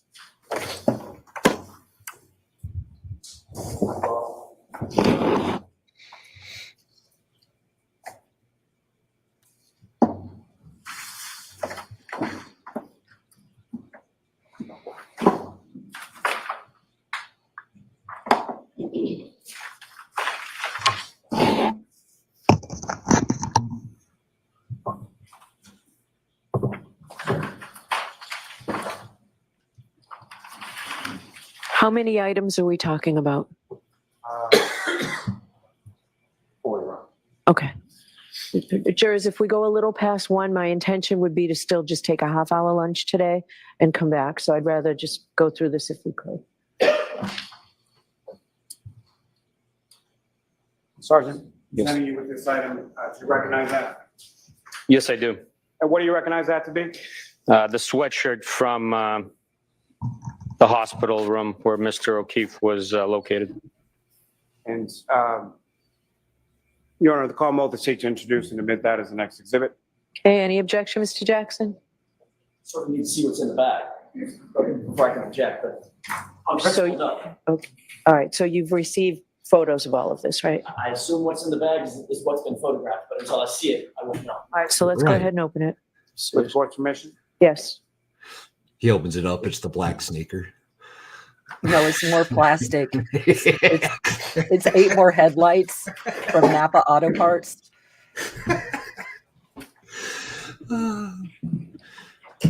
It's the remainder of the glass that they put on the bumper. It's the rest of the solo cups.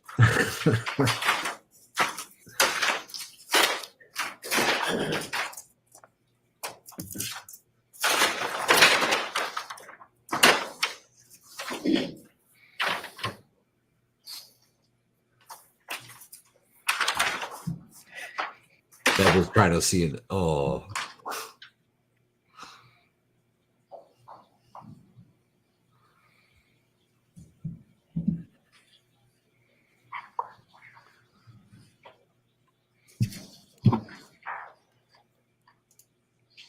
Why was it rolled up like that? Okay. My kids folded it. So Ellie, why don't you come take the bag? Yes, Put it back in the bag. it's in evidence, and we'll put that back in the bag. Okay. Notice also that the court reporter is not wearing gloves while she's handling all of this over there. Yeah. Yeah, Seems why par not? for the course. Yes. Can you do another item, sir? You recognize Lally that? made sure to put gloves on. Yes, I do. Court reporter, she's probably sterile. It says it's a one orange T-shirt. And Your Honor, with court's permission, if we could remove that item and place the jury as well. Yes.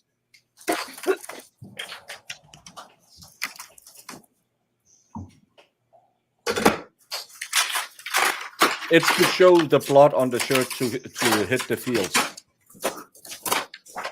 It's the evidence. No, this is the beauty of Canton PD. They don't have to switch gloves because they already cross-contaminated all the evidence. This is so ridiculous. Yes. How did all that blood get on the front? And how did it smell like puke? I really want to know about that. No objection. Okay.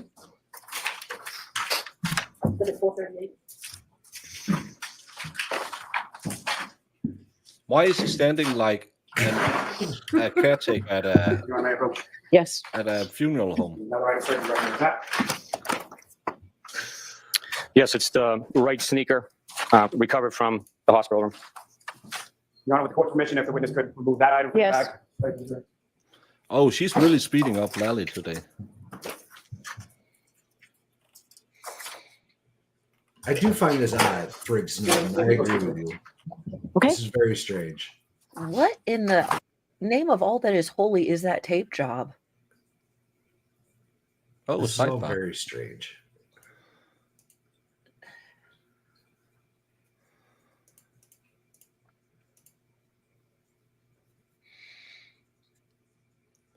Well, you don't have to do it in this case because all of it is contaminated. We know Yeah, that. none of it was sterile. It started out contaminated. I'm surprised they didn't bag it all in the same bag. You know, keep.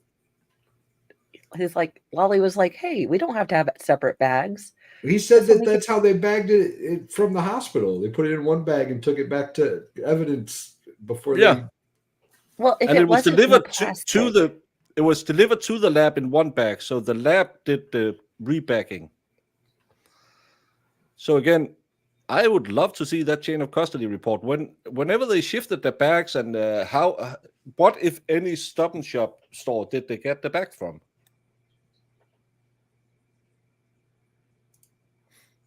Yes.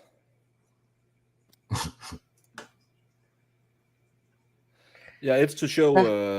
It's probably the lab tape is probably the yellow one to show them they opened the evidence tape.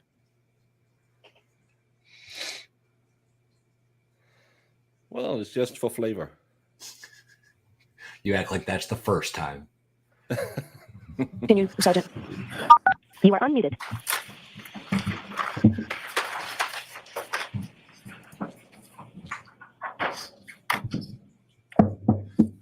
Clean kicks. Yeah, pretty. All right, new Mr. shoe. Lally.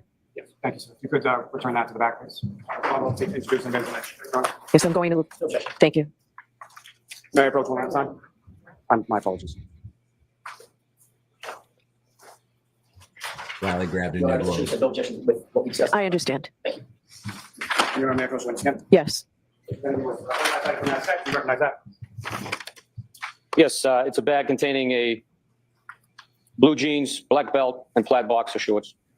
And Your Honor, with court's permission, may the witness remove just the jeans and the belt from the back? Yes.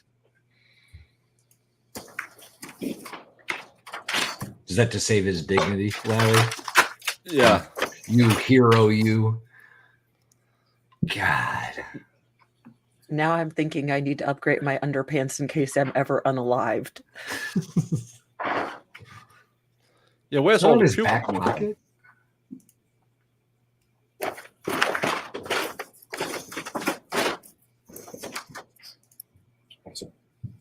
You can return that to the back, sir. Your Honor, I'm seeking to introduce them into the next exhibit. Yeah, all of this is in one Okay. bag. Thank you. That's perfectly fine.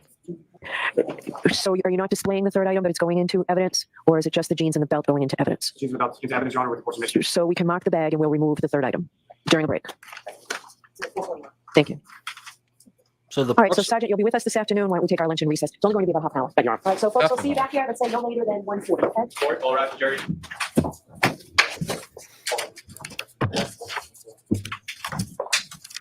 You are muted. This is the guy who claims witness intimidation by Turtle Boy. She looks so shook, don't she? She looks like she's scared of the outcome of this. I like turtles. Hey there, Karen Reed trial watchers. This is a law and crime legal alert. Google Incognito tracked users' browsing data without their knowledge. Yep, Unanswered Alliance, one of our legal spots.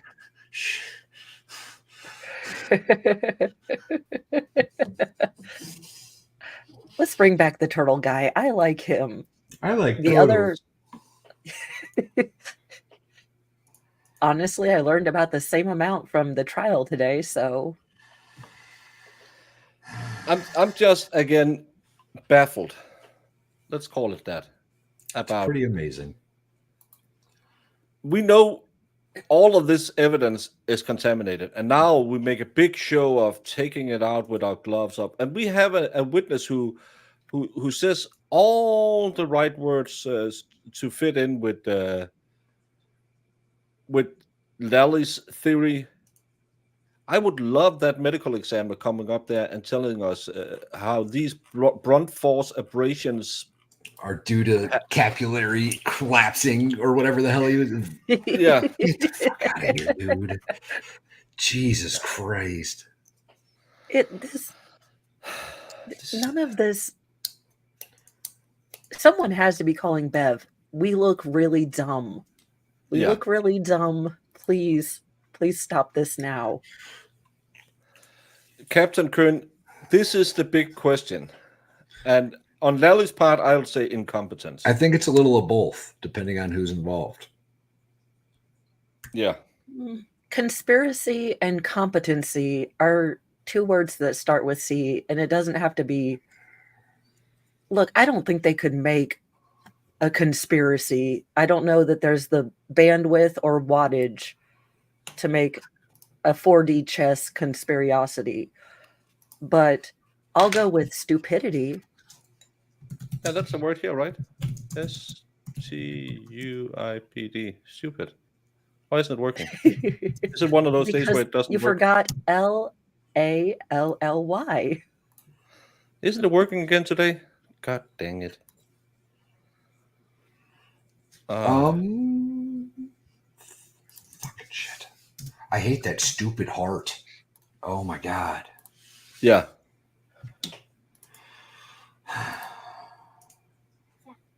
Why won't it do it again today? Let's try again. Not working.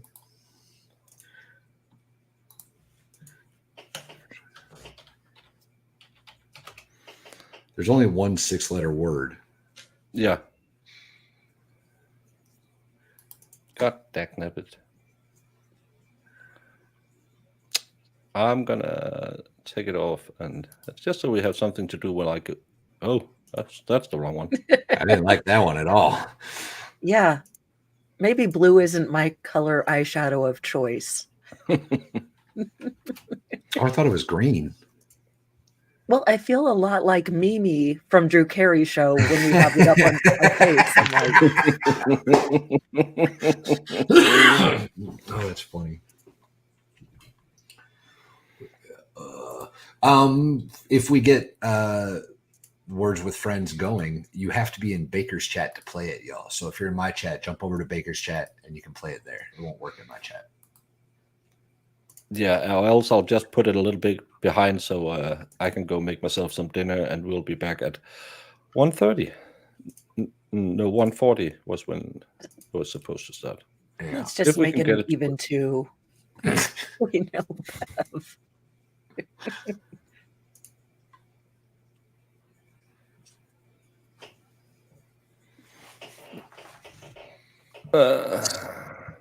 Try discuss. See if discuss works. Yeah, that shoe looked very new for something that's been out in snow and. Nope, It it's one doesn't of even those look days like it where. has the little crease thing. Like, you know, if you walk on tennis shoes, but I know those Yeah. are Nike, so he might have the crease guard. But Nope, doesn't work today. Well, I'm gonna. How long? We can go back to Sergeant Bukakni's testimony and just let that run while people have a break. good idea. During the police evidence, the truth, the whole truth, and nothing but the truth, so help you God. I did. I put this up. And I put this up. And then we're gonna take a short break. Follow us on Discord, on Twitter, and we will announce when we're back from the break. And Whenever you're ready, Mr. Lally. thank you all for watching this morning. We will be back in roughly 30 minutes. Good afternoon, sir. Good About afternoon. 30 minutes. You please state See your y'all name. later. See you later. Yes, sir. My name is Yuri Buchanek, spelled Y-U-R-I-Y, last of B-U-K-H-E-N-I-K. And how are you employed, sir? I'm employed by the Massachusetts State Police. And how long have you been a trooper with the state police? I've been a trooper since 2012. And prior to being employed as a trooper with the state police, excuse me, what, if any, other employment or background do you have as far as law enforcement is concerned? My law enforcement career began in 2003 when I graduated from the military police school in Fort Leonard, Missouri, while I was enlisted in the United States Marine Corps. From there, I was stationed at Quantico, Virginia, with the Marine Corps Presidential Helicopter Squadron. I provided security for the presidential helicopter and assets, attaining a top secret Yankee White clearance. I was promoted meritoriously to corporal and sergeant and had a platoon of 44 Marines. From there, I was stationed in Canton, California, where I was a patrol supervisor on base as a military police officer. Once my enlistment ended, I decided to come home and pursue a law enforcement career here in Massachusetts in the communities that I grew up in. I first worked for the VA Hospital Police, where I attained a secret clearance, which was a requirement of the employment. After that, I worked at the Attleboro Police Department in uniform patrol, as well as the SWAT team with Attleboro, Massachusetts Police Department. In 2011, I applied for the Massachusetts State Police, graduated, and worked at the Sturbridge Barracks, Millbury Barracks, and Foxborough Barracks. In 2015, I was selected to come to the Norfolk District Attorney's Office with the detective unit and worked homicide cases as a trooper. 2021, December, I was promoted and took on a supervisory role within the unit. Now, with respect to your work within the unit of the detective unit at the Norfolk District Attorney's Office, what, if any, specialized training did you receive in regard to your work there? I've attended numerous homicide conferences, training in various aspects of digital device analysis and investigations in major crimes, homicides, drug investigations, and so forth. Now, were you working in that capacity with the State Police Detective Unit on January 29th, 2022? I was. And were you on call that day? I was on call as a supervisor. Now, can you explain to the jury as far as the on-call system within the detective units? Well, let me ask you this first. What, if any, duties or responsibilities do you have as a sergeant or as a supervisor with reference to on-call duty and sort of how that works?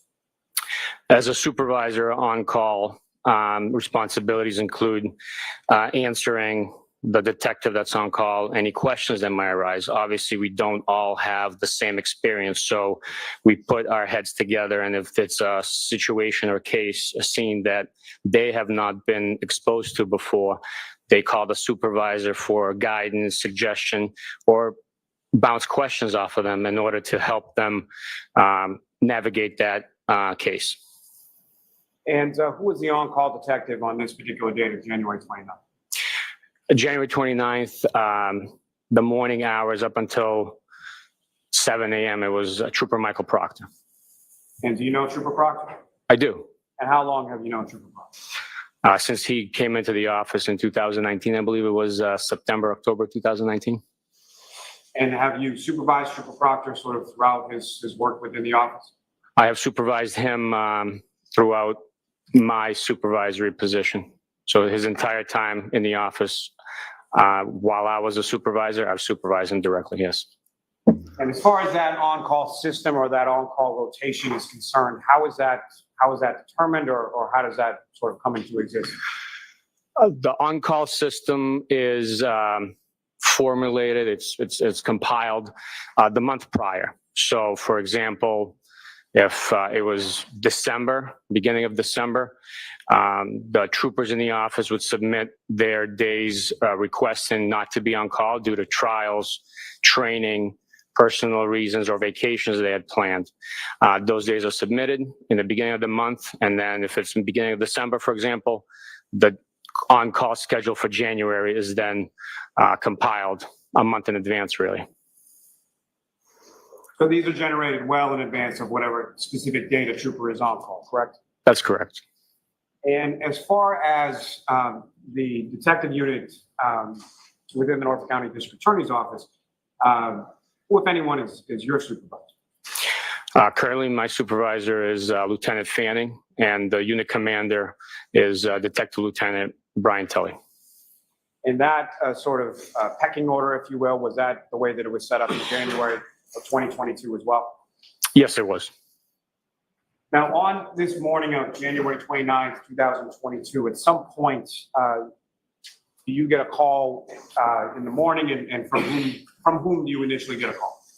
I received a call approximately 6:44 in the morning or so from the H Troop headquarters, which is the field headquarters for the Metro Boston area, which also covers our county. And they advised me that there was a body in the snowbank in Canton. I asked for further details and advised them that I was not on call, but I would call the on-call trooper and let them know that there was a call out requesting their assistance. So that's what I did. I called Trooper Proctor and advised them to contact Canton Police. And following that initial contact that you had from the H Troop and then your call to Trooper Proctor, what happened then? Trooper Proctor began making phone calls, gathering information. Sustained. Next question. What was the next thing that happened as far as your involvement was concerned? I was advised of the circumstances under which the body was located and what was transpiring. And I told Trooper Proctor that I would start shoveling out during the blizzard and then proceed to meet him in Canton to begin our investigation. And where was it that you and Trooper Proctor first met up on that particular morning? We met at the Canton Police Department. And do you recall approximately what time it was that you arrived at the Canton Police Department? It was approximately 9:15. Due to the amount of snow that was on the ground, the time that it took me to shovel out the main roads, actually no roads were plowed at the time during my track. So I decided to drive my personal truck to Canton Police Department because it was a 4-wheel drive and meet Trooper Proctor there. Now, as far as your personal truck versus you have a work vehicle as well? That's correct. And you mentioned that the truck is 4-wheel drive. What is the difference between your personal truck and its capabilities in weather versus the work vehicle? Well, at the time, there was approximately 10, 15 inches of snow that had accumulated already. My work vehicle is a sedan, low to the ground, low clearance, front wheel drive. It would not be able to navigate the road conditions at the time. My four-wheel drive vehicle is higher clearance from the roadway and was able to navigate the conditions at the time. And sir, when you arrived, so at approximately 8:22 in the morning or so, where is it that you were at that point in time, if you know? At 8:22, I would say I was still blowing the snow out of my driveway, clearing the path for my truck to leave the driveway. And when you arrived at the Canton police station, you mentioned that you met Trooper Proctor there. Do you recall who arrived first? Trooper Proctor was in the parking lot in his vehicle, and I pulled in, backed in next to his, and we walked in together into the police department, I believe. And when you walked into the Canton police station on that morning, sometime after 9 a.m., where is it that you went? Who, if anyone, did you talk to when you first got there? We walked into the police department, were guided to the detective department division of the PD, and we met with the detectives from Canton and Sergeant Good, who was the uniform patrol sergeant and having been the first responder to the scene as well. Now, without reference to anything that was communicated between the two of you, at some point prior to getting to the Canton police station, did you have conversations with Trooper Proctor? Yes, I did. And did Trooper Proctor make you aware of conversations that he had had with other people prior to getting to the Canton police station? Objection. No, I'll allow that. That's a yes or no. Yes. And so you get to the Canton police station, you and Trooper Proctor then proceed to talk to Sergeant Good, is that correct? That's correct. And again, without any reference to what was said to you by Sergeant Good, he relayed some information to you as well? That's correct. No, I'll allow that. That's correct. And if you know about how long was the period of the conversation that you had with Sergeant Good at the Canton police station? The conversation with Sergeant Good was probably 25 to 30 minutes. He walked us through his... Next question, please, Mr. Lally. I'm going to stop you from answering that, Sergeant. Yes, Your Honor. So, Sergeant Mechanic, in reference to, at some point, did you learn the name of the body or the person that was found on the lawn on Fairview Road? Yes, I did. Who did you learn him to be? Mr. John O'Keefe. And in reference to where Mr. O'Keefe's body was at that point, what, if any, information did you receive about that? Objection. I'll allow that. We learned that Mr. O'Keefe's body was transported to the hospital, Good Samaritan Hospital in Brockton. And in reference to the Good Samaritan Hospital in Brockton, who, if anyone else, were you told had been taken to that facility as well in relation to your response that morning? Objection. I'll allow that. The defendant. And just to be clear, at some points over the course of your investigation, have you had interactions with Karen Reed? Yes, I have. And to be clear, when we say, as far as Karen Reed, the defendant, you see her in the courtroom today? Yes, I do. Can you identify just as to where she's seated or an article of clothing that she's wearing? She's seated between her legal defense team wearing the white blouse. Your Honor, that's the record reflect identification of the defendant? Yes. So upon having that conversation with Sergeant Good at the Canton police station, where is it that you and Trooper Proctor went next? From the Canton Police Department, we proceeded to the McCabe residence. And that was over on Country Lane, is that correct? That's correct, number 12, Country Lane. And when you arrived there, as far as transportation to that, is it you and Trooper Proctor in the same vehicle? Yes, I made the decision to drive us. That way we only take one vehicle. In addition to Trooper Proctor being able to make phone calls and facilitate other logistics as necessary, allowed him that freedom to do so while I operated the vehicle in the dangerous snow conditions. And the snow conditions that you were talking about as far as clearing out your driveway, the drive to the Canton police station, Did those conditions persist throughout the day of the 29th? Yes, they did. And so you make your way over to the McCabe residence, again, without anything that was said. Who, if anyone, did you speak with at the McCabe residence that morning? We first spoke with Miss Jennifer McCabe. We then spoke with Mr. Matt McCabe, and then we spoke with Mr. Brian Albert. And with reference to each of those conversations, were they done collectively or separately, or how were those interviews conducted? Each interview was conducted separately. We first interviewed Miss Jennifer McCabe with request of Mr. McCabe to give us privacy. He proceeded upstairs. Once we were done with that interview, Mr. McCabe came downstairs, and Miss McCabe gave us the same courtesy. And once that interview was over, Mr. Brian Albert had arrived, and we interviewed him briefly. Is that sort of the typical process of how at least your unit conducts interviews with respect to civilians? Yes, with cooperating civilians, we typically advise them they were going to be, we schedule an interview. We proceed to their location of convenience and separate them and get their version of recollection of events that we are inquiring about. Now, after you spoke with those three individuals, yourself and Trooper Proctor at the McCabe residence, where is it that you and Trooper Proctor went next? We proceeded to the Good Samaritan Hospital in Brockton. And where within the Good Samaritan Hospital did you go? We went to the emergency department. And within the emergency department, were you led to a specific room? Yes, we were.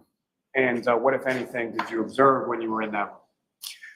Once in the room, we observed Mr. O'Keefe's body on the medical bed or gurney, and his clothing, which had been cut off of him, were on the floor at the foot of the bed, a couple of feet away at the foot of the bed. Now, first, with regard to the clothing, what, if anything, did you do with regard to that? After viewing Mr. O'Keefe's body, we proceeded to identify the clothing items and bag them into evidence bags, notating which item and a brief description about each item of clothing. So let me ask you just a little bit about that as far as that process is concerned. So when an item of evidence is collected by you or by your units during the course of an investigation, is there sort of a policy or a protocol, or how are things, what do you do with things when you collect them and take them into custody and evidence? If we deem an item to be of evidentiary value, we identify the item, we take a brief description of it, and we label the evidence bag with that description. We notate who's taking the item into custody, typically who located the item, the time that it's located, and the location from which it was seized or taken or collected. And with regard to items of clothing, is that something that would be placed in just one big bag of clothes, or like how would those be packaged in evidence bags? Mr. O'Keefe's clothing, which was already in one big pile on the floor, we packaged all. Okay, jurors, feel free to stand up and stretch.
And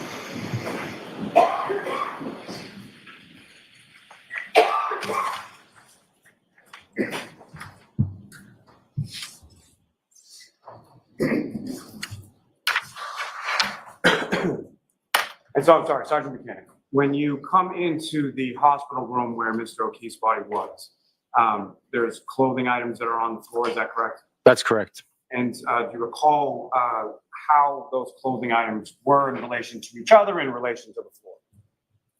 They were positioned on the floor in a pile stacked on top of each other, and they were in the condition of being soaking wet.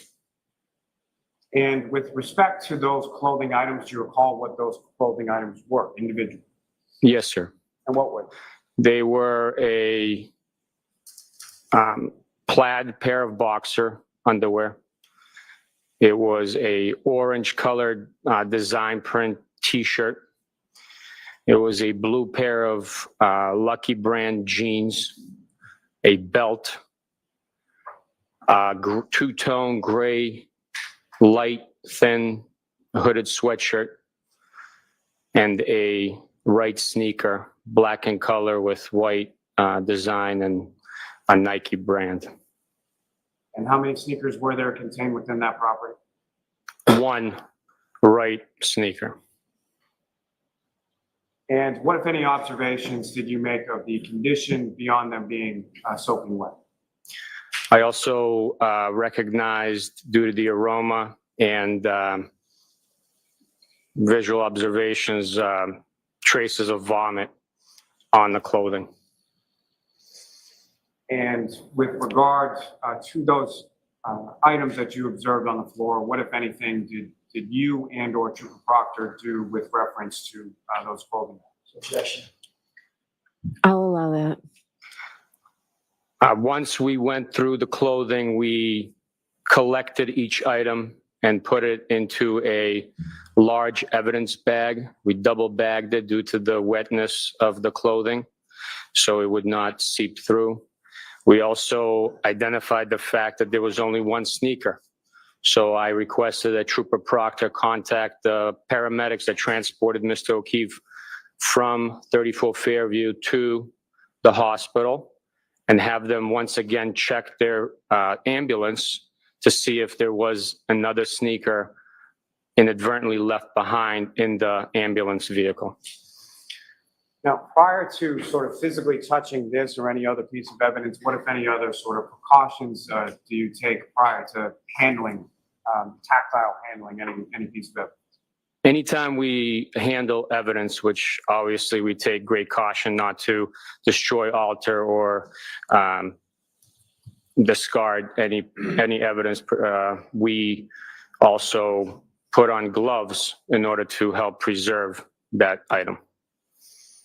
And in reference to these items or items of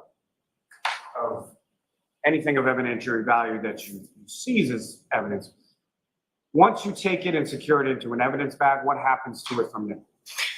Once it's secure in the evidence bag, it is sealed and logged into our evidence storage facility at the office. And then as necessary, it is signed out, shipped off for processing, review, or court proceedings. And as far as that sealing is concerned, how are bags or boxes of items of evidentiary value, how are they sealed? Once the bag is... I'll allow it.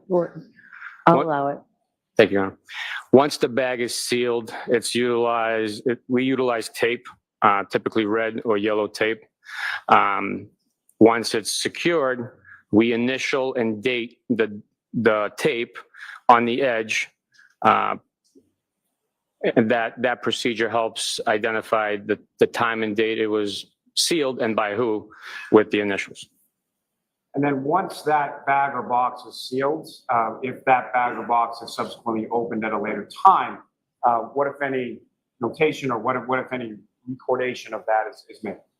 Anytime a piece of evidence is signed out for review, it's logged in the tracking system. In addition, anytime a piece of evidence is open, with a container being a bag or a box is open and the tape is cut, it is then resealed, reinitialed, and dated by the trooper or an individual who's signing that evidence out and then returning it. As far as the evidence bag or box is concerned, when it's been opened, is that something that is noticeable based on the sealing and resealing of that particular receptacle? Yes, sir. It is definitely noticeable, and it's noted in the systems. Now, with regard to, you mentioned or made some mention earlier in the testimony in regard to evidence storage facilities at your office. Yes. Can you describe what those are and who, if anyone, has access to those evidence storage areas? Within our office, we have 2 troopers that are designated as evidence officers. Those individuals have access to the secure rooms designated strictly for evidence storage.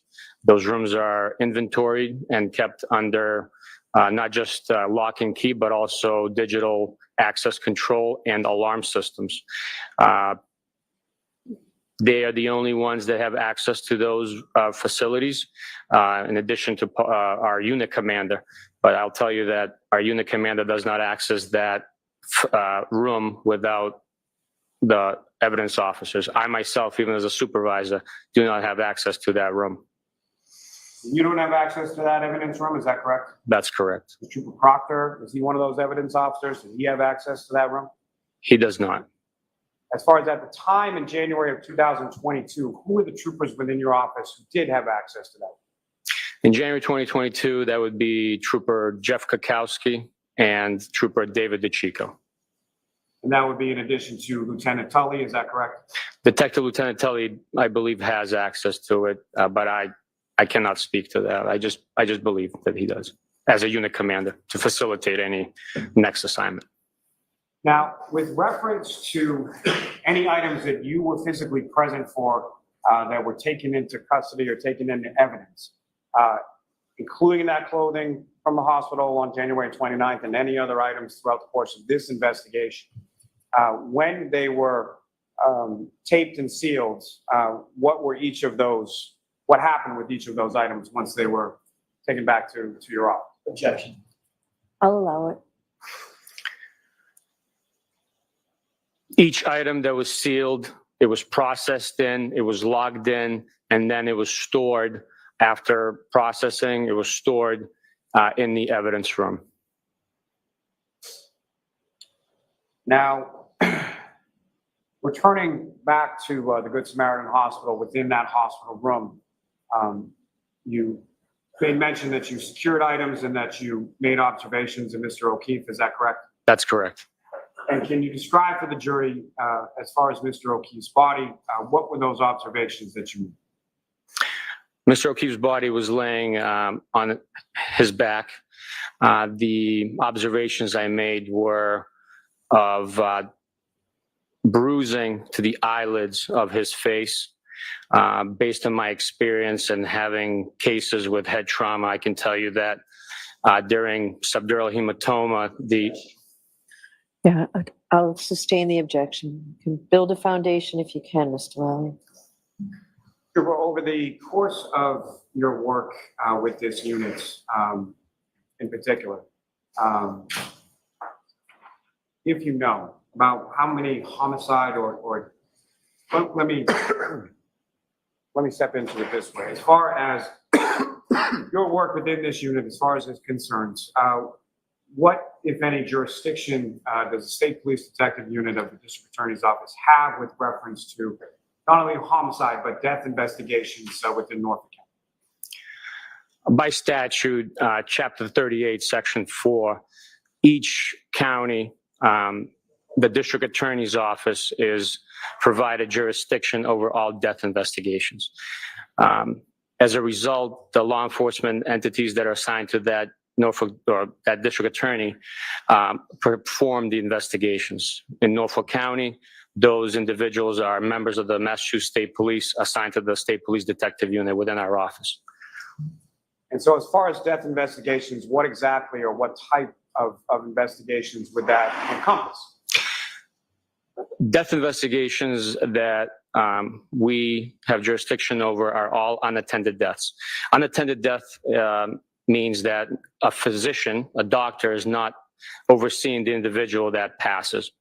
Those deaths would be suicides, homicides, overdose type deaths, natural deaths, accidental deaths, and so forth. Any type of death that is not overseen by a doctor at a medical facility or in a hospice type situation. So as a result of your assignment to this unit and that sort of exclusivity of jurisdiction over unattended deaths within Norfolk County, if you know approximately how many death investigations have you been a part of over the course of your work with the state police detective? Excuse me. Over the last 9 years, I would venture to say it's over 500 death investigations that I was a part of. And Sergeant, over the course of your involvement within those investigations, Mo, I got a sinking suspicion while I was eating my dinner. Mm-hmm. They're bringing in Oh, all no. the evidence they found from Sergeant Bukaknik. They're going through the interview, and I said it wrong. I thought they went to the McAlbert's house. They went to the McCabe's house. Why didn't they go to the crime scene? And two, if they're going to bring in all the evidence with Monsieur Bukaknik, Yeah. who don't they need to tell you about all the evidence? That's not going to stop the defense from calling him, but it sort of. It won't, but it'll stop Lally from having him testify and then being shredded by the defense. And then when the defense calls him, Bev will probably not allow them to treat him as a hostile witness. Probably not, but I think that any juror that's paying attention is going to ask why the head investigator did not testify. Yeah. Because I would. Yeah, if I was a juror, I would be sitting here thinking, we talked a lot about this guy, Proctor, and but why is it Bukaknik who puts in the evidence? Was it collected by him? Well, so could he have been the sergeant on call that time and then they assigned Proctor to be No, the because head he honcho? stated that he wasn't on call, and he said that Proctor was on call. But he was the chief of Proctor, so Proctor had to go through him. And thinking back on what Bev said in that second to last or last hearing, Proctor was just one of multiple investigators. Uh-huh. I just got that little sneaking suspicion that this is a way to trying to get him out of there. And then when the defense calls him, they can't ask him leading questions, even though what, if anything, did you absolutely do with that spectrometer in your lab on table 2? Do you have that? Is, in my opinion, a leading question, even if you put what, if anything. I know from Brederhofer, as long as you say what, if anything, it's not a leading question, no matter how much you lead after. It's kind of like, don't take this the wrong way. It's always a preference, a precursor to, you should really take this the wrong way. Sebastian Müller, because Bev is running defense for the state. That's the only reason, and it's so blatant to see that she is she's unfair. It's and how she yeah.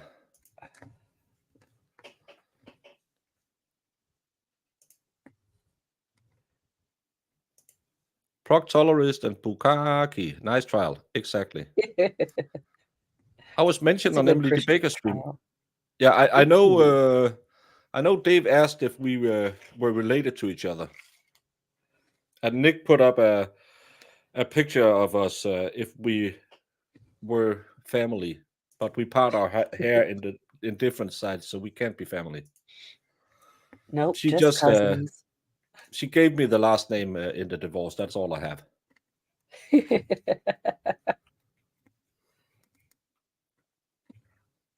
But I just with this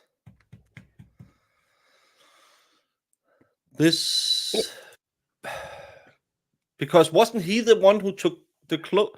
Oh, sometimes I wish I had all the knowledge like some other people, because I think he Yes. was the guy who took hold of the. He's the one whose name is on the evidence tape. Huh. I'm not. I need Olivia or someone here who can make sure I don't say stupid things. Well, they can't make sure of that because I do that a lot. But it's just weird. Yeah, this is all. If your case is a good case, you should be able to follow the keep it simple, stupid rule. Yeah. You don't need to ask people, okay, were you there? Were you charging your phone? Was it snowing? You could have made this a concise trial.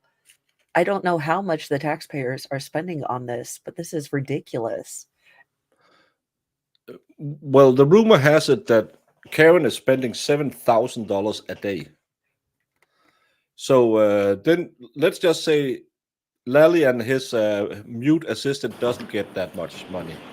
But let's say that's probably roughly $15,000 a day.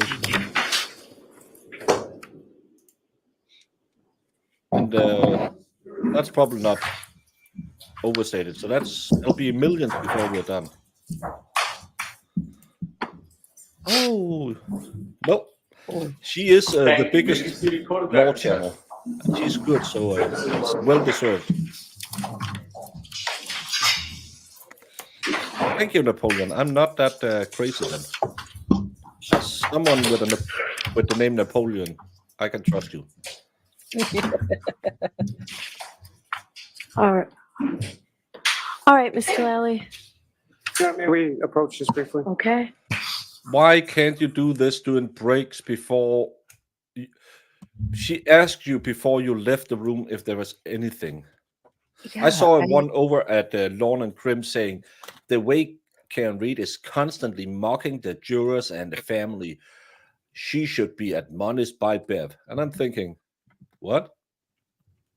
The family's sitting on her side or behind her, and it's not like she was that kid from.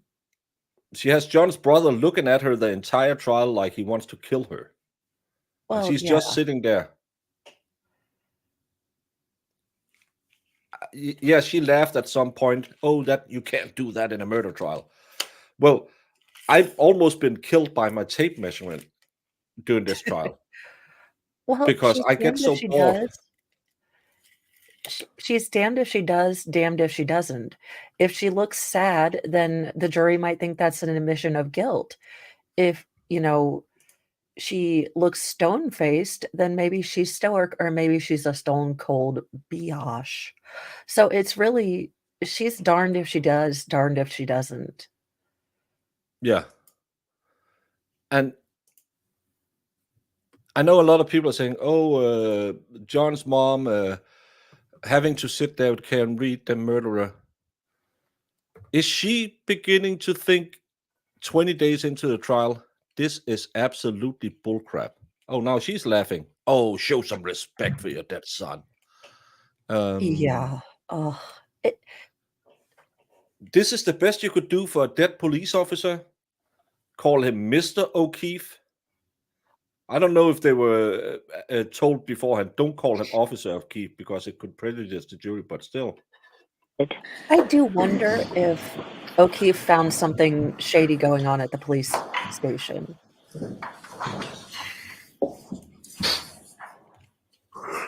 Yeah. Because that's how you store evidence, and they put it all in one bag. I want to see the I want to see the chain of Underpants. custody on all the items he just put in. That it was him, only him, never proctor, no one touched it before it got to the lab 45 days later. Why it didn't arrive at the lab 45 days later.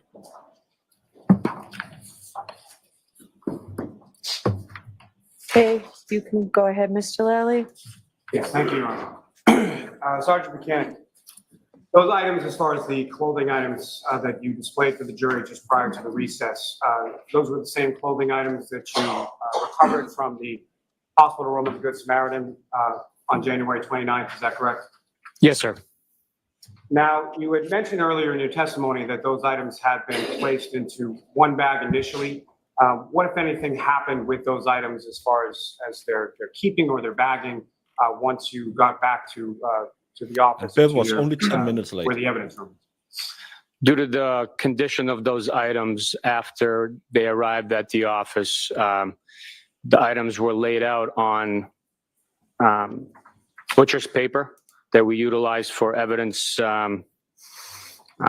viewing and allowed to dry naturally because they were soaking wet. And as far as when they were done with that sort of drying process, how were they packaged from there? They were packaged in the bags, sealed up, and stored for transport and processing. And so those would be bags individual for each clothing item, is that correct? Each item the way that it was packaged, the pants with the belt and the boxers, and then so on and so forth with the sweatshirt and sneakers. That's not what lab takes said. Get to this a little bit more in a moment, but at some point there were pieces of plastic, red and clear plastic, that were recovered by you and other troopers from Fairview Road, is that correct? That's correct. At any point in time, were pieces of clear and red plastic that were recovered from 34 Fairview Road ever placed inside the same evidence bag as any piece of clothing that you recovered? No, absolutely not. Now, no, none of the plastic you found at Fairview 34 was. That was a good way to phrase that question. Also, if you're doing something incredibly poorly, like your evidence collection and cross-contamination, maybe don't smirk like a smug a-hole. Yeah, I can't wait for Cross on this. Sadly, we will probably go till finish with Lally, but with reference to the hospital of Good Samaritan, in addition to yourself and Trooper Proctor, were there other members of the state police or other units of the state police that arrived at the hospital at some point? Yes, sir. Lieutenant Mello came to the hospital to document. Back to what?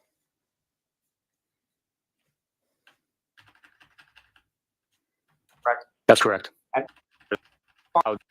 Bagging once you got back to the office or to your where the evidence room is.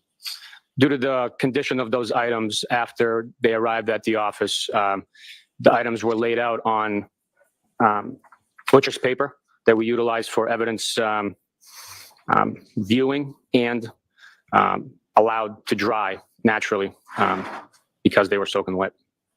And as far as when they were done with that sort of drying process, how were they packaged from there? They were packaged in and so those would be bags individual with the belt and the boxers, and then so on and so forth with the sweatshirt and sneakers. And get to this a little bit more in a moment, but at some point there were pieces of plastic, red and clear plastic, that were recovered by you and other troopers from Fairview Road, is that correct? That's correct. At any point in time, were pieces of clear and red plastic that were recovered from 34 Fairview Road ever placed inside the same evidence bag as any piece of clothing that you recovered? No, absolutely not.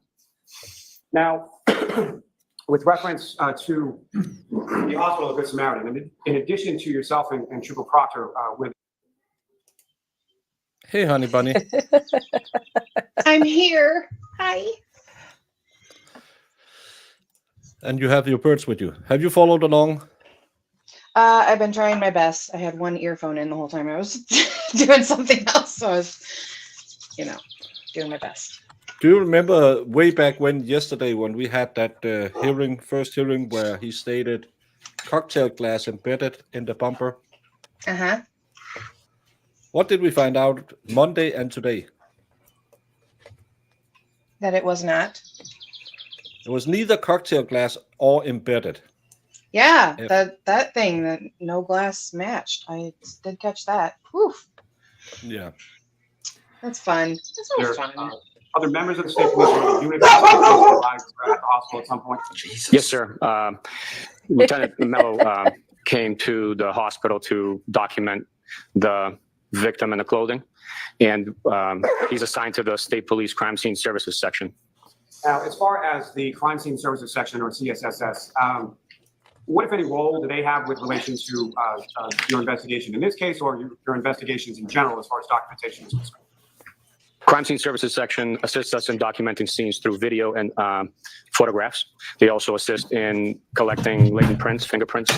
They assist in collecting impressions, like foot impressions in mud or soil, and those types of missions.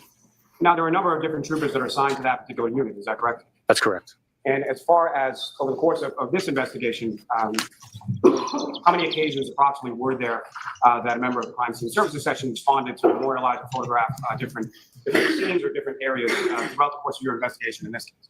Just off the top of my head, there would be 4, 5, maybe 6 instances where a trooper or sergeant from crime scene services responded to the scene to assist us in this investigation. Now, at any point in time over the course of the investigation, when crime scene services troopers responded to document anything, was it ever the same trooper more than once? No, it was not. And so with regard to January 29th, back at the Good Samaritan Hospital, there were Sergeant Mello arrived to document and photograph Mr. O'Keefe, correct? That's correct. And Your Honor, may I approach the witness? Yes.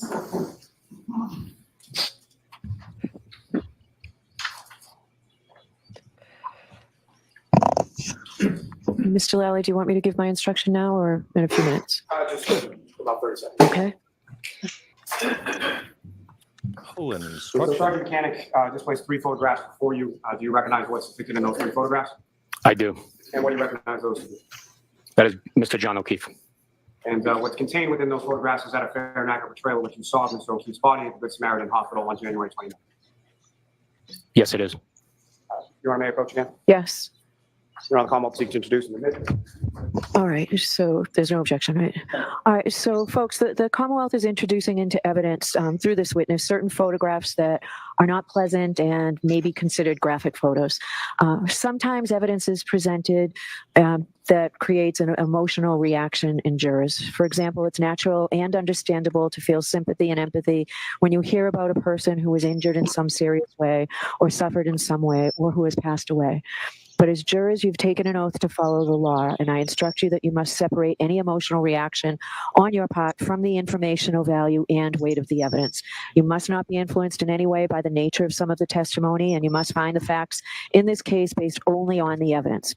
You can't find facts or base your decision on sympathy, anger, passion, or prejudice or pity for or against either side in this case. Rather, your verdict must be based solely on the evidence and my instructions on the law. All right, with that, Mr. Lally, those photos will be in You're gonna evidence. see pictures. Oh my God! Finally. Published just recently. Jamie, it's a plot twist. Yes. They're only snow. Yeah.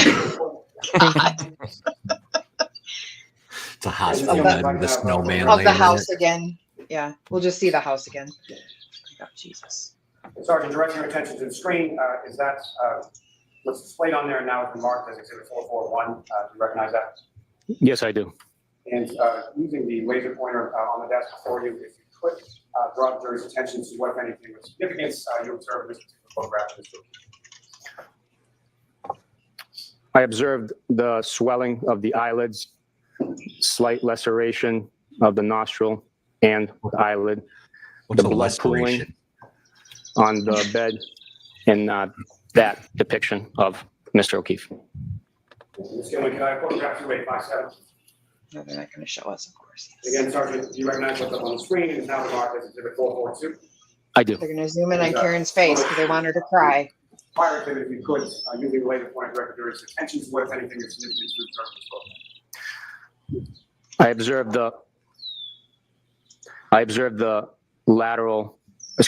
parallel lacerations abrasions, Parallel? and markings on Like the from two the sides skin of a mouth? Mr. O'Keefe. When you have been coached to say stuff, don't do this. Because it's really important. This isn't lacerations. I observed the parallel lacerations, abrasions, and markings on the skin of Mr. O'Keefe, limited between that point there and that point there, as I Even the described cop earlier in my that's testimony. attempting to put this in through medical history of some knowledge that nobody quite understands, he still refers to it as a laceration, not an abrasion, not a blunt force trauma, a laceration. Well, he changed it back to an abrasion when he remembered that's what he has to call it. He's an idiot. Oh, Lord. If defense calls Proctor one huge plus is if he tries to evade, etc., defense be able to treat him like hostile witness. He is likely that'll be fun. Yeah, that'll be a lot of fun. That's a lot of things I had to think about. How would he have markings if he was hit by a car? Don't think about it, Sebastian. This will be my recap start tomorrow. This will make sense if you stop thinking right now. Yeah. A little Irish But girl. like no logic, guys. I don't think it's a Freudian slip. I think it's just blatantly obvious that those are lacerations. And the fact that Lally keeps trying to call them abrasions is ridiculous. Well, he changed it back to abrasions after he said lacerations because they have trained him to say that. 100%, yes. Correct. And this gentleman might have Any idiot looking at it knows it's a laceration. Though. Again, Sergeant, do you recognize what's up on the screen? It is now marked as 443. I do. And this is what do you see in this photo? It's the same abrasions to Mr. O'Keefe's right arm, just further up on the bicep, tricep, shoulder area. Thank you, sir. Let's go into it.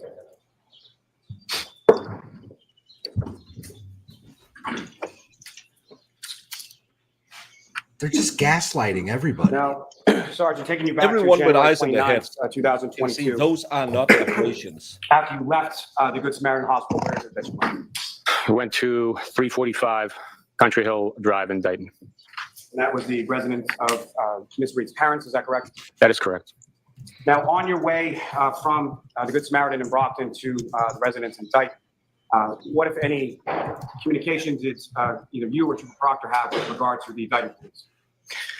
I advised Trooper Proctor to contact Dayton Police Dispatch and advised them that we would be responding to the location, 345 Country Hill Drive, and seizing a vehicle. And we were requesting uniformed patrols to assist us in that mission. And why was that request made of the local PD? We were going into their jurisdiction. There was a blizzard going on. We were considerate of the circumstance and wanted to be courteous to the Reed residents and not just show up without any uniform presence. We have never met the Reed family. They have never met us. And with the clothing that we were wearing, it would be difficult for them to see that we were law enforcement.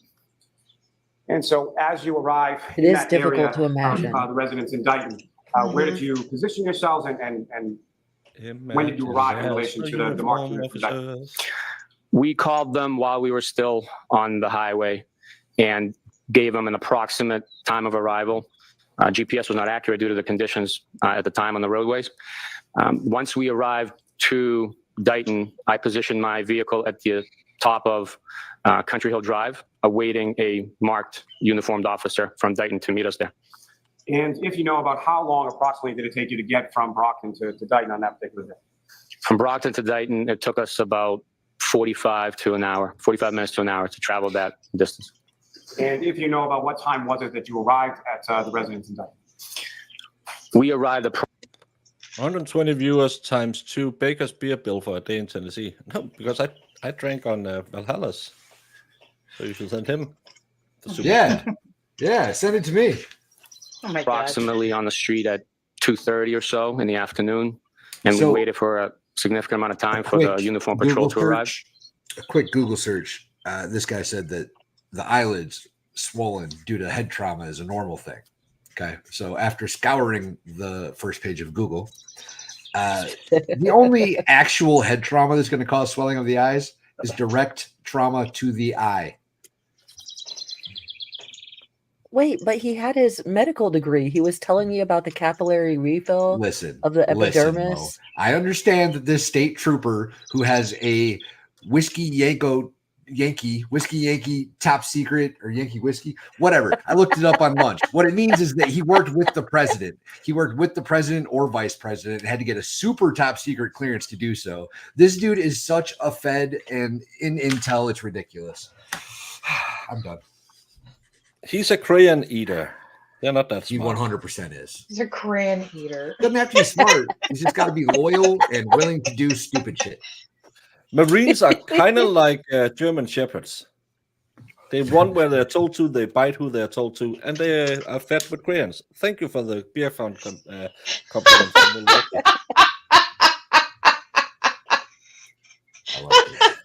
And when the uniform patrol arrived, at some point, did you learn the name of at least one of those officers that arrived at the residence with you? At the time I did, yes. And was that an Officer Barrows? Yes, it was.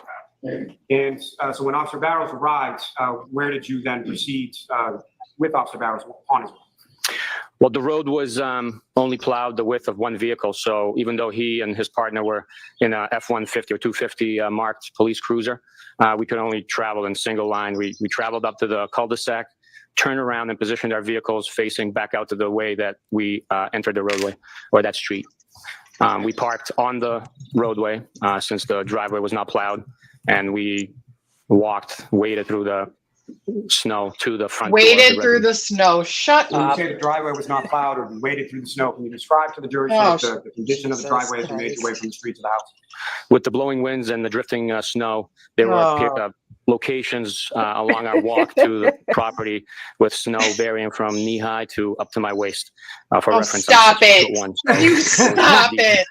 In some locations.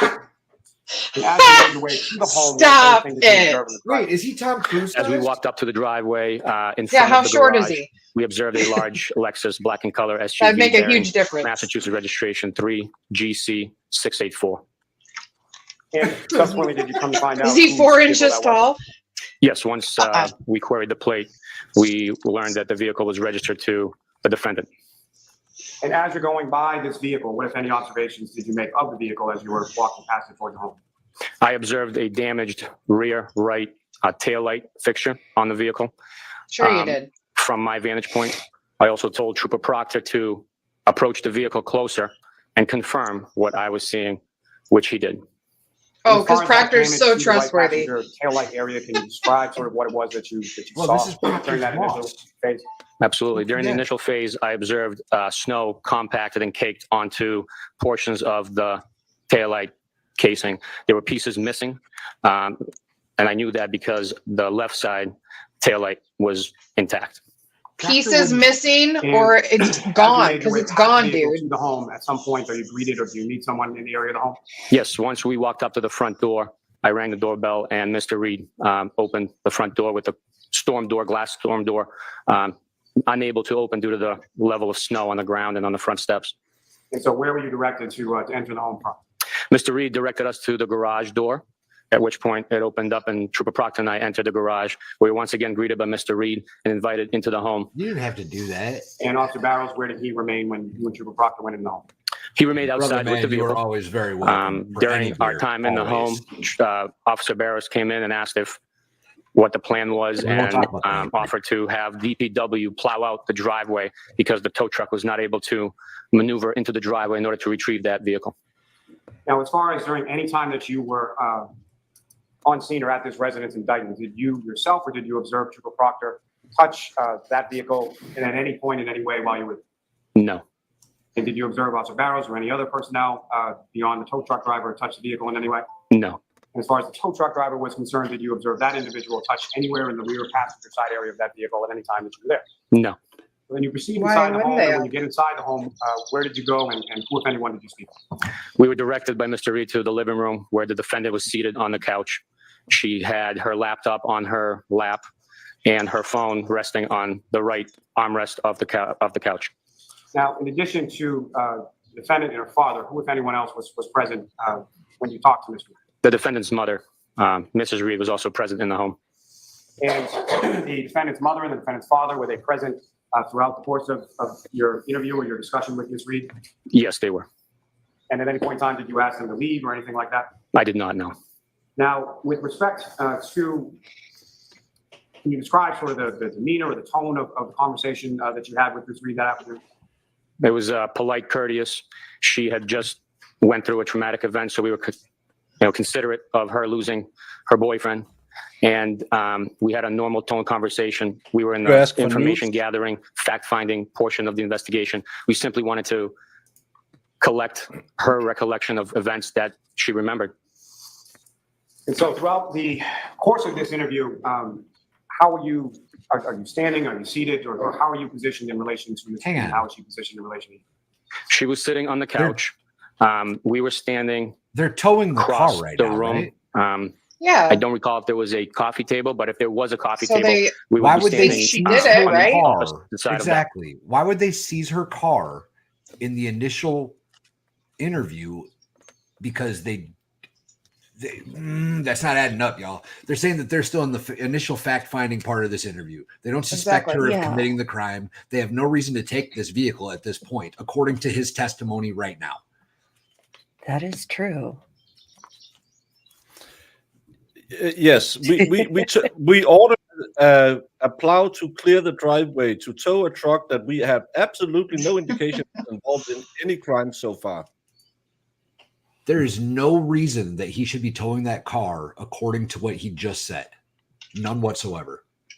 No, because it's not until they suspect she did it that they have any right to tow the car. Exactly. So why Hopefully did they already suspect she did it when he arrived? He down just there said that they didn't. He just said they didn't Yeah. suspect her of it yet. They were still in the initial fact-finding stages of the interviews. Mm-hmm. That's what I took it as. Yeah, that's what he said. We were very cautious because she just lost her boyfriend and we just Right. wanted to talk to her.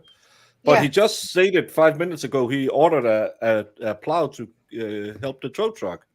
Mm-hmm. You know what? It's a good thing Higgins was at the office all night moving cars.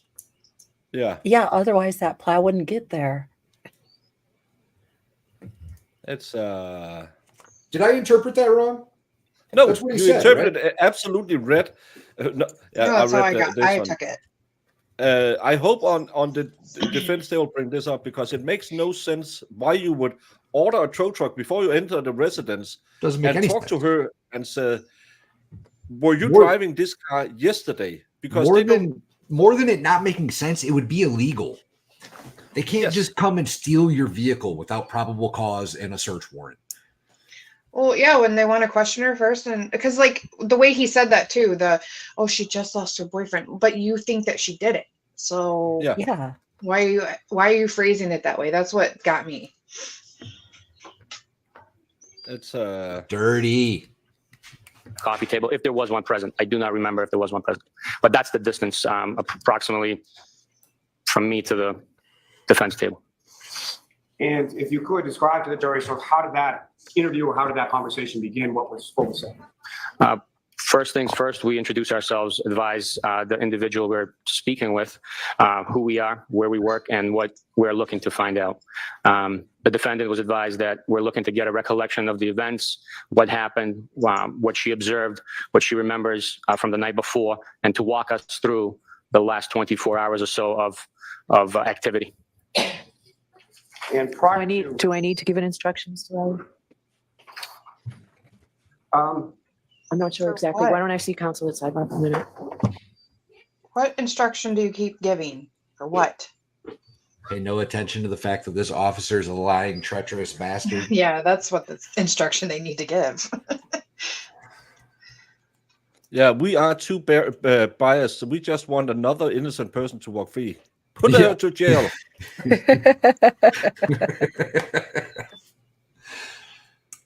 Oh, that's funny.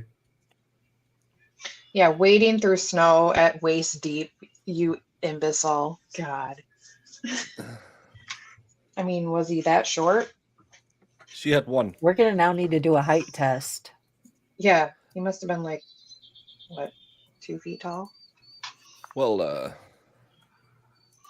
he's quite a dancer. Sadly, there's background music on this clip you can find on Twitter of him. What? Wait, what? Outstanding.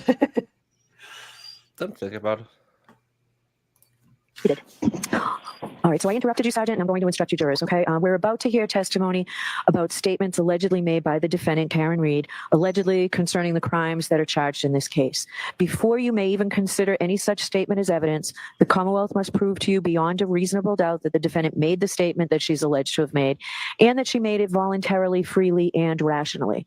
In determining whether any statement made by the defendant was voluntary or not, you may consider all the surrounding circumstances. These include when and where the statement was made, the nature of any conversations with the police or questioning by the police, and the defendant's physical and mental condition, including her intelligence, age, education, experience, and personality. Your decision does not turn upon any one factor. You don't must know consider her the totality of the personality. surrounding circumstances. I'll instruct you about this again at the end of the case, but for purposes of, as you hear the testimony, that's the lens that you have to sort of hear it through. All right, with that, Mr. Lally? Thank you, Your Honor. Sergeant Mechanic, when you began Unless to there's speak, body cam, I'm not buying it. prior to any sort of substantive conversation, what, if any, conversation did you have with her about the conversation you were going to have? I just asked her to recount any events and the history between the actions that were taking place. Stated that she's willing to answer our questions. She just doesn't want to go into too much detail about what transpired. And given the circumstances that she had just lived through, I understood and gave her that courtesy. And Wait, as you far went as her that to interview where that her about conversation nothing? went, Yeah, just want to have a conversation. What happened last night? Yeah. He's like, look, I'm Remember sorry you at might have this- run over your boyfriend. Remember at this point, both Jen McCabe, well, the three EMTs who heard it didn't say it, but Jen McCabe told Tully that Karen Reed claimed she hit him, she hit him, she hit him. They should have this knowledge because they talked to Tully before they went on this trip. So he probably said, hey, buddy, just to let you know, when you go down there, she claimed on the scene that she hit him with the car. We know this from her very good friend, Jen McCabe. She even called me back. And you were out interviewing her. And she clearly stated that to you as well, that she hit him. So you know this when you arrive at the scene. Remember, Jen McCabe told everyone on the 29th that she heard Karen Reed clearly say, I hit him, I hit him, I hit him.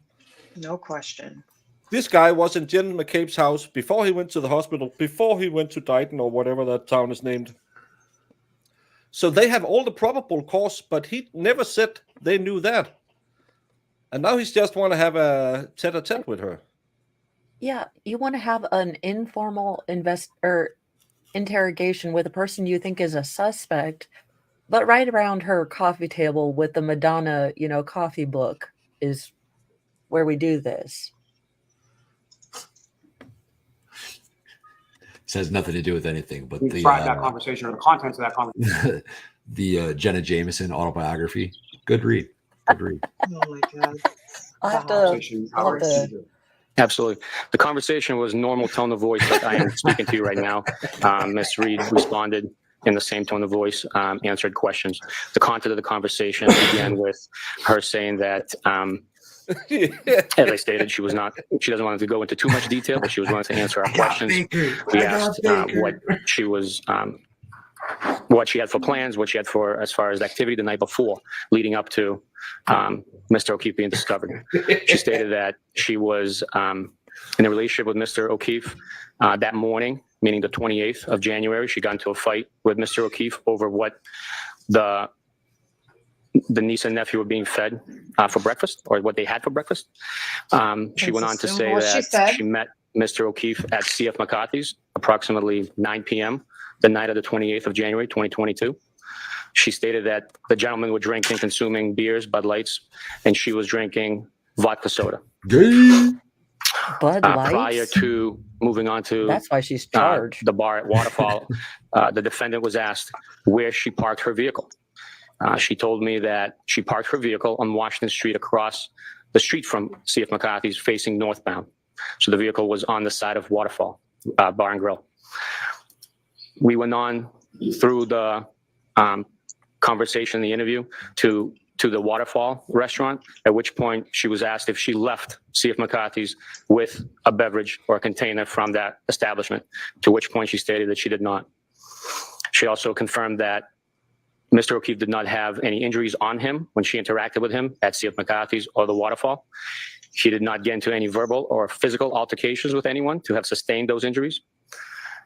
She stated that once at the Waterfall, they stayed for approximately an hour, hanging out with acquaintances. And then they left the Waterfall. She drove them to, after they were invited to a residence, she drove them to a location in Canton. You Where just she remember dropped this Mr. O'Keefe off. conversation? Okay. She was asked if she saw Mr. O'Keefe walk into the home at 34 Fairview, and she stated she did not. She stated that she made a 3-point turn after dropping him off and left. She was asked whether or not Mr. O'Keefe, excuse me, let me back up. She was asked if she knew, how she Forgot part of the found story, out did about you? the damage to her vehicle, Yeah. to which she stated, quote, "I don't know, it happened last night," end quote. Sure. Quote, How can end you use a quote. quote when we can't At figure some point earlier in the interview, what if any You indication read did that? she give as to This is like a certain president saying, quote, unquote. You don't do that. When you, I when do you, that to sound like a pretentious news reader. I forgot No, about that. I would say, I was talking to Valhalla, and to quote him, he said, "No, Mrs. Valhalla, I won't do that. I told you, I'm a big boy and I do what I want to do." And then to quote Mrs. Valhalla, she said, "What? Get inside right now." End quote. And that's how the conversation was. I wouldn't say, I was talking to Valhalla, quote, and I was standing outside his house, and then he came out and said, "It's okay, we can play Xbox today." And I said, "Did you ask your wife?" And yeah, I did. And then she came out, end quote. That's not how you use quotes. He's so stupid. He's making me laugh. Mr. O'Keefe was with why C.F. McCarthy's and for how long he had been with those respective people. She indicated that Mr. O'Keefe was with Mr. Camarano, Kurt Roberts, at which point she was asked to provide contact information, meaning phone numbers for those individuals, at which time she picked up the phone on the right armrest of the couch, manipulated the device, entering a passcode, and provided that phone number to Trooper Proctor and I.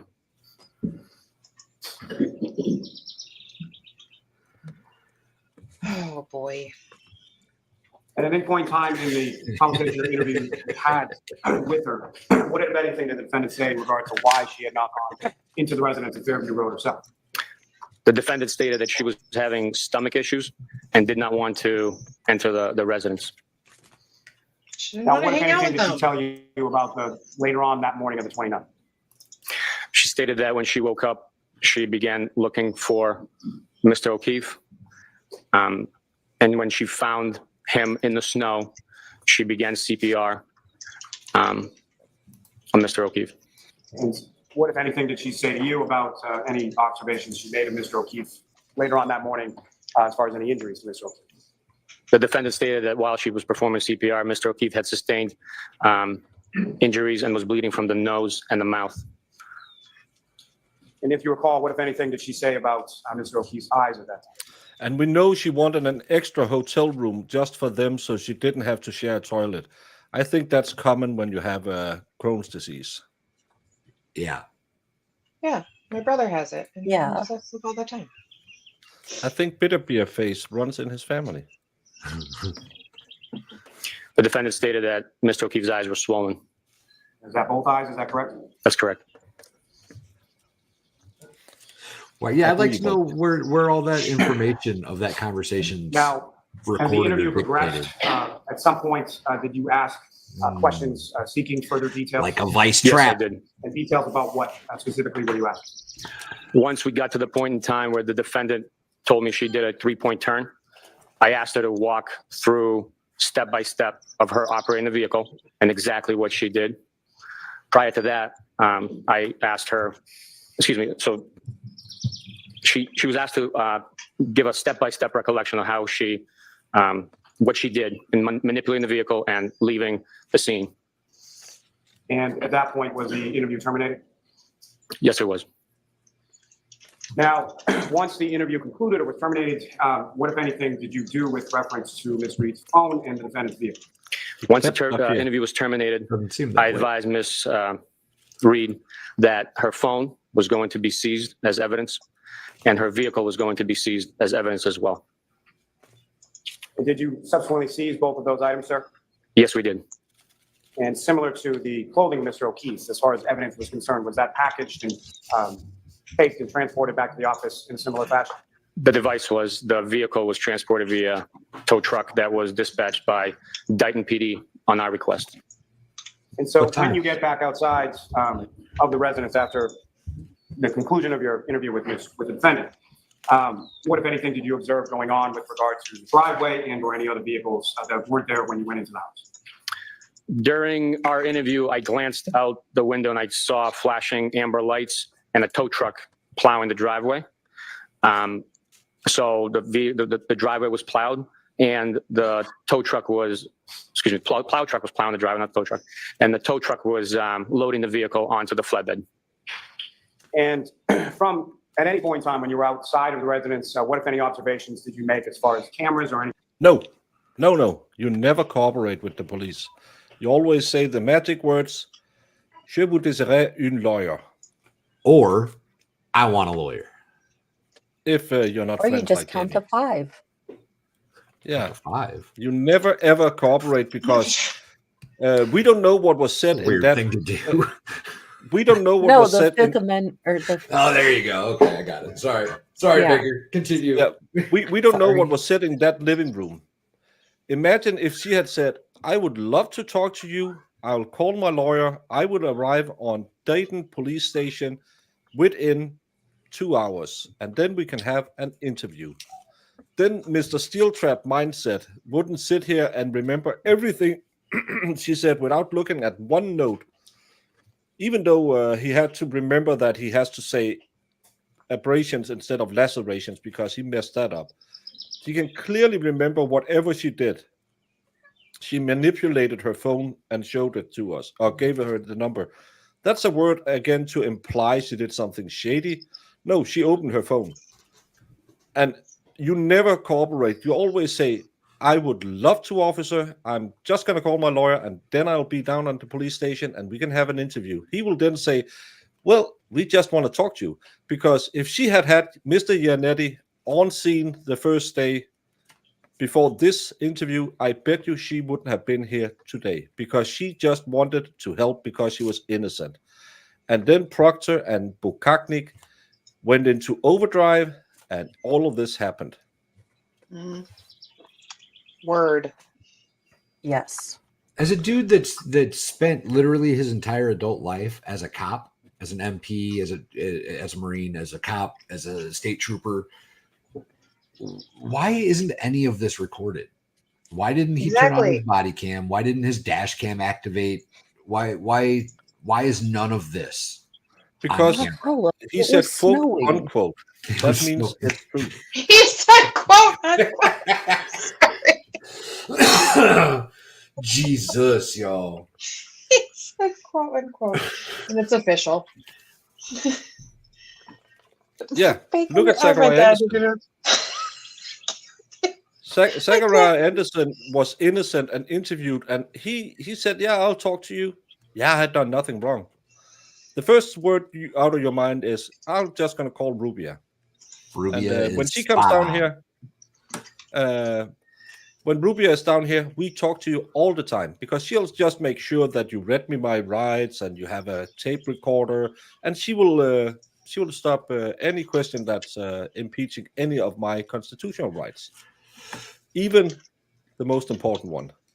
CJ Lorraine, and I'm not picking on you here. This is a public service announcement to anybody that's new to trial coverage and not familiar with how to operate with police. Do not talk to police.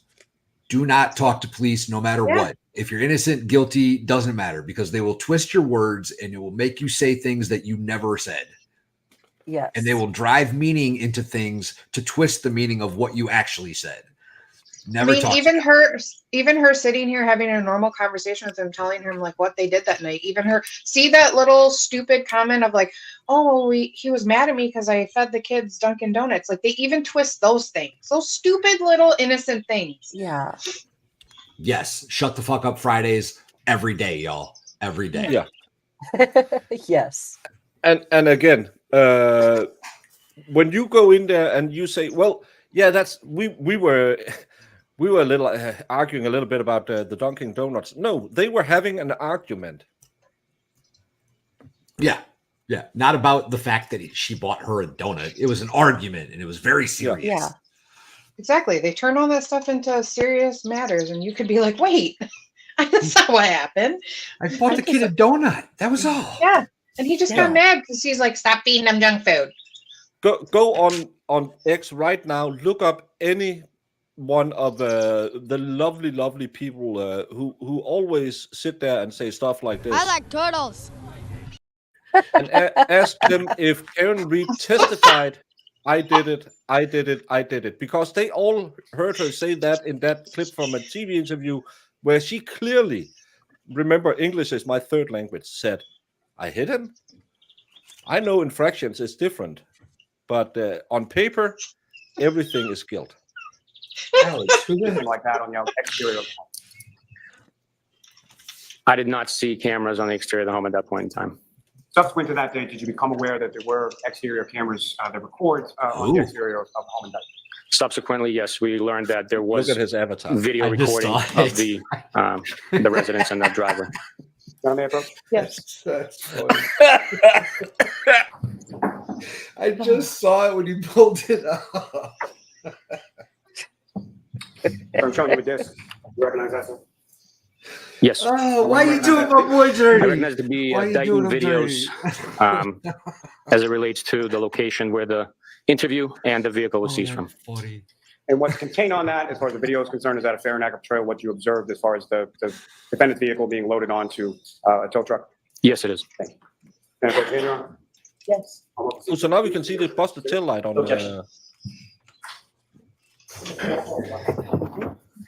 Wait, do they have video? Yeah. Oh boy. Let's go. And Your Honor, with the court's permission, if I could publish those 2 short clips for the jury. Yes. Are they going to show them, fighting valiantly against the snow as they walk up towards the house? Yeah. With St. Bernards with brandy barrels under their chins. Yeah. With snow shoes on. Still, you need to keep your voice up. It was up to our waist. It was up to our knees and our waist. Okay, maybe he's a manlet. Let's see. Look at that. That's not that bad at all. That same driveway that you would walk up on the street to the house on Tainted on that morning. Yes, it is. As far as the vehicle is concerned, what do you recognize that vehicle being? That would be the Lexus SUV owned by the defendant, Bear, Massachusetts, registration 3 GC 684. I'm going to take a press right from there.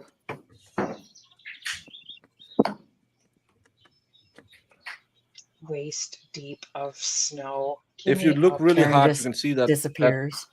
that little hair down by the end. That 2 individuals just exited that vehicle, is that correct, Sergeant?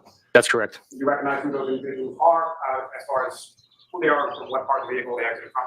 Yes, the passenger side exit was the defendant, and then the driver's side vehicle was Mr. Reed. We haven't heard that. That's correct.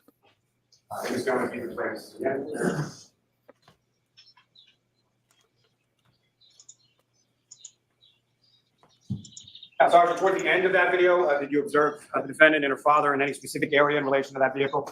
Yes, I observed the defendant and her father at the rear right tail light, gesturing or signaling towards the affected, damaged, and missing parts of the taillight. What? Excuse me. I'll allow just the. How do direct you that they know were signaling any of that? Okay. He's a Holy mind reader. crap. Position within the driveway, is that essentially the position that you observed it in when you and Trooper Proctor and Officer Barrows were walking up the driveways and all? Yes, it was. And Mr. Gilman, if I got a second, of the video. That was absolute garbage. Again, Sergeant Mechanic, if you could describe to the jury what you observed of significance within this particular video. This video captures the vehicle being moved into position to be loaded up onto the flatbed for transport from the scene. Gentlemen, if you could play this. So of course we're not going to see the taillight. We never see the taillight. The taillight is just. Yes, we will, because the tow truck is right here. So we're gonna see it now when it goes up here. Hey, man, okay. who's Let's see driving it. who's driving the Lexus? No, we're not. Look it. What are we seeing? Didn't he just say that the tow truck driver never touched the Lexus? Who's Yeah. driving it right now? You said no one ever touched it. Oops. I just asked for the applause, right? Yeah, you really have to keep your voice up. Oh, can I make this go away? Oh my god. Can you see this? We can see the what are we asking about exactly? I'm the talking taillight. about. I'm looking at the right blinker and the red piece of glass that isn't there. Can I? Come on. Yes. I'm Sergeant just- Mechanic, I'm gonna Why move did they back. make this so difficult? Can we see? Wait for it. When he hits the brakes. I just asked for the applause, right? Yeah, you really have to keep your voice up. Yes. Sergeant Mechanic, That from is not this, broken. still image from How this is that? video, That does not look what broken anything at all. You observe in relation to the vehicle at this time that is being loaded onto the tow. The rear tail light is illuminated. You could see a white light No, you can see a yellow coming light. from that tail light. If you could, Sir, use that laser for me, before you- Why can you only see it in that one spot when the whole thing's Right. gone?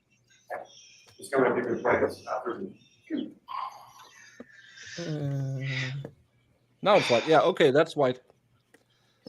There's like a tiny white spot though. It's not as it looks nothing like what they've showed us. No. Can you pull up that side by side photo When you again, did that. Victor?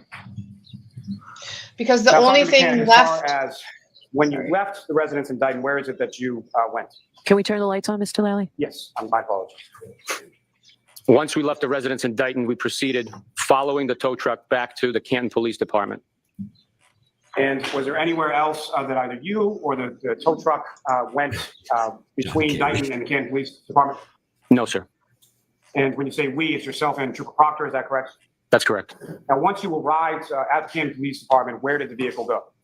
The vehicle was unloaded and put into a heated sally port located at the Canton Police Department. And in reference to the Canton Police Department and putting it in the sally port, why was it that it was taken to that location? Yeah, why?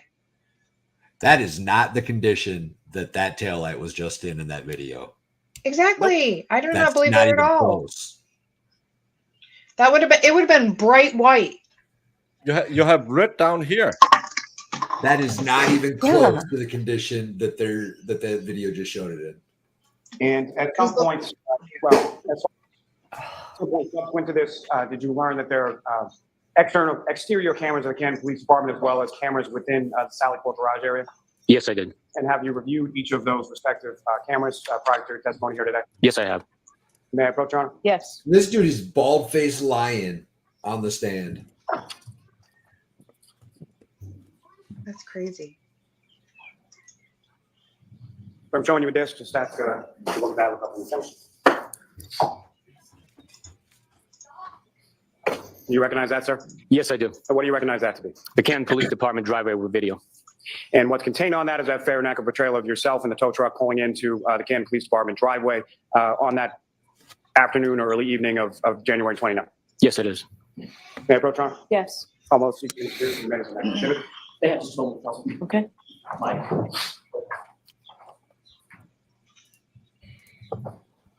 I love how everything. Like, how are they think? Oh my god, I am. Whew.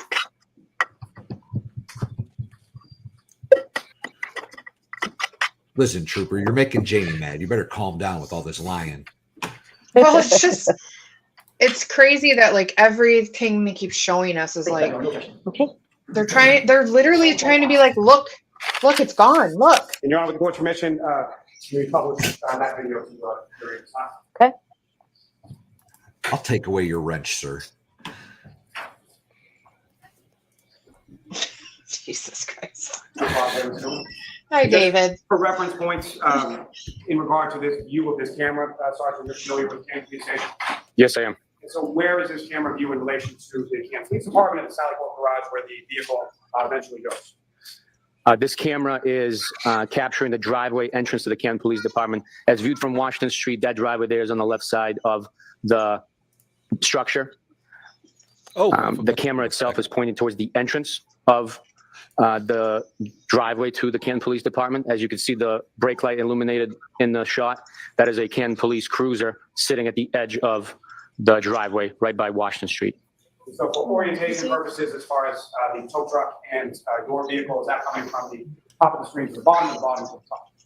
It's coming from the top left to the bottom right of the screen towards the rear of the building where the Sally Port is located. Just come in if you could.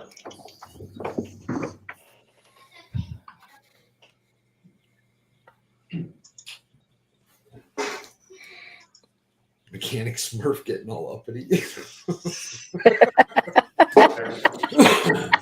the picture of this still shot in this video? Sergeant, what if anything do you observe? That is the tow truck transporting the defendant's vehicle, arriving at Canton PD. My vehicle with Trooper Proctor inside, me operating, are following closely behind as we did the entire way from Dayton all the way to Canton. You do seem like a behind.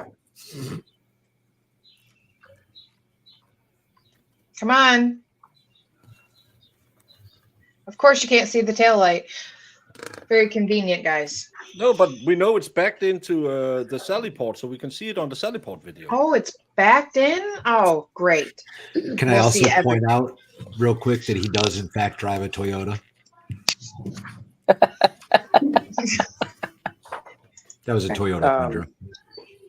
Now, as far as the same rear taillight housing. interior of the Sally Port garage, as far as the interior Sally Ports of the garage, you mentioned that that is a heated area. Is that correct? That's correct. And as far as the heat within that, do you know how that is produced or how hot it gets in there as far as the time that you spent within there? I do not Now know, he's a but it was a standard climatologist? garage heating system that blows hot air. As far as temperature, when the doors were open, that day it was freezing cold. It was, I believe, like 18 degrees with winds blowing. So inside the garage inside the Sally Port with the doors open, it was quite cold. Once the doors shut, That's nothing. the temperature rose above freezing, and the snow began to melt off of the vehicle. Then how did the hair stay there? And from the arrival of that vehicle into the Sally Port garage area, are you aware or have you reviewed video in reference to that? Yes, I did. And Your Honor, may I approach? Yes. That is not even cold. Come on. We all know. Showing you another disc, sir. Just ask you to review that one until we finish.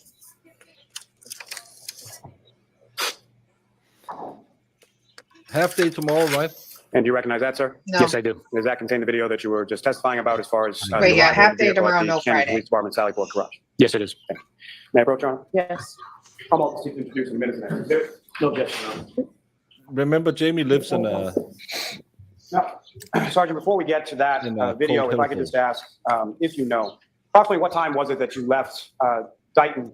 Yeah, I want that tow truck driver because he has a liability insurance thingy that he doesn't ding the car. So he, of course, took down all the damage.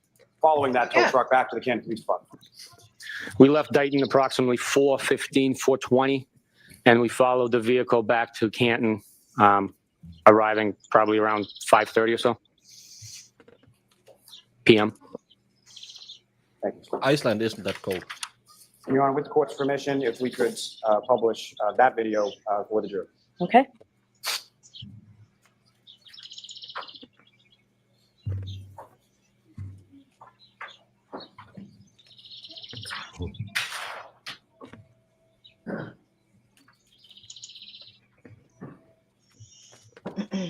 It's a lot of snow in that heated garage. Why have they had the doors open for so long? That's kind of stupid. Snow, Canton's natural enemy. And I have They no never idea, s- but wouldn't they want the Sally port, or you're gonna house some like evidence to be like Secure. kind of clean though a little bit? That too. Yeah. First of all, do you recognize what's depicted in this video? Yes, I do. What do you Windy recognize at as least. being? That is the Sallyport two-bay garage at Canton Police Department with the antique Canton Cruiser on the bottom of the screen and the open Look how cold it is. Everyone is in a spot for a sweatshirt vehicle jacket. in the middle of the Yeah, screen with everybody's the in four-wheel snowsuits. drive It's so cold. all-terrain vehicle at the top. Now, as far as, again, for orientation purposes, the driveway that the jury just witnessed in the prior exhibit, is that to the left of the screen, the right of the screen, or something else? Yes, it is. The driveway is to the right of the screen. And this vehicle, the defendant's vehicle is sort of taken into the garage on the opposite side or to the left of the screen, is that correct? Correct. Can you name those people that are standing in there already, please? Yeah. Thank you very much. You want to take me close, please? Okay, could you pause that, Ms. Gilman? Like who's there? Come on. Is one of those people Brian Higgins? Jamie, he was shuffling his cars around administratively. Of course know. not. Yeah, we need some Gamle Dansk for this one. What's that? Gamle Dansk, that's our Malort that just tastes better. Nice. Is Sallyport one word or two, and is it capitalized? I never heard that word before. You have the MZB version of Karen Reed's SUV, and anytime it's been towed, they always drive it up the ramp.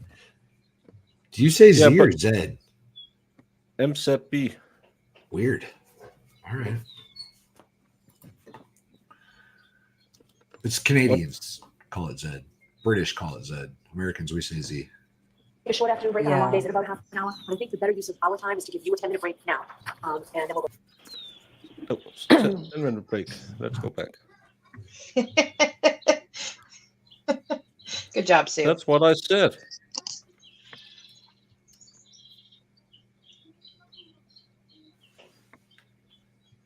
She's fucking.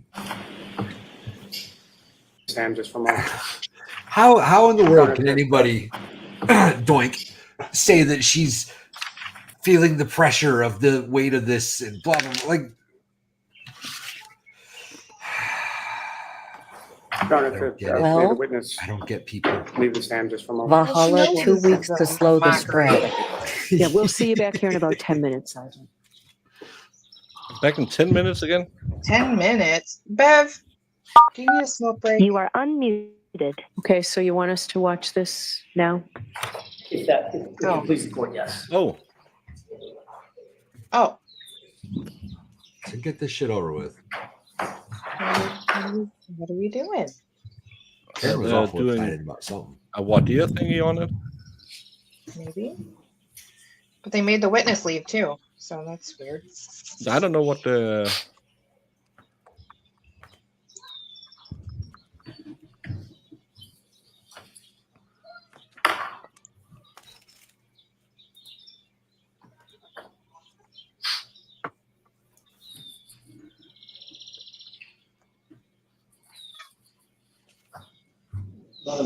May I get just a little closer? Sure. Can we turn out the lights, please, Dave? Thank you.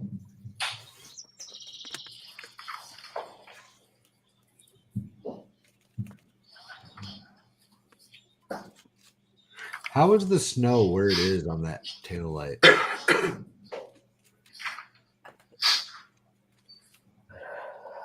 Why is it red on top where there's no...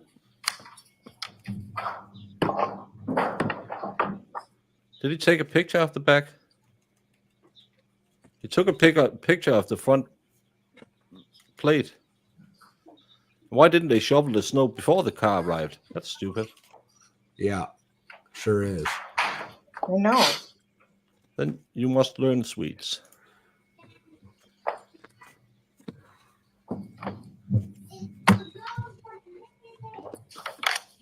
All right, so call me crazy, but right now that Taillight has the backdrop is the white bar going up the garage door, right? Yeah.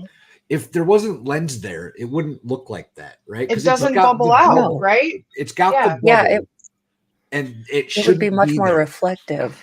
It should be Because you're concave. inside the housing. It should go the other way. It should dent in. It should not be bubble out. concave.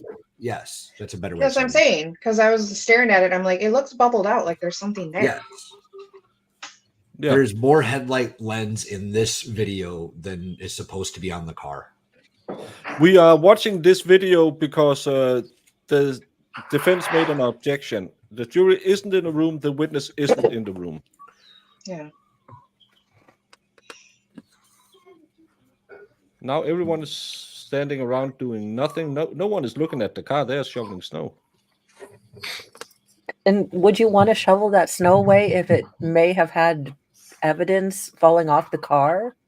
Why didn't they do that? Or before why the car wasn't it pulled done in? before the car came in? Yeah. I mean, if you're gonna do a conspiracy, make it good. Conspiracy. What the hell? What'd you do, Baker? I did nothing. Oh my God, you guys. The boys' new insult for each other is Teletubby. So you're a Teletubby. No, you're a Teletubby. I want to start calling people a Teletubby. Why did they lose signal? Why'd they go on break? I don't know. I'm trying to Oh see my if I can God. find another provider. They're Well, it probably says- showing exactly how it was broken now, and we can't see it. It says on break on the LNC network. Boyfriend cop Yeah, trial. but- MIA can but read it- on break. But it just ended in the middle of it. It didn't. Is the video done? This is what happened. It just went from the video to this. Is it? I don't have the Law and Crime up. Is this? Is it It's like not ended. ended or is it still playing? It's their. I'm trying to see if I have one of the Boston channels because they run it too. This must be their new on break screen. I prefer the state seal personally, but Yeah, because sometimes they have hot mics. yeah, maybe it's because Lally got the Jesus Christ hot mic yesterday. Maybe Bev is like, you want to show me the fakakta tape again where there's this headlight you've been telling me about is there? Do we want to go over this on cable or would you like to talk about, this off cable? I think it was just because it jumped on us. So this is from another channel.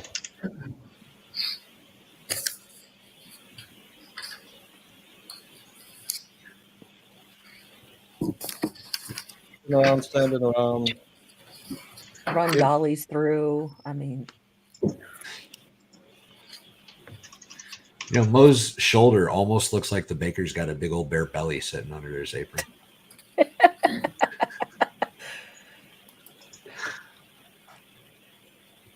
Oh, they have police tape here. I want them finally, to. after 3 people walked, you're using the knockout dummies.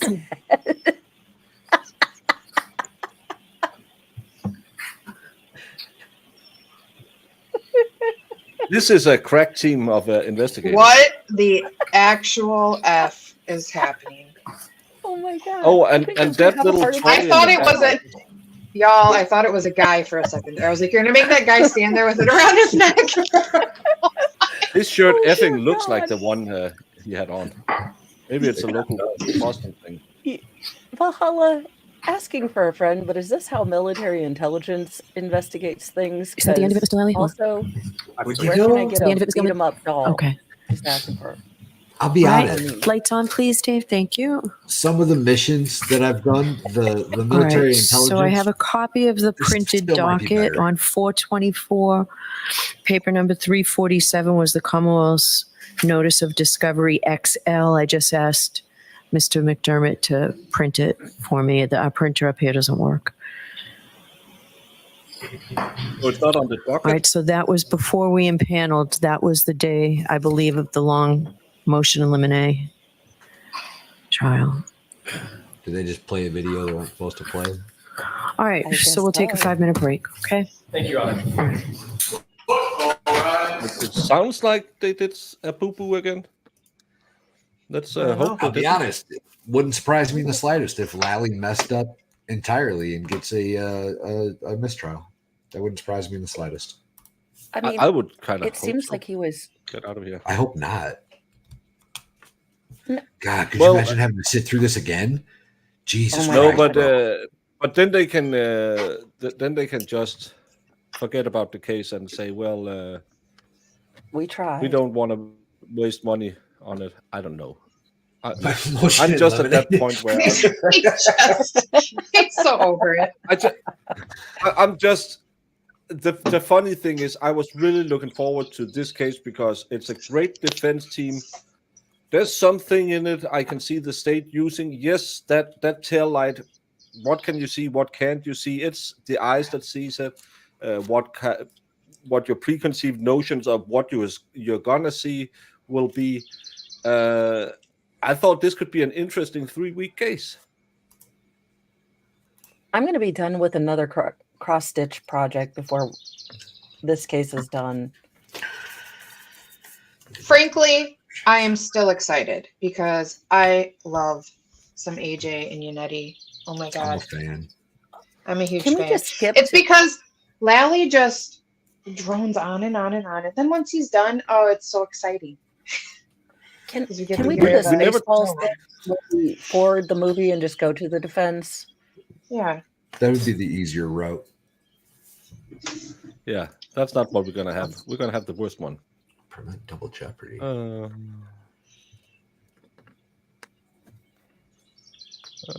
Mistrial with prejudice would mean that they couldn't try it again, but without a conviction, you can't get double jeopardy.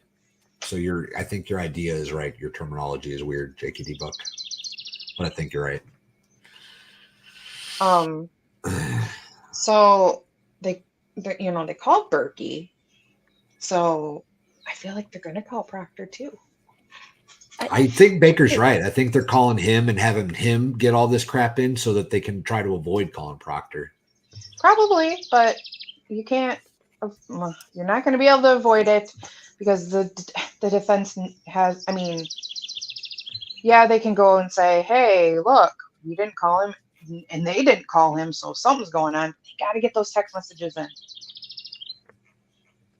Yeah, And but those then you are call. Then so- you call and you say, "Did you send these text messages? Did you have a? Were you allowed to take the phone?" I'm still looking for that video I wanted to show you.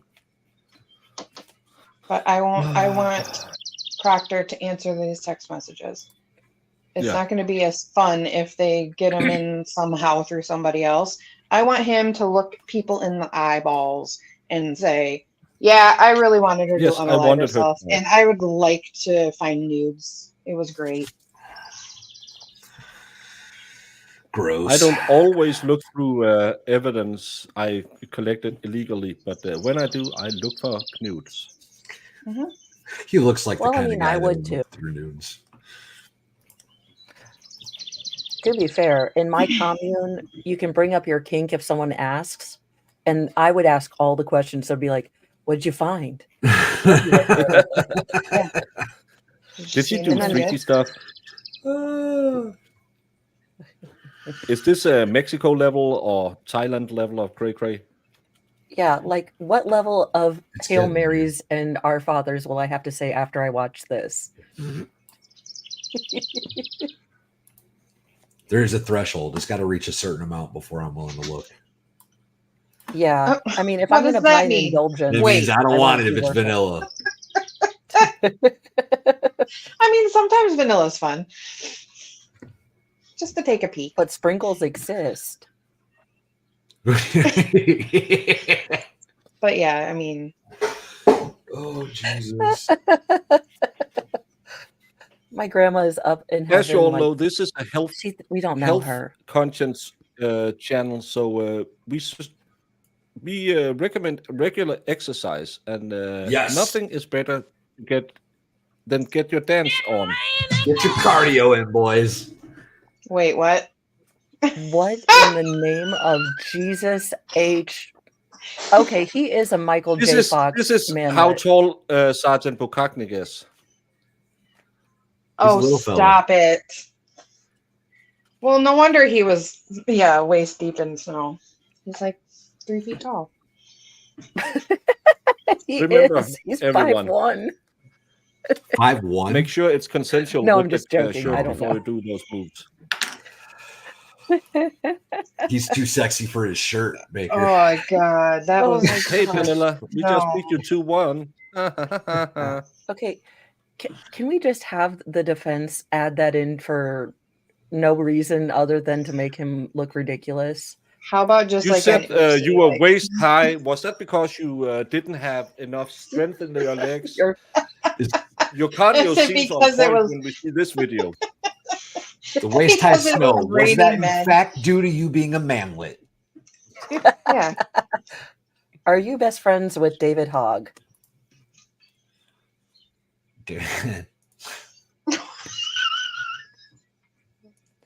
No, there's no What way if- I can pinch and zoom. You No. have to find someone who has skills. I am just a talking head.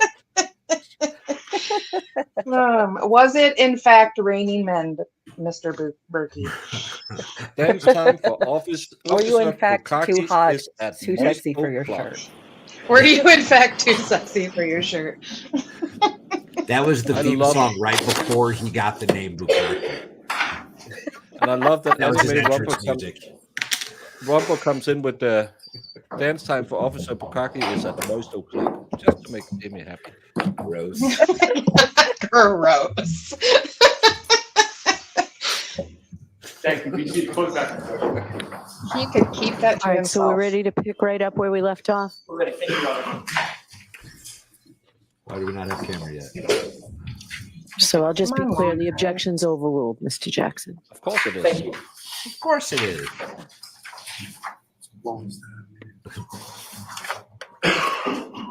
Sergeant, we're going to start up again with the video. Yeah. Your Honor, for the record, I believe we're picking up where it was paused, which was 5:35:36. Law and crime. What Okay. that? Come on. They're like, dang it, we really wanted to show the jury. Hi, Lefty. Yeah, this was Bukaki dancing at a wedding.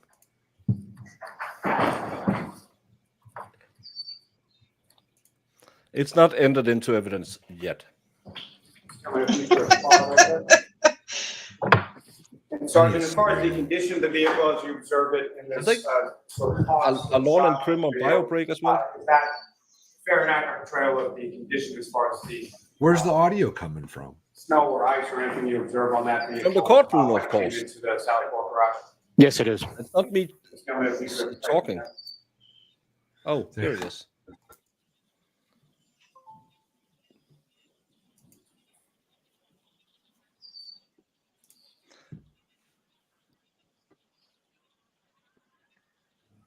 Take that, you Swedes. No, if you could just pause there for a moment.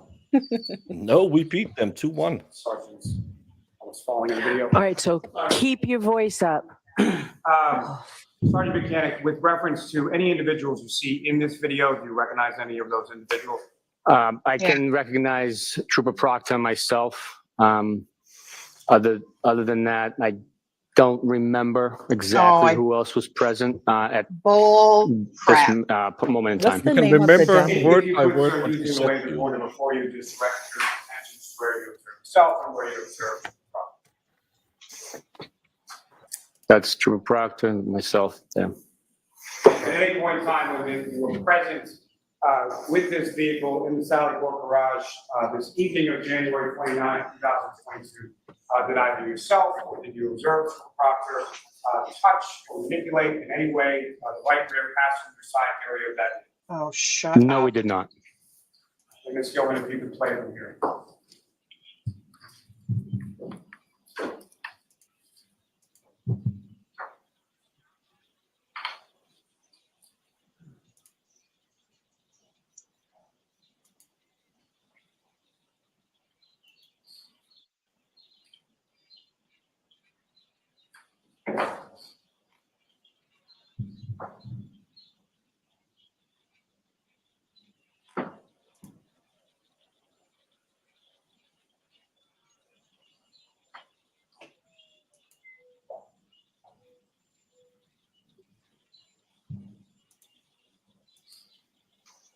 Mhm.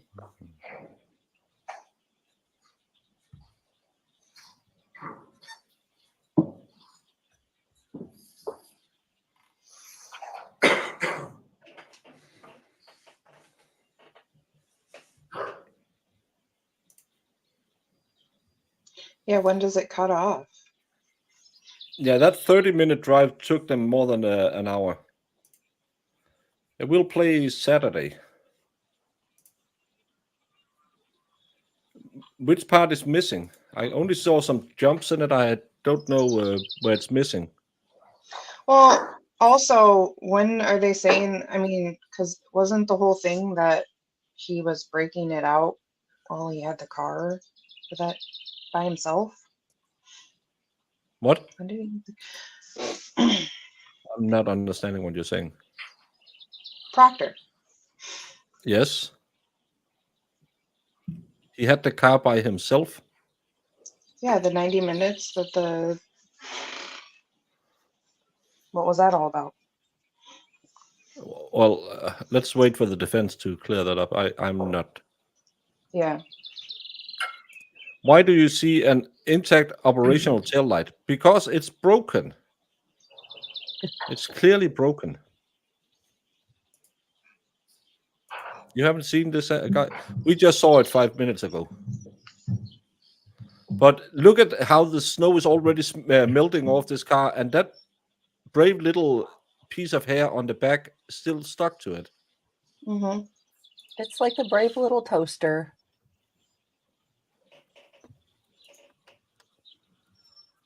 No, they all of them just stood there and looked and said, "Oh my God, that's crushed. We better go check for all the glass we found at the scene." Mm-hmm. I'm pretty sure he doesn't have a wife. His live-in partner might like his dancing.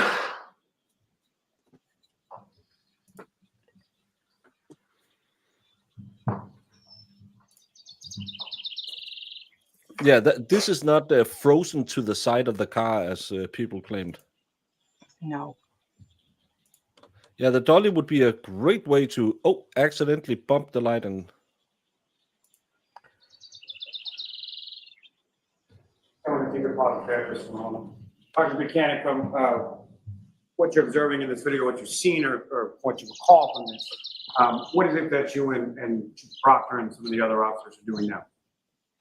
We're establishing a perimeter around the vehicle with yellow tape in order to prevent or alert and advise anyone in the area to stay away from the vehicle. I want to get this played at the end, please.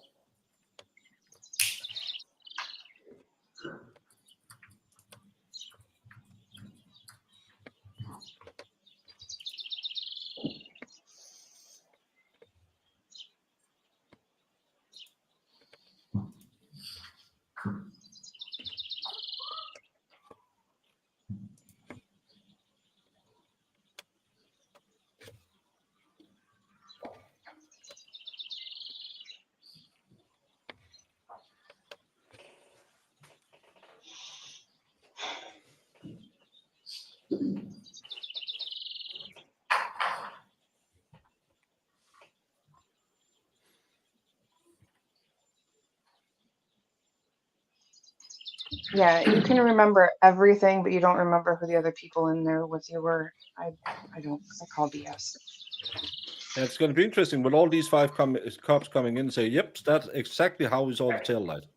You can take that down, Mr. Officer. We can have the lights back on. It looks like an old, probably something that Now, you. Sergeant Mechanic, are you aware of a warrant that was executed on that vehicle on February 1st of 2022? I am aware. And you yourself were not present for that, is that correct? I was not present for the execution, no, sir. Trooper Proctor was, as far as you're aware, is that correct? That's correct. Now, the next time that you were within the Canton Police Department Sallyport garage with the vehicle was on February 2nd, is that correct? That's correct. And on that day, where did the vehicle go from the police station? From the Canton Police Station, I escorted the vehicle to the Milton Barracks for safekeeping. Why didn't you And go why there was to it begin taken with? from the Canton Police Station on February 2nd to the Milton Police Barracks? Or what had occurred in the intervening part between January 29th and February 2nd? No, thank you, Lynn. The Canton Police Department had recused themselves from interviews and in that portion of the investigation. And now that the vehicle had been processed, we needed to free up the Canton Sally. But they already recused themselves before you put the car in the garage. So that doesn't make sense. So they can utilize that facility for transporting prisoners to their facility and booking. So we stored the now processed vehicle back at the Milton Barracks in a unheated garage. And Your Honor, if with the court's permission, if I could publish just a very brief portion of what's been marked as Exhibit 34. Okay. Which is the Canton Police Department Sally Port's garage camera. Okay. And I'm just going, what you have up there, I'm sorry, February 2nd, 2022, approximately 8:09 a.m. I'm just going to ask you to play that through till about 8:10:26.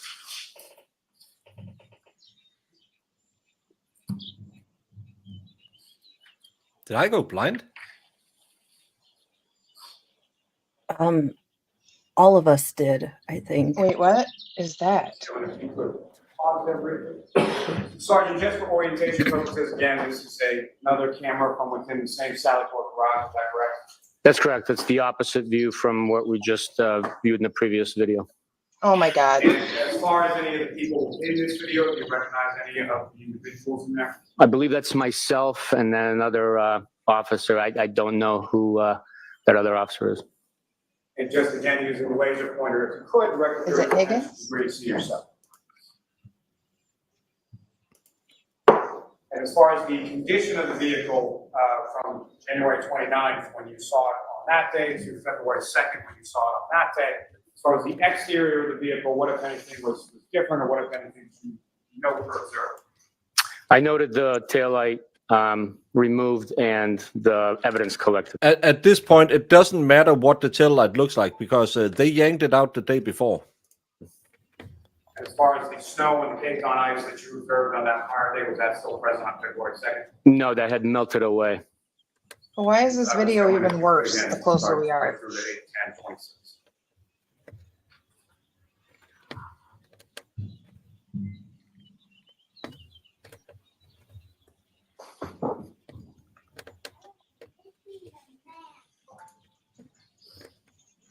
This, I think it's a negative. What are we looking at? We're looking at the car in the garage. You can clearly see that. Well, yeah, I mean, all this video footage they have is just the stupidest.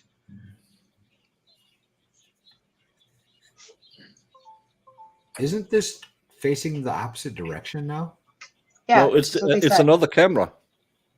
Right. Yeah, But before we would get it- to see. But this, to me, that just doesn't make sense because you have the old cruiser over here and you have the car here. Right. It was When we saw facing the the other- other direction.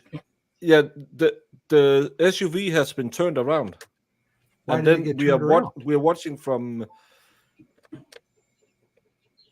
the other end of the garage. I think I can't make it out because it's so. But I think either this is an. I'm not sure. Because I can't see it. I'm with you. T for 2, it's evidence. Can't you see?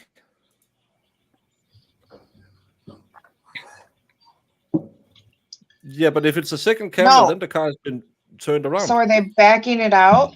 So the camera or this video that's terrible would have had us been able to see the taillight, but of course the video is terrible. so we can't. Jamie. As I Wait. said 5 minutes ago, this is from the day after they removed the entire taillight housing. Well, then why is the video So, even so we can have worse? the lights back on. Thanks. Just No that they moved the idea. car. Now, Because that's the video I'd Sergeant want Buchanan, to see. with regard to Mr. O'Keefe's house at One Meadows Avenue in Canton. At some point, did you become aware throughout the course of your investigation that there were exterior cameras affixed to that residence as well? Yes, I did. And those were Ring cameras, is that correct? That's correct. Now, with respect to investigation, what, if any, steps were taken in order to secure any of that footage from the exterior of the house from the Ring? Objection. No, I'll allow it. We applied for multiple search warrants. Objection. All right, I'll see you at sidebar on this. Oh, you did what now? Well, it wasn't windy in the garage. It was way too windy. Remember, they never had wind before in Massachusetts. I've never had snow either. Yeah, the first camera was on the opposite side, so I can't figure out either the SUV was turned around, or there's another camera. I can't figure out where it was, and why didn't we see that? That camera looked closer And so, sir, during the to the course, door. let me ask you this. As far as And we're back. this or any other investigation is concerned, how is it that members of your unit sort of work through an investigation or work on a case? Is that Tom? We, Yeah, Tom and Yeah, Tom the is lawyer. I'm going to allow He this. was looking sharp with as that a case purple comes and in, black. I liked we it. address each case on individual basis based on the evidence that is presented through testimony and physical evidence that is recovered. That is what guides our investigations, and we then develop leads and process information collected. Sometimes information needs to be collected from third-party holders of data or service providers, at which point to access that data, we apply for search warrants, which are guided. Okay, so Oh, he doesn't want to. leave it, move didn't on want him from to say that. that Cellbright's legit. So you apply for search warrants. We'll move on. He didn't apply for the search warrant. That's Proctor, I'm pretty sure. Yeah, that's what I thought. That's too. why he's objecting to it, because he didn't apply for them, so he can't talk about the search warrants. I'm pretty sure that's why probably he what- keeps objecting to it, because Yeah. they want him to talk about all the evidence, so Proctor doesn't have to answer for anything on the stand. Because Exactly. then on cross-examination, they can only ask within scope. Yep. So, Sergeant, my question is more geared toward as far as individual personnel within your unit. How is an investigation conducted as far as one trooper does everything, or is it a collaborative effort, or how is that? The reason I say we is because every investigation takes the entire unit typically to put an effort in to conduct interviews, analysis, Shut up. and so forth. So He's such it's a a team team effort player. each and every time. What in No the investigation is a participation ribbon? one-man show. Did That's you why we hold hands call it and a go down case there? officer, not a lead investigator, because the case officer organizes the individuals to assign different tasks Yep, they and don't want to collect and call organize the Proctor. data that comes back from the third-party providers Exactly what it and is. from the interviews that are conducted. As far as the interviews that are conducted through the course of this or any other investigation, is there ever an interview that's conducted just by one trooper or one person in any investigation that you've done with this unit?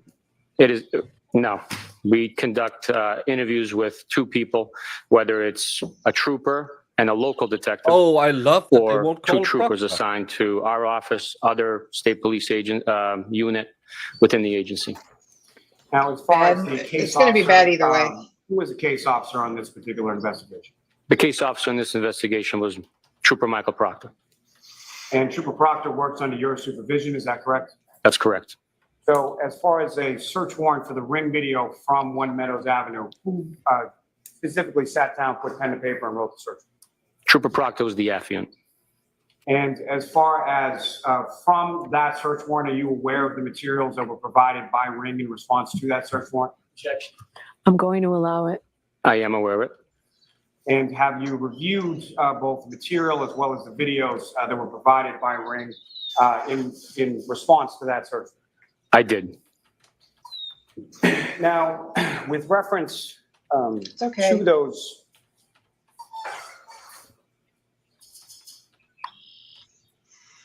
He's on the list, With Julie. reference to so it's those up to them. videos, specifically,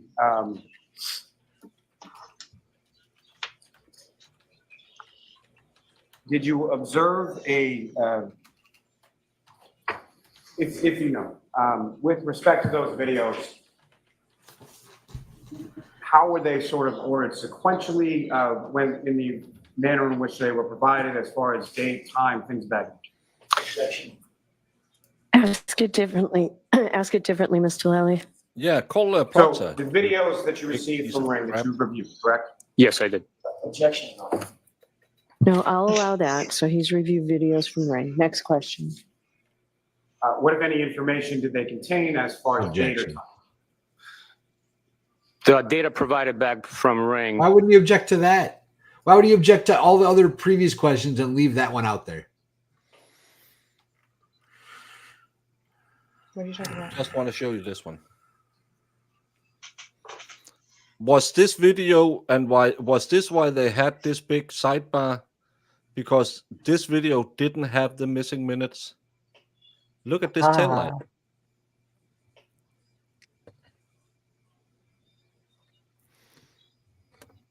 This is the completely gone taillight that isn't on the car. Is it though? It's still got the convex shape to it. I guess that could be the. I don't. It's almost like someone could have taken a damn photo instead of us having to. Again, They did, but they took it after it was broken out, right? Grassy knolls it. Why is this red piece, is that the only red piece that is left? No, that doesn't match up. This is when they hit the brakes, all of it lights up. It's not red because it's in the bad lighting probably, but still. It has a functioning tail light. Is that why they had that sidebar? Because this piece of the video wasn't there when the defense saw it? Probably. No idea. Sorry. Provided video. That makes There sense. was I see what no you're saying. on the labeling of the identifier, unique identifier for each video, but it was presented in a sequential order, knowing that the last video presented from the provider was the last video within the scope of our request, and the first one being the first in that timeline. In the scope of your request, the scope of the request of the warrant, what time frame are we talking? Objection. I'll allow that. The first warrant we requested from January 24th at midnight through January 30th at midnight. 4? With respect to those videos provided, you reviewed each of those, is that correct? That's correct. And We'll be there in a court jiffy. commission, I would ask to publish certain of those videos for the this time. So are these? Why don't we come to sidebar? Rapid, Valhalla is just, he's picking me up after the stream and then we'll be right over.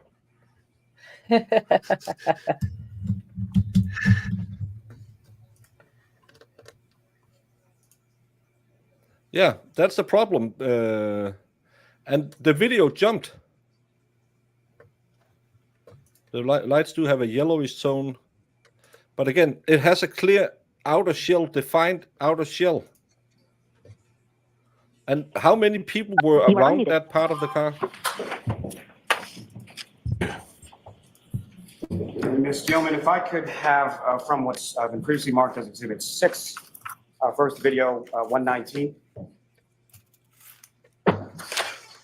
If you could pause there, Ms. Gilman. Now, with reference to this particular video, number 119 in Exhibit 6, Sergeant, what if anything can you tell the jury as far as... Now she's backing out, not hitting his car, and that's going to prove she did it on purpose in a snowstorm while she was hysterical. Why they claim she was super drunk. Watch me predict his argument. Timing of this particular video.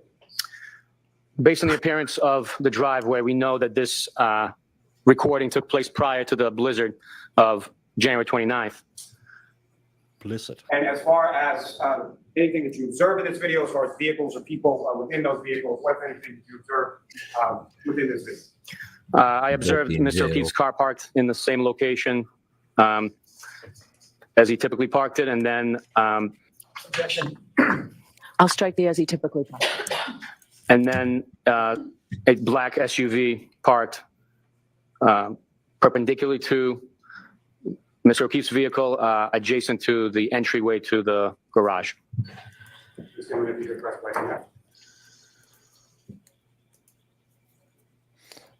Oh, look, she's about to give her donuts. That mean woman.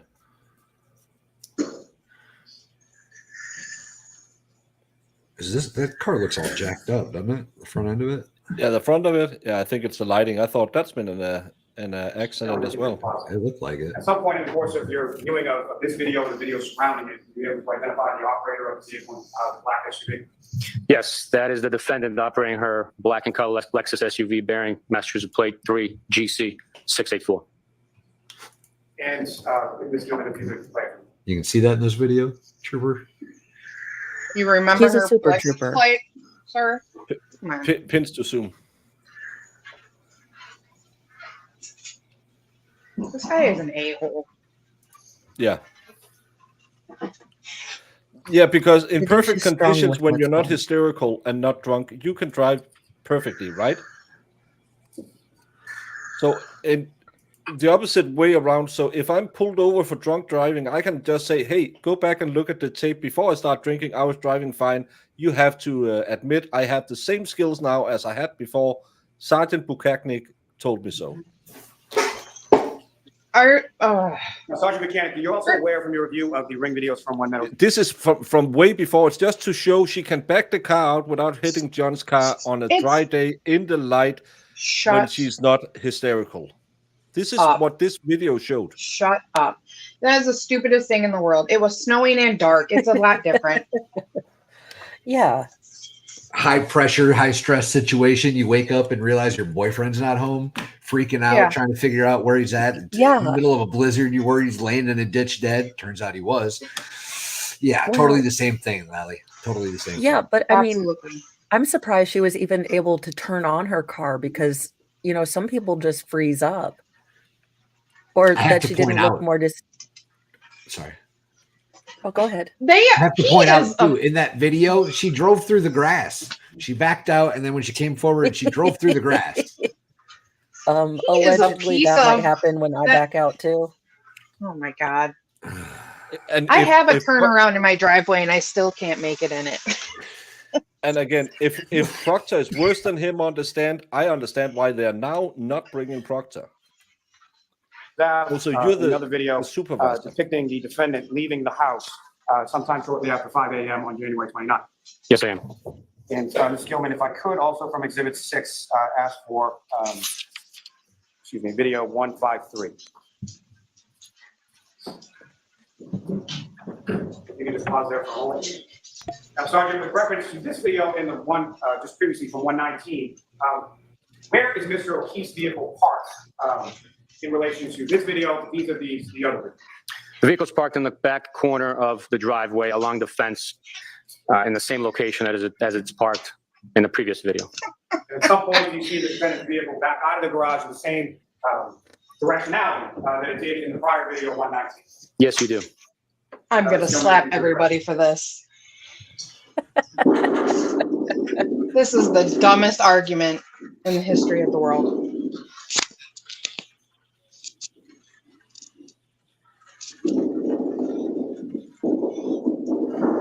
Pause there for a second. Now, as far as the operator of that vehicle, are you able to observe who that operator is within that vehicle? Totally I consistent. observed the vehicle being operated. I cannot identify who the individual is, and then from that shot right there.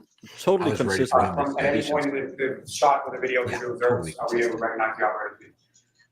Yes, he will allow Not them from that shot, no. get a night's rest. Now, with respect to the timing of this video, what time in the morning is this video? The timing of this video is approximately 5:07 a.m. when the defendant left the home through the garage via her vehicle. Ms. Gilman, if you could play through there.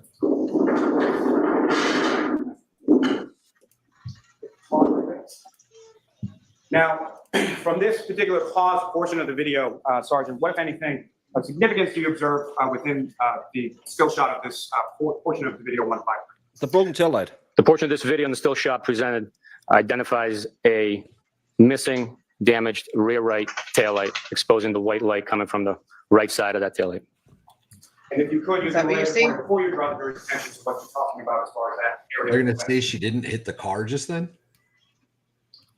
Now, Well, earlier on this in that photo, video, yes, you it looks like it, but it fence still vehicle doesn't. close to- When I look at this tail light, that doesn't look like, because I have it on a bigger monitor, it doesn't look like the one they presented me with, because there's only that little top thing. No, and or coming let's into move it forward contact with Mr. O'Keefe's when it vehicle. lights up. Yes, I did. And as far as Mr. O'Keefe's vehicle, at least from this video, what, if any, damage did you observe to Mr. O'Keefe's vehicle? No damage. And as far as the ground area around where Mr. O'Keefe's vehicle is parked, specifically the rear of that vehicle, what, if any, red pieces or anything do you observe on the ground around Mr. O'Keefe's vehicle? Nothing was observed. He's coming if you could press play. So you aren't able to discern small things in a blizzard.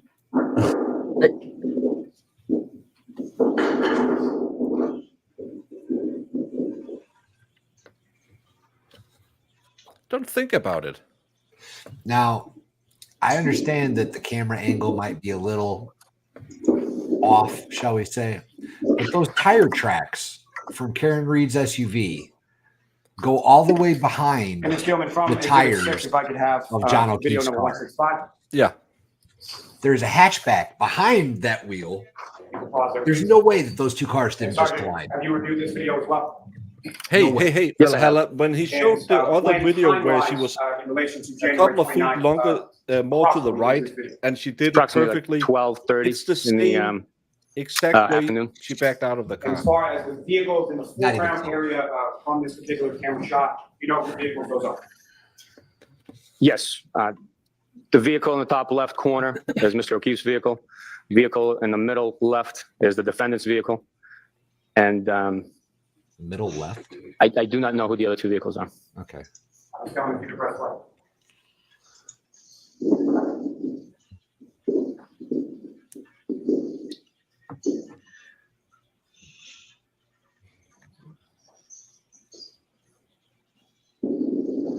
Pause there just for a moment. And Sergeant, from the two individuals exiting from that vehicle, do you recognize who those individuals are? Yes, I do. And if you could, just using the laser pointer, direct your attention to whom you recognize and identify who that person. That there is the defendant, and that there is Mr. Reed. Again, Mr. Defendant's father, is that correct? That's correct. And Ms. Gilman, if you could press play.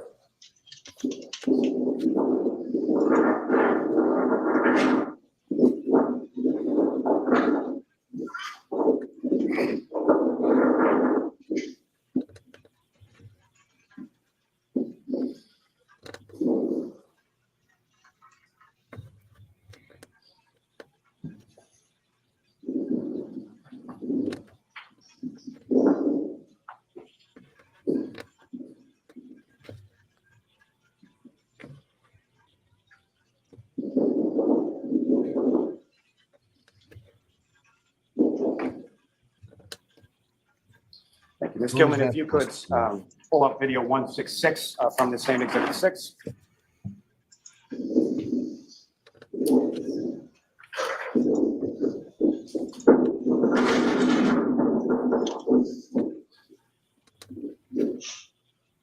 Ms. Gilman, if you can pause there just for a moment. Sergeant, do you recognize the person that just exited from that vehicle and behind the defendant's vehicle? Yes, I do. Do you recognize that to be? As a defendant's brother. And then Ms. Gilman, if you could press play.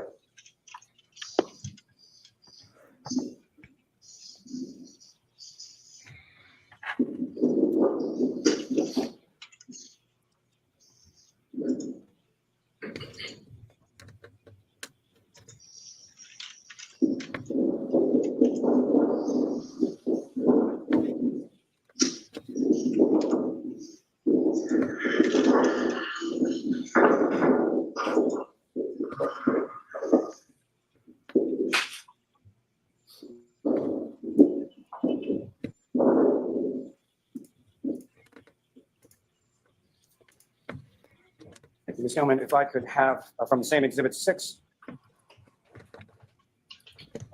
Video 171.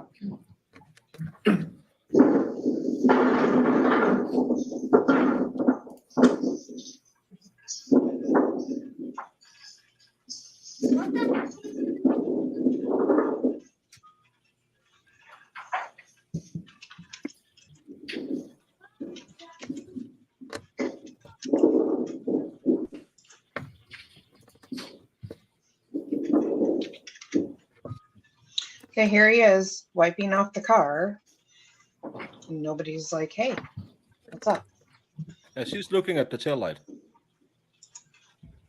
This lady looked at the taillight, which everyone said was cracked. Sergeant Scumming, you can take that down. Mr. Officer, we can have the lights back on. Sergeant, from your review of those videos, at various points you observed the defendant's brother cleaning off the defendant's car, correct? That's correct. At any point in time, did you observe the defendant's brother cleaning off the area of the right rear passenger side's taillight of the Oh defendant's my car? God, I did not. shut up. That's what they're going with. He Yeah, didn't clean it that's- off because it was clearly broken. Now, Sergeant, turning your attention to February 1st. He's her 2020. Kato Kalin. Yourself and Trooper Connor Keith, is that someone you're familiar with? I am. And he works within your unit as well? Yes, he does. And at some point, did you and Trooper Keith on that day go to CF McCarthy's establishment? Yes, we did. And what Well, now we're was the gonna go purpose all of the your drinks. visit to CF McCarthy's on that? The purpose of our visit was to retrieve surveillance video during the target time in question that we knew the victim and the defendant had visited that establishment. Also, any transaction receipts that we could collect from that location. And were you able to retrieve both video as well as transaction receipts from that establishment? We were. And I'm sorry, my apologies. Before I get into that, may I approach the witness, Your Honor? Yes.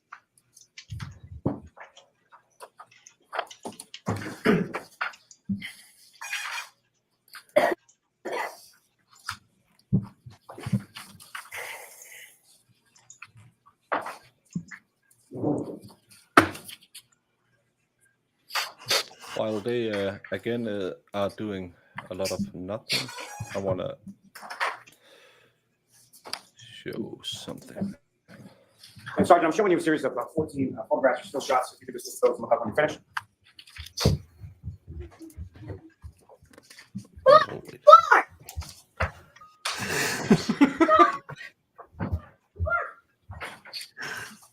Well, now they're barking at each other. I'm a great parent. At least they're not telling each other they're Teletubbies. Oh no! Now that you're a Did you recognize Teletubby, those, and then someone else said What do you recognize sick those? burn. I recognize these to be still photographs of the ring video that we just watched. And that would be video 153, the one with the defendant backing out sometime after 5 a.m. on January 29th. That's correct. May I approach, Your Honor? Yes. So we just have still shots of the ring camera video we just watched. Why is what that is- part what is lit happening? up on the camera? It's me showing stuff. Oh, I thought it was on the court. I was like, how is this possible? No, I'm just feeling wasted time. He It's brought just his funny own that thermos. that piece he found 3 weeks later on the lawn, lit up when they drove away. His secret male vitality drink.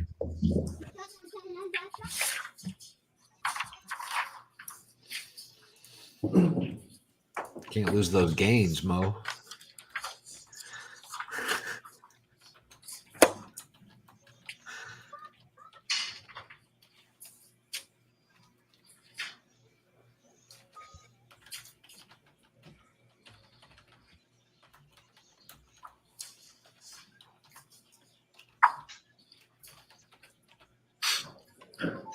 Baker's man juice. That's funny.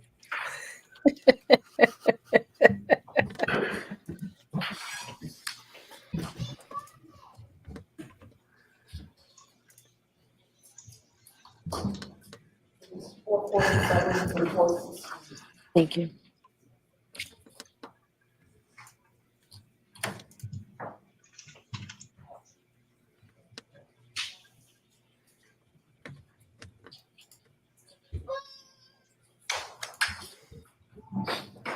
Oh, we have time to look at this. This is the tail light as described. No, this it's is not. the part that lights up. Yeah, those aren't the same. Absolutely not the same. But don't think about it. It makes sense if you absolutely don't think about it. Thank you so much, Science First. Thank you so much. Your Honor, with the court's permission, may I publish just a couple of these photographs? Okay. Why? We just saw the video. No.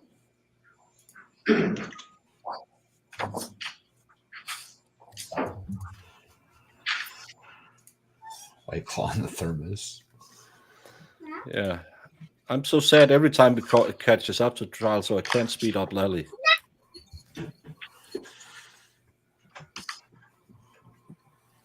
Ms. Gilman, if I could. That's weird. Photograph number 30. I thought the only German chef was Wolfgang Puck. I thought the rest of it was pretty much just Sergeant, potato you and recognize sausage. what's up on the screen now as exhibits Little sauerkraut. 6. I do. And Ms. Gilman, if you could just move towards the rear of the vehicle.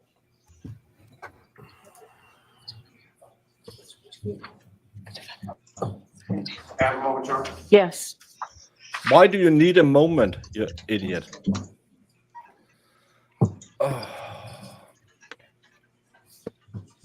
He's trying to see how long he can stretch until Bev says, we're going to call it a Sergeant, night. what's up on the screen now, if you could direct the jury's attention with that laser pointed to the area of the rear passenger side tail light that you were describing damage.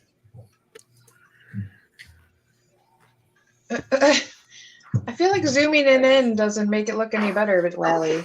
No, because there's Actually, more red looks like you glass got- than should be there because Ms. Gilman, you can take that, sir. the entire lower part of it wasn't there according to the forensic scientist. Yeah, there was like 173 pieces. So Sergeant Mechanic, if I could take you, again, I'm sorry, back on February 1st to Theater McCarthy's.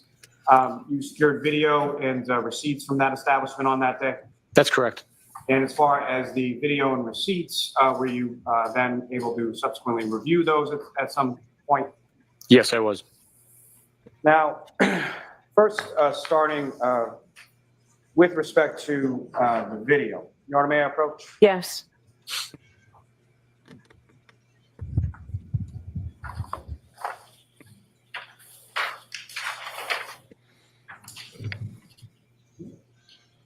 I'm showing you two photographs of still shots. Just ask you to look at those, look up when you're finished.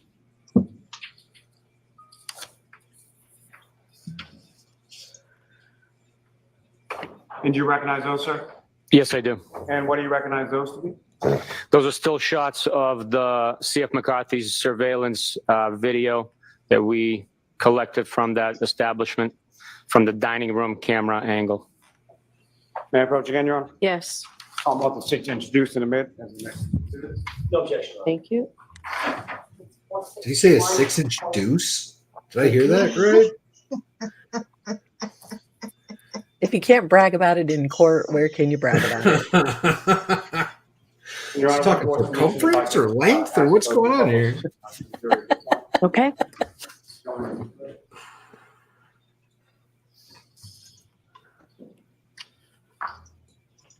And Sergeant Mechanic, you recognize what's up on the screen? Yes, I do. And if you could, using the laser pointer, draw the jury's attention to what, if anything, of significance you observed with this still shot from the CF McCarthy. We observe the victim, Mr. John O'Keefe, here. Officer John O'Keefe. Appears to be communicating with the defendant here. Mr. Camerano is over here as well. Mr. Sullivan is down here as well. Mr. O'Keefe is wearing the gray light two-tone sweatshirt that I held up earlier, as well as the jeans. And the next still shot is going to. Why did we need And that? similar to this, I don't know. similar to the previous one, excuse me, Sergeant, do you recognize what's depicted in this still shot here? Yes, it's, again, the victim on the other side of the defendant, still dressed in the same outfit, and the defendant standing in front of him. He didn't change Okay, between this is rounds. Adjacent to the This defendant, is what the if first time anything he's of done that, significance to but note? can you pause it The real bar quick? area Tainted? is located near the taps, the draft beer taps at CF I think he's McCarthy. distracted. So if you were to Oh, yeah, look no problem. at the bar from the street, that is the left side of the He bar looks engaged. orientation on the way to the Pause. restrooms. And I'm sorry. I should- Mo, See? Mo had something to Okay, say. What? I hesitate to quote and unquote Daryl Brooks, but did defendant have to be said like that? You want to wind the record back? Because you notice he's like the victim and the defendant. He's a dick. He is. He's an absolute dick. Why He we're has, like- wasting time on nothing? Can He you has tell a me hatred for something? her too. Just looking at this before the car enters, Oh, why is there snow shit. on the ground in an outline Because they were of a messing with car? it. Almost like the SUV was there once and then backed out. And why is the tire tracks going this way? And why is there snow in the garage again? They are suspecting a car being brought in. So they had a cruiser out running, put it in the garage, left the doors open so the snow came in, and then didn't start shoveling until Karen's car came in. That drove through a blizzard, and we saw it. It wasn't that caked in snow when it arrived. I want timestamps on these videos. Why isn't there timestamps on them? That is a good question. Is that a clock in the corner above the door? Thinking that it's an exit sign. Oh, it's some mark on my computer. Never mind. I thought like, where'd that it was go? weird. Why didn't they clear this area? They know they had a suspect car come in with possible evidence. Why didn't it clear it? And is this cooler related to Harmony Montgomery? Oh, Well, that's what- Baker. Jeez, oh Pete, it's too soon. That's what I was saying. Like you're bringing in evidence. Why are you not clearing it in there? Yeah, they cleared off another car before she came in, and I have to go back and see that someone who has Mo. You talk to Wilhammer. He does both audio and visual, right? I believe so. Because it looked like at some point it looked like some person just disappeared. Well, And the way Karen turned around and said, "We haven't seen this," or "We don't have this," or something like that, it looked like she mouthed. my guess is they're trying to put in all sorts of stuff, and Bev's going to be like, I'll allow it.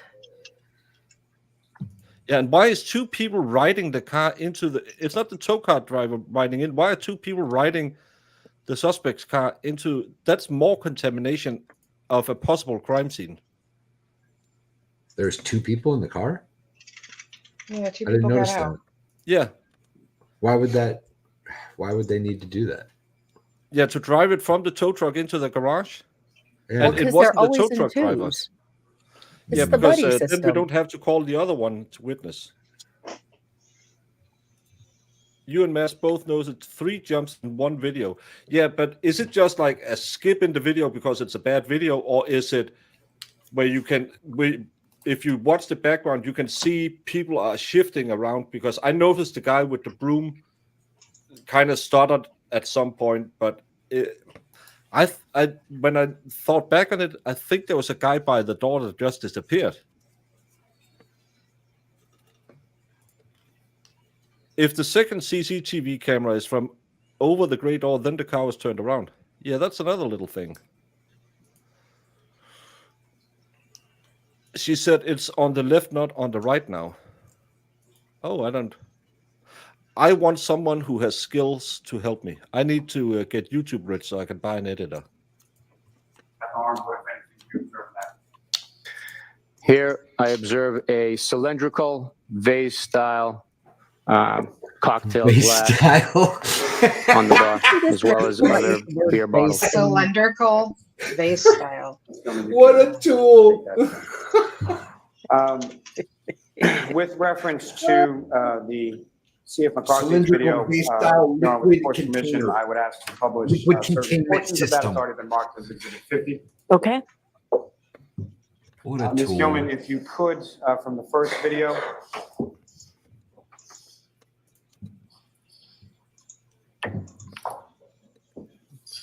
If I could ask you to pull it up to about 7 minutes and 50 seconds.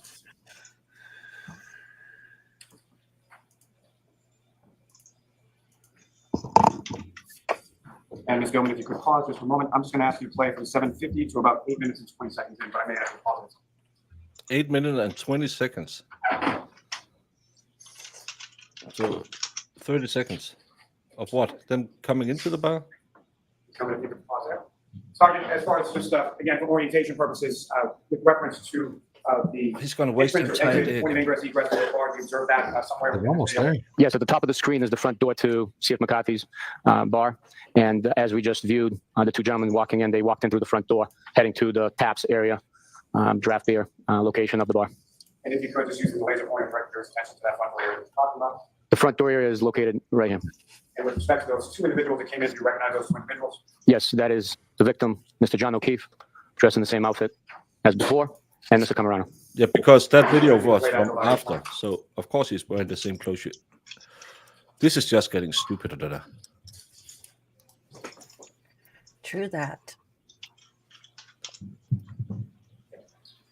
Ms. Gilman, if I could ask you from the same exhibits, same exhibit 50 from the third video now. If I could ask you to go to about 6 minutes and 10 seconds in. And I'm going to ask you to play that to about 6 minutes and 43 seconds.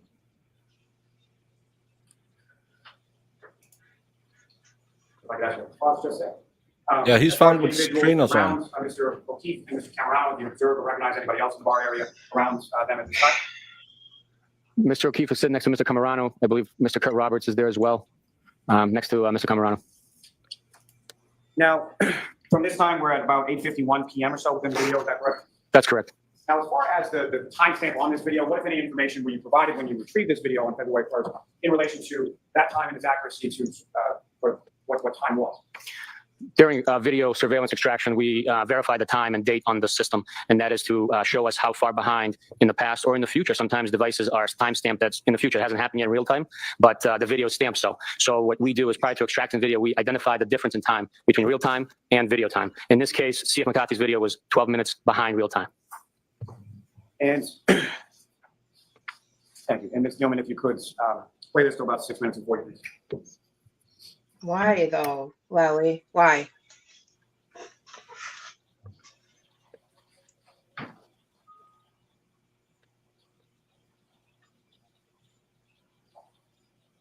Just pause there briefly. Ms. Gilman. As far as anyone else within the area of the bar, the area of Roberts, who anyone else you recognize in that area at this point? I recognize the defendant walking in and interacting with the victim, Mr. John O'Keefe.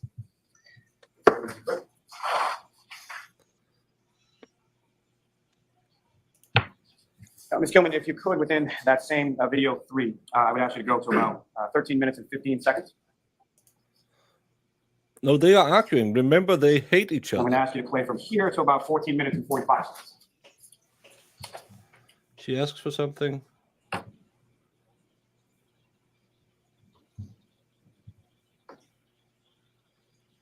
Oh, she's telling the bartender, I'm going to F my boyfriend off tonight with my car.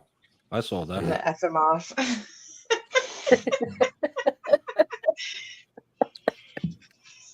gonna run his ass over. Yeah. Boom, boom, boom, boom, boom, boom, boom, boom, boom. Oh, And give me 15 shots, bartender, right now. Yeah, just keep refilling the This same glass. part of the video, I observed the defendant reaching over and retrieving a cylindrical tall cocktail glass from the bartender. And again, given the understanding that the video is about 12 minutes off as far as the timestamp, the defendant entered about 8:51 p.m. and is receiving this drink about 8:58 p.m. Is that correct? That's correct. If you could, just come and play that too.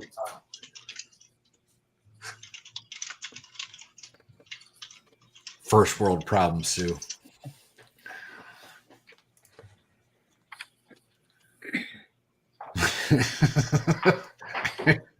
That's pretty funny. I know it's storming over here right now too. Oh, she chucks that. That's gone. Now, Ms. Gilman, if you could go up to about 32 minutes even into the same video.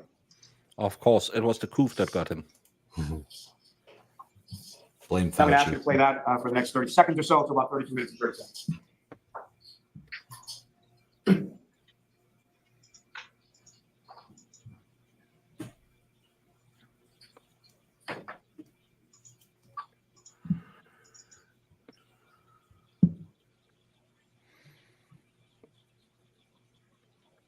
She picks up another drink, but the first one And isn't Sergeant, during empty. that, about 30 seconds or so, what, if anything, of significance did you observe the defendant to receive at that point? A cylindrical cocktail glass.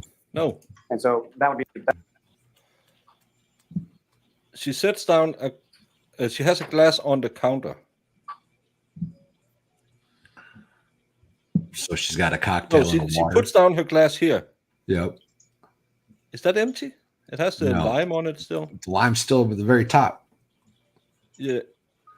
And then she gets, that doesn't look like a full And glass. Sergeant, during that, about 30 seconds or so, what, if anything, of significance did you observe the defendant to receive at that point? A cylindrical cocktail glass.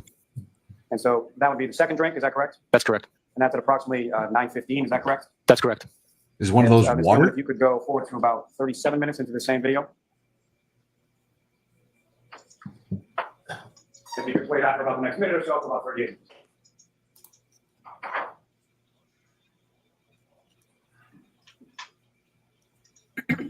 All right. Being a champion of double fisting, I don't know why you would possibly drink both at the same time.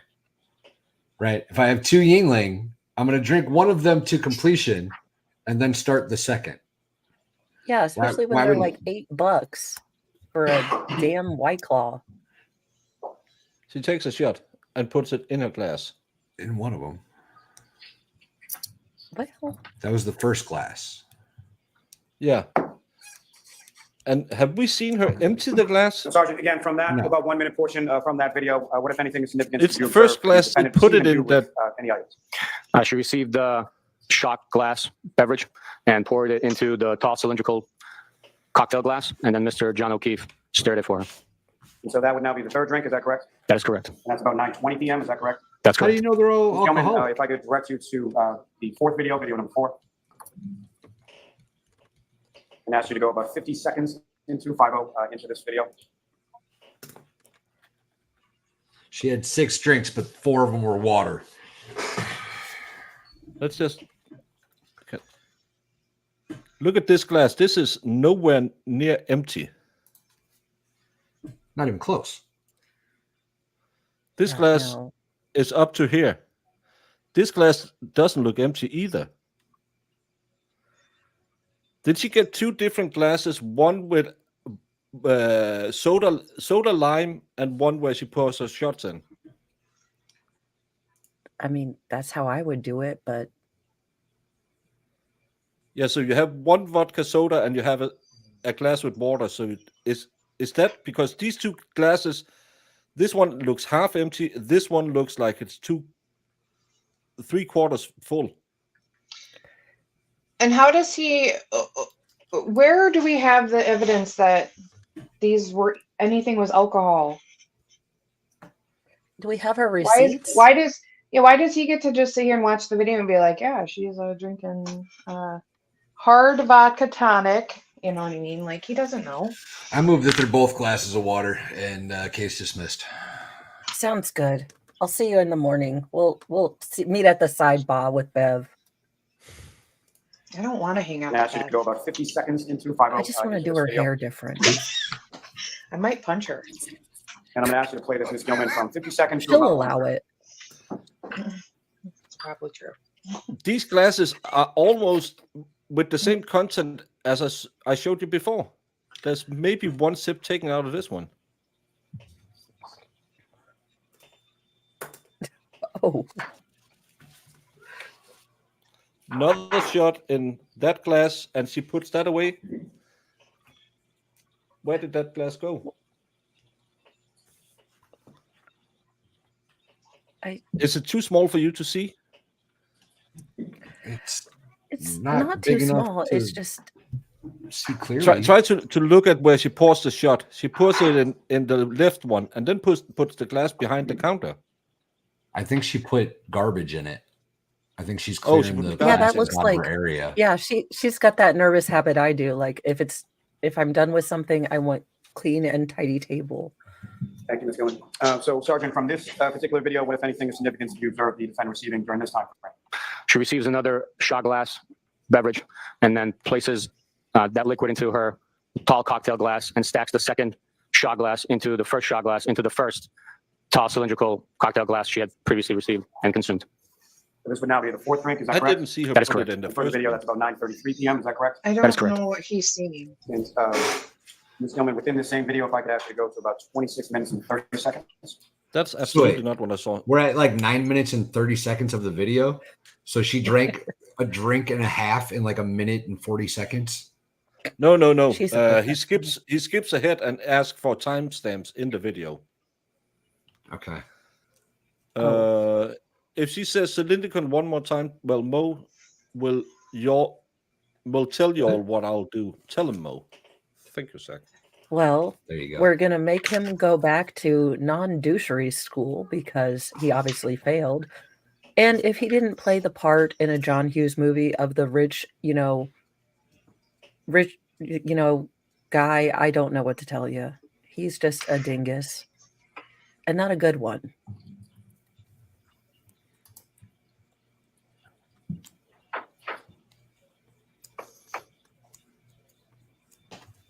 Ms. Gilman, if you could pause there for just a moment. Just I'm gonna ask you to play this until about 27:40. It's okay. She's taking out her credit card. She's probably going to pay something. That I hate bitch. people paying. I know. She didn't buy me wings. I see how it is. Look how annoyed she is with John. Oh, that face was just, I'm going to hit him with a car later. Look, that's how, yeah, she gave him the finger. Did you just flip him off? Yeah. Well, case closed, justified, and we're done.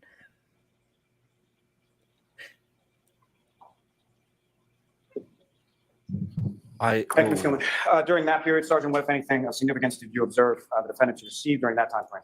She received a tall cylindrical cocktail glass. Did you? And in addition to that, what, if anything else, did she receive from the bartender during that time? A But you shot can't glass. Did you shot see that? glass I didn't size see that. beverage. No, you And can't what, if see anything, from did this she do with the vantage shot glass in point. regard to the larger cylinder? That very much looked to me as if she paid her tab. Yeah, I she didn't see gave the her the bartender card. hand her a glass. That was the glass that she's had sitting on the table right in front of her. Yeah. Or am I being stupid? Let's look at the bartender over here. Because she picks something up from here when she does it. Oh, she gets a glass and her tab.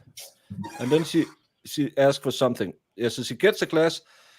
But let's get the bartender in and testify that this is vodka sodas, all of them. Thank you, Ms. Gilman. During that period, Sergeant, what, if anything, of significance did you observe So that's the defendant to 5. receive during that time frame? She received a tall cylindrical cocktail glass. And in addition to that, what, if anything else, did she receive from the bartender during that time? A shot glass size beverage. And what, if anything, did she do with the shot glass in regard to the You got her larger card cylinder? back. It was placed inside the tall cylindrical cocktail glass. How can you see that? That would be that fine. angle? I certainly didn't see that at That's all. correct. And per the timestamp on the bar video, this is now about 9:57 p.m. Is that correct? Correct. And Ms. Gilman, if I could direct you to video number 5.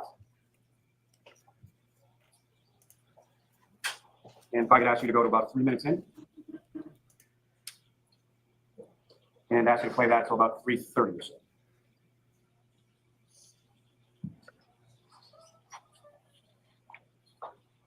Oh, she put another shot in her glass. And this guy looks angry he didn't get to drink it.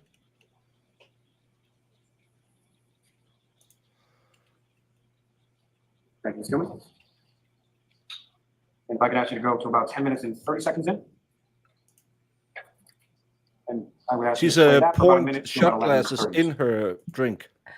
Okay, she's a tiny woman. She's pretty little. I would be passed out with that amount, but I'm a lightweight anyway. Yeah. The female Dave over here. Bartender from the other bar, not this bar. Nope.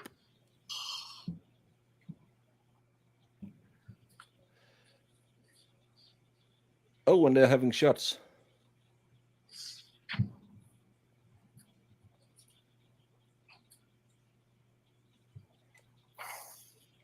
Yep, I'd be halfway onto a new kid by now if I So drank Sergeant, that the one. round of shots during this portion of the video, is that correct? Yeah, sustained. You can ask me to. Sometimes I realize I should filter what I say. She was with you in this portion. If you did, we In wouldn't this let portion of you the video, on. the two gentlemen to the right of the defendant consume a shot-sized beverage. Oh, that's As far as great. the shot glass that the defendant received, what if anything do you observe her to do with that? Objection. I'll allow it. Or strike that. Just what did you observe, not what she had. What did you observe the defendant to do during that portion? Prior to the shots being taken, a shot glass was poured into the cylindrical tall glass. And again, so that would be drink number 7 at that point? That would be drink number 6. Oh, And I'm sorry, so the that was a dirty look. previous portion was a cylindrical drink and then a shot glass that was 5 and 6, is that correct? Objection. I think that was the testimony, but I did differently. As far as that drink during that portion, is that drink number 6 or drink number 7? Objection. Yeah, in that form, I'll sustain it. At this point in time in the video, after watching what you watched, how many drinks has the defendant consumed at this? At this point, she's consumed or is in possession of Objection. I'll allow it. 6 drinks. How could you This is at possibly know 9 that? PM, is that correct? Yes, that's correct. Mahala, you and I aren't crazy. We couldn't see the vantage point of the cup. How is he seeing this? This Because he's gentleman, a if liar, you could Mo. go to about 20 minutes and Oh. 30 seconds in. Let me just pour a drink in my whiskey glass over here Yeah. in the same way. I'm going to consume a drink now. Ask wait for the next 10 seconds. It's a Swedish drink.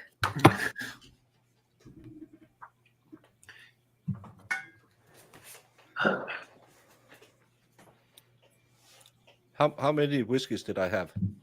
All of them, Baker. All of them. You We have mixed it all seen together. 2 things being poured into So during that glasses. portion of the video, what if anything do you observe as to the drink the defendant has and how full it is at that point? She has a cylindrical tall cocktail glass in her hand. And can you observe, or did you observe how full Does that he have glass was? X-ray vision? Drink number 6 is empty, or near the bottom, almost empty. How do you know? And Ms. Gilman, if I could ask you to go to about 22 minutes and 40, I'm sorry, 22:40 or so within her time frame also. This is pure speculation. I can't wait till tomorrow when Alan Jackson starts up.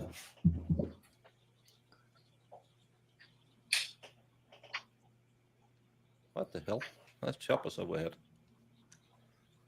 They're coming to get you. He watched the video, Marissa. Yeah.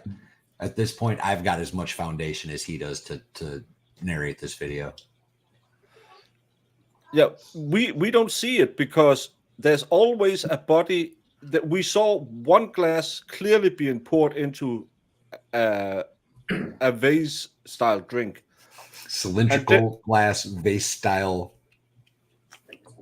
And then Now, we from saw this portion of one the video, Sergeant, glass what if anything do you observe the being defendant put in Ms. another O'Keefe, glass. doing in reference to see a Once the defendant got drink number 7, the defendant and Mr. O'Keefe walk out of C.F. McCarthy's, the defendant holding the Drink beverage, number 7. tall cylindrical glass in her hand. I could have swore you told me it was 6. Ms. Gilman, you can take that. Yeah, you just said. Well, don't think about it. I'm showing you 5-page document. Asking you to review that when we finish.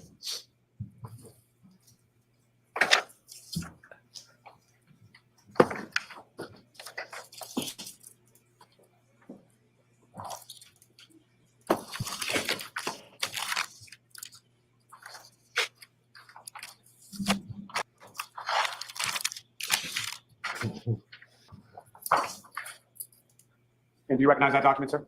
Yes, I do. What do you recognize it to be? I recognize it to be a series of transaction receipts from the tabs at C.F. McCarthy's. And are these the transaction receipts or tabs that you received, you and Trooper Keith received from C.F. McCarthy's on February 1st, 2022? Yes, they are. And with reference to those receipts or tabs, to whom, if anyone of significance to you, do those tabs pertain to? The first one for 5280 was opened under the bar tab, Karen A. Reed. And is there also a receipt from John O'Keefe?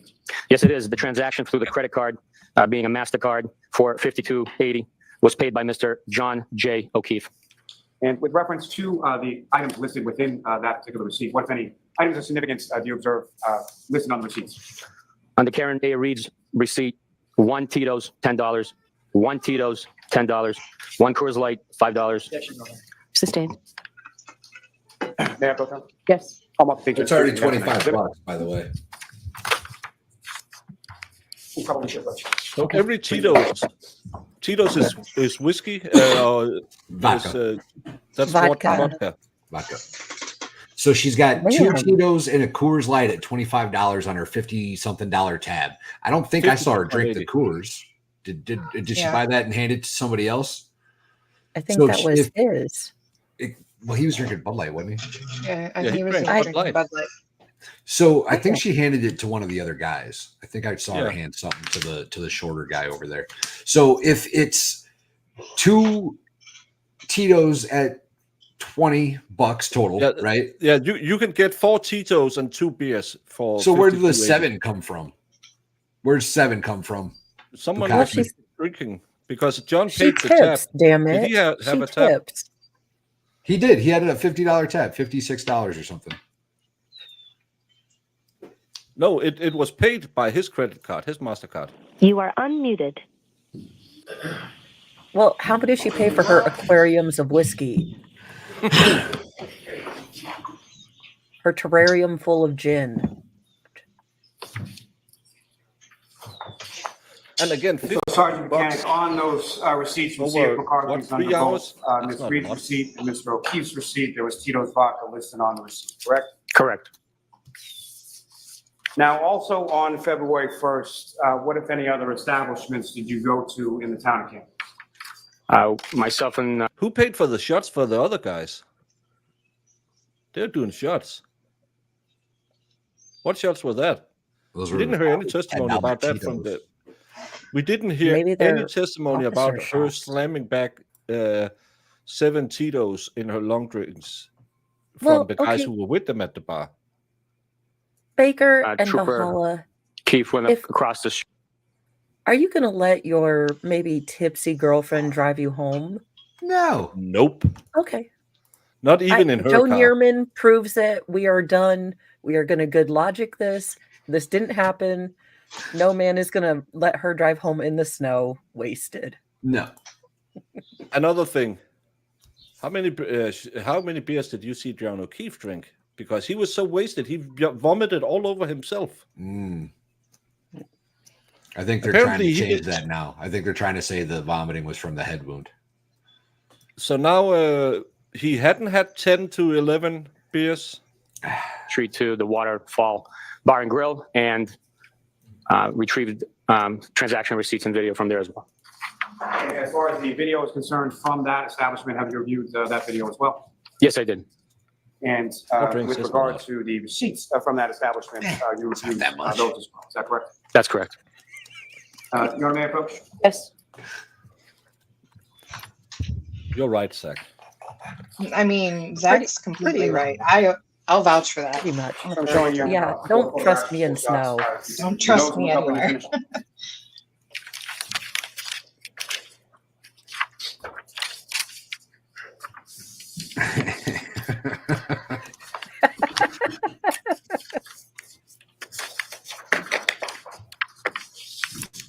And you recognize those, sir? Yes, I do. And what do you recognize those to be? Those are still shots of surveillance video from the Waterfall Bar and Grill on the night of January 29th after midnight. And Mr. O'Keefe is depicted in the still shot. And those are both interior as well as That's fair. I'll exterior give you that camera one, shots of Mr. O'Keefe. No, sort a of Fed exit can from the drive with at waterfall, is least that correct? 6 in him. That's correct. Interior, him leaving at 12:11 a.m., which the timestamp on the surveillance video at the Waterfall was accurate to real time. He is holding a beverage shorter cocktail glass in his right hand as he exits the establishment. He's seen on the exterior camera walking towards Washington Street. Thank you. May I approach, Your Honor? Yes. I want to seek to introduce in minutes. No objection. Legendary. You've never rode with me. You'd have a good time. First time Baker got in the car with me, I jumped a curb. Oh, no, that Because was you were the trying to first. hug someone. Oh, you're right. That was at least the second. Your Honor, with the court's permission, if I could least. ask the Every time I go somewhere, it's always an adventure because I have no idea where I'm going, or I always turn the wrong way. I told him to hold on and gunned it. He was laughing. He was loving it. It was fine by me. They're like, have you heard of Tokyo Drift? This is Tennessee terror.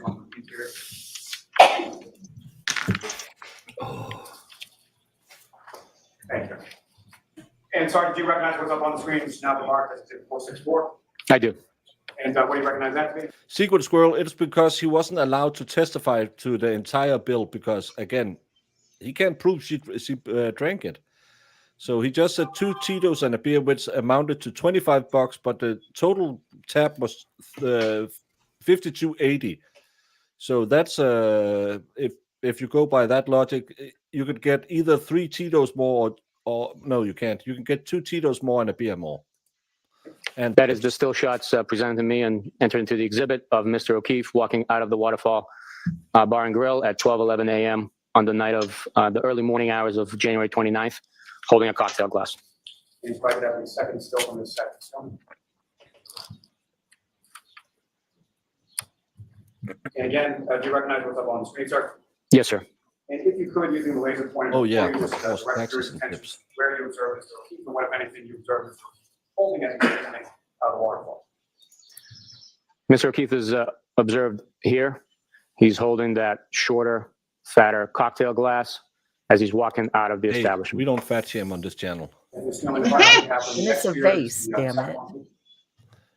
How far behind are we? Less than a And minute. again, Sergeant, do you recognize what's up on the screen, which is now marked as exhibit 467? Yes, I do. And if you could, using the laser pointer, direct the jury's attention to what, if anything, of significance you observe in this step. This is Mr. O'Keefe walking out of the Waterfall Looks like a establishment, whisk holding the jumper. cocktail glass in his right hand as he walks towards Washington Street. Thanks. Let's go, we can take that. Mr. Officer, we can have the lights. Thank you, sir.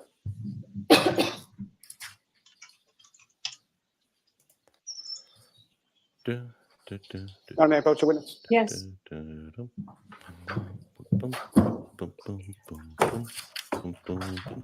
He looks like he grills with charcoal, and I'm a Hank Hill kind of chick, so he doesn't even know about propane or I'm showing you propane what's been previously marked as accessories. exhibit 4, the section with that.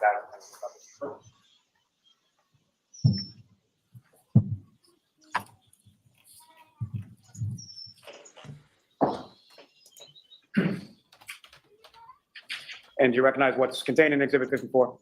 I do recognize this. Are those the receipts that you received from the waterfall when you went there on February 1st?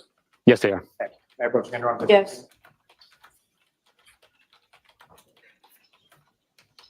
Now, sir, with reference to the waterfall, in regard to the timestamp on that surveillance video, what, if anything, were you told as far as the accuracy of that timestamp when you retrieved that video? That video was confirmed to be accurate in time, as in real time. No discrepancy. And Your Honor, with the court's permission, if I could just publish 3 quick clips from what's been marked as exhibit. Thank you, Donati, for 1 gifted membership to. Mr. Gilman, if I could ask from channel 3, Betsy. the second video down. It doesn't show I up could in ask you to my. go from the timestamp on the top of the screen to 10:54 and 25. Well, it's our girl Betsy. It's our girl Betsy. Thank you, Donati.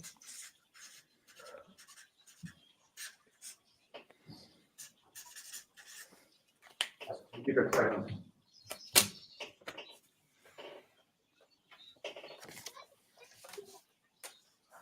I can ask you to pause right there. So, Sergeant, from that particular portion of the video, what, if anything, of significance did you observe further? So that portion of video depicts Mr. John O'Keefe walking in with the defendant gesturing to a group of people at the top of the screen, and then Mr. O'Keefe walking over and giving a hug to an individual that's part of the group. Hey, Hollymore. Thanks for being a member for 4 months. We missed you too. Video down. Missed you, Holly. If I could ask you to go 11:39. Are we going to see the rhino dance again? Pause there, thank you. And in about 5 to 10 seconds or so, I'm going to ask Ms. Gilman to keep the deposit, and I'm just going to ask Sergeant to direct your attention to sort of the top right corner of the screen.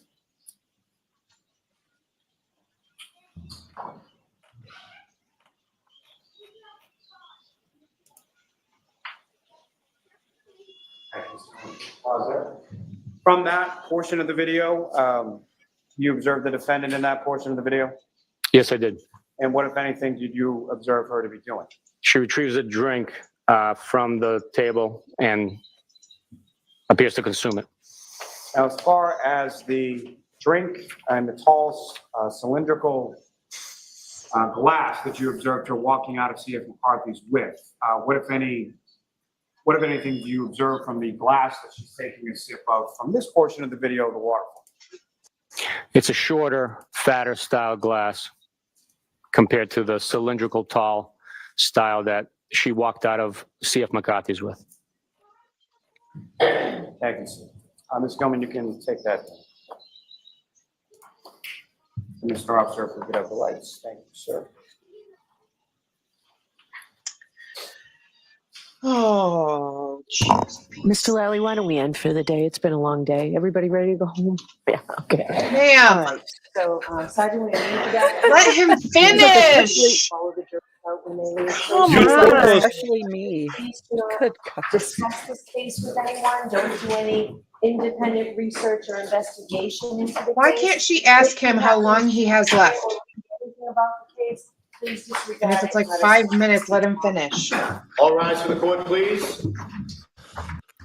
Jury, call me. Oh, she was crying.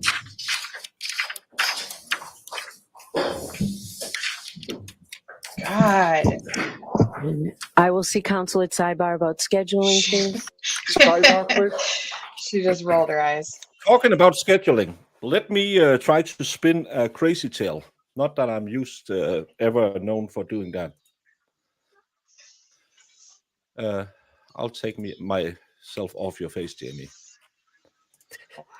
Okay. Let me just put a crazy theory out there. You're getting everything in via Bukaknik now, so you don't need Proctor. What do you need after this? You need the medical examiner. Yeah. He's going Is to he rest by wrapping Friday. up? He's going to rest by Friday. No, he's Friday is the day off. No, think about it, Jamie.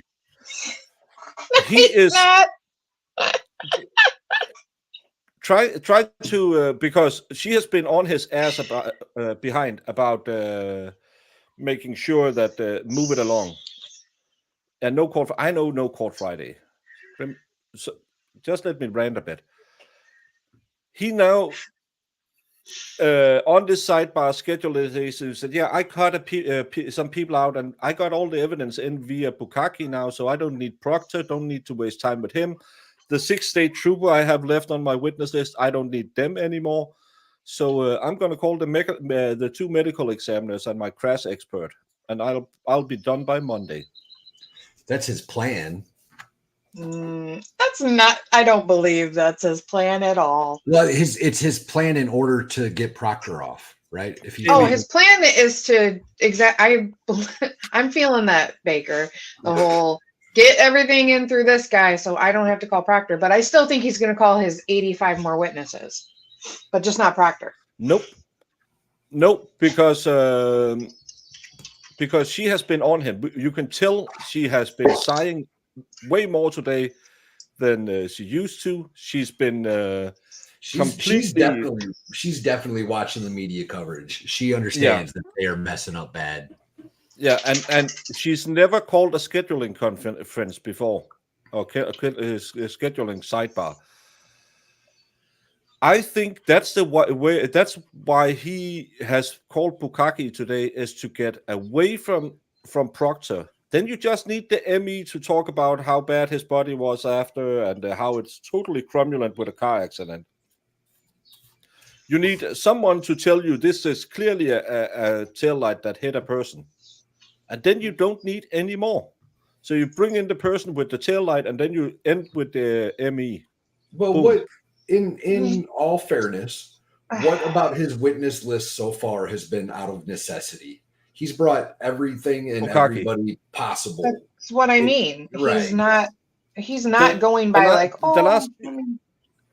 No, but again, remember, she's getting upset now, and you could tell today she's been way more after him today. Not in that form. You can't get that in. Move it along.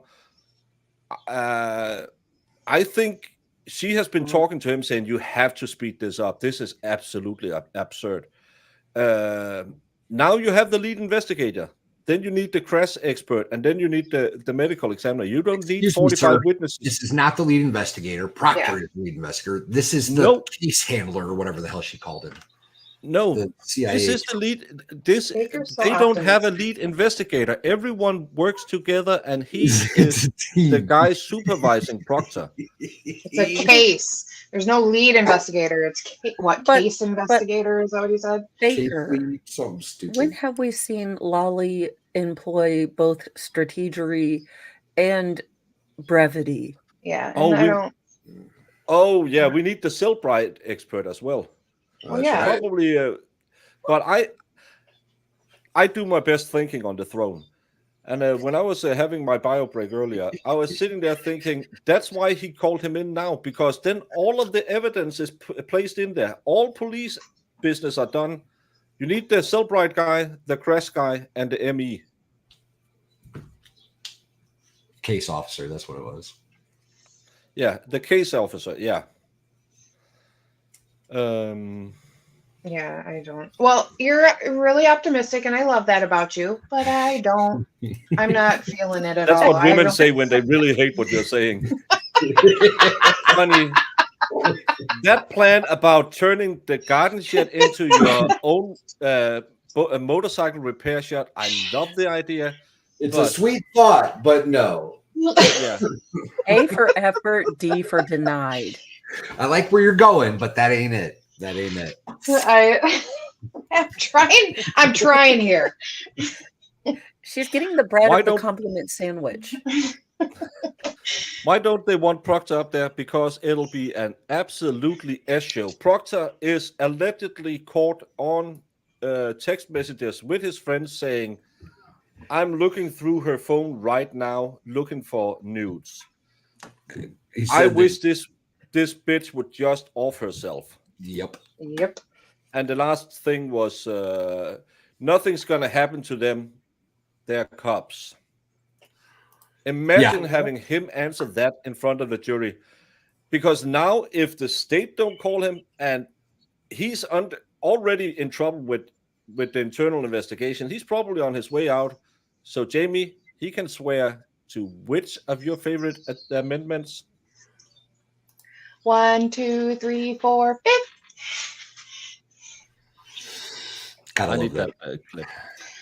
Yeah. I mean, he's on the defense witness list. I highly believe that they want to call him because they want to get in those text messages. Well, they're gonna call him, but it's a matter of what they can get into. As long as he don't answer one question for Lally, then this is an option. And if he's already on the way out from the police department and he's losing his pension, pleading the fifth, don't give a F. I like where you're going with this, Johnny Cochran. But again, this would be employing strategery, and I don't think they're able. I'm just I'm just asking questions, man. They turn the flock straight. Back in the day, I was in SEAL Team 6. No, I was a Navy special diver. We ate SEAL Team 6 for breakfast. It was Yeah, because like the last guy is in spec knots. Yeah, like Marissa wanted a laundry room, he wanted an office, and she got a laundry room. Weird how that works. Weird. Yeah, it is. And he was the one who, in the end, said, "Don't you need a new laundry room?" Baker Segal.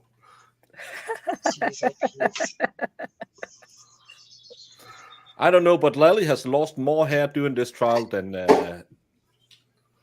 Think of all the Yeah. wasted money in those hair plugs. Gee. That's why he grows this bit really long, because he's like, I am proud. But Yeah. Rubia, they can kind of salvage it if he pleads the fifth to the defense. If they call him for the state and he pleads the fifth, it's OVER. But if I he think does it's it over on the either way. yeah, but If he does still, something like that. they got all the evidence in through Bukaknik. No, but it just looks so bad, and I don't believe that anybody could be like, what is going on here? This is shady. Nope. Yeah.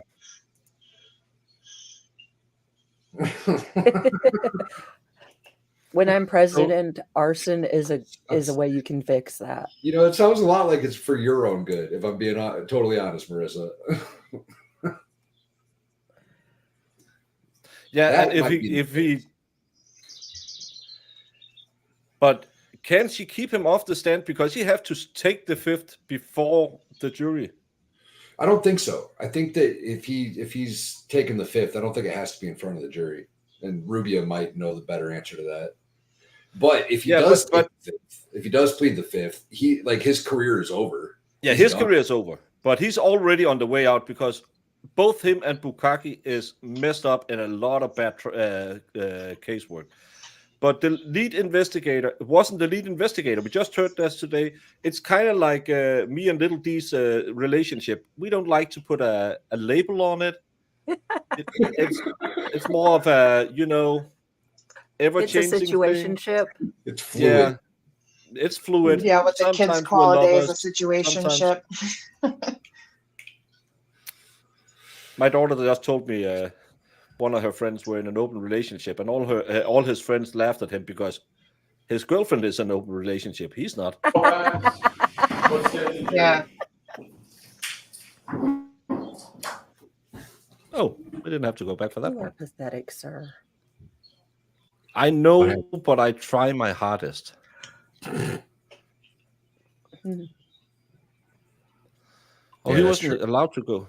Oh, yeah. They thought that if they brought him up to plead the fifth, it would be unnecessarily prejudicial. Yeah. Yeah, but he's a witness. He's not an accused. And again, I don't know. Yeah, because that's a family thing as well. I don't know. Oh, born in Suriname. Mm-hmm. I'm just asking questions, man. I used to be the governor of Minnesota, and now I'm living off the grid. You can follow my podcast twice a week. Oh my Let God. me Is that tell you your about Jesse the porn. Body impression? That's my best Jesse body. That's good. I like it. Oh Jesus, I need a beer. What time is it? 4:30. I'm getting beer. It's 4:30. It's beer 30. Oh, I'm just. Okay. Uh, Lally's never I'm- going to end his case. He's going to keep calling up stupid witnesses and just not Proctor. That's my prediction. And yeah, I think that's what's going to happen. He's going to drag it out till 2027. That last bio break I took was because the big buck was on the other side of the electric fence, and I wasn't sure how he got there. He didn't want to come back through. So, it's Oh my working. gosh. Yeah, that was fun. Oh no. Big dummy.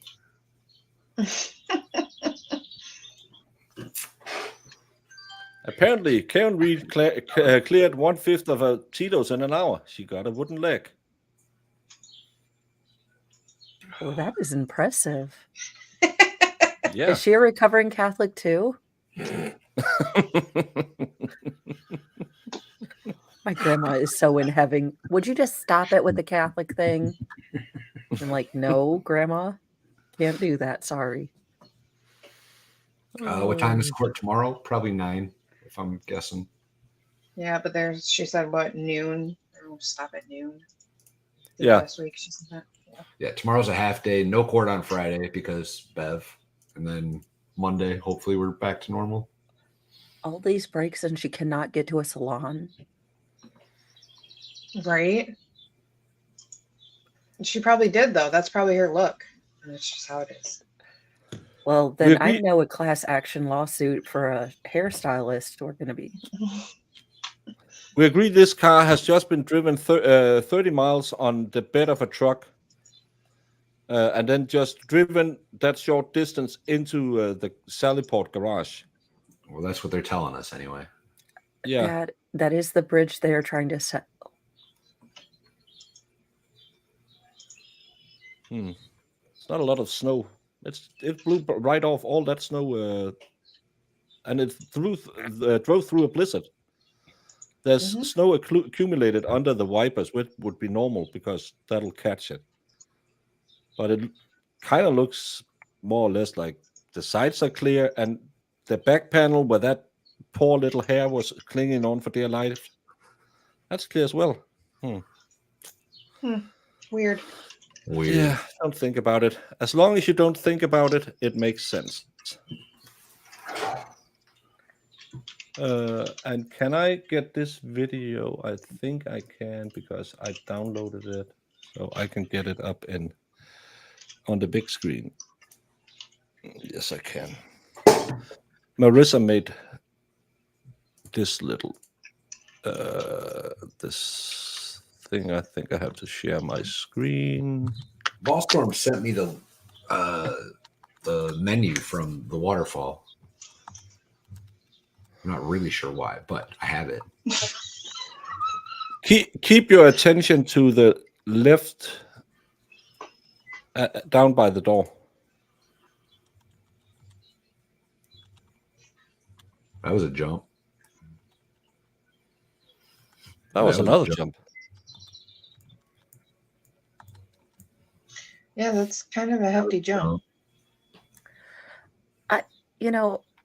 I just can't get over using, unsub Ned as, part of the quartering or I guess stabilizer for the tape. I mean, look, it's our body dummy and we teach CPR on it. We also teach them how to play grab ass. He can't plead the fifth if he want to continue being a cop. Yeah. If it keeps him out of prison, he's going to plead the fifth regardless and just have to find a new career. Ace, have a great night. See you tomorrow. Later, Ace. Yeah, a person suddenly just disappears and appears. That hair holds on against all odds. Heavy winds and tons of snow to be placed under a microscope. What, if anything, is playing grab ass? That's the rhino dance that the two Bryans did with each other in the bar. He described it as we were just playing grab ass. Looking like a couple of two full water buffaloes. It would be like me and Vegas Rick running against each other. Two erotically fluffy guys bumping into each other. Erotically fluffy. Why did you add erotically? I know. You could have just said dad bod and not like erotically shaped. Erotically shaped. I'm gonna go ahead and say that you meant to say erratic. That's what you meant to say. In Danish, we have a. You can. It's from a Danish comedian group called Sons of the Desert. And they have a character who is. Hold on, Dalen doesn't have any comedians. Stop it. We do. You guys are internationally known as having horrible senses of humor. There's no comedians in Daneland. Well, they have a character who is erotically chubby. Erotically chubby. What does that mean?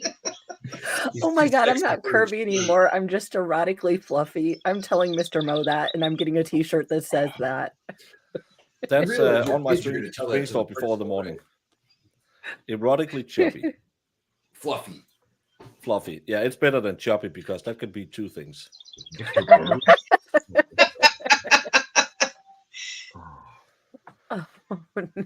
You know who's erotically fluffy, right?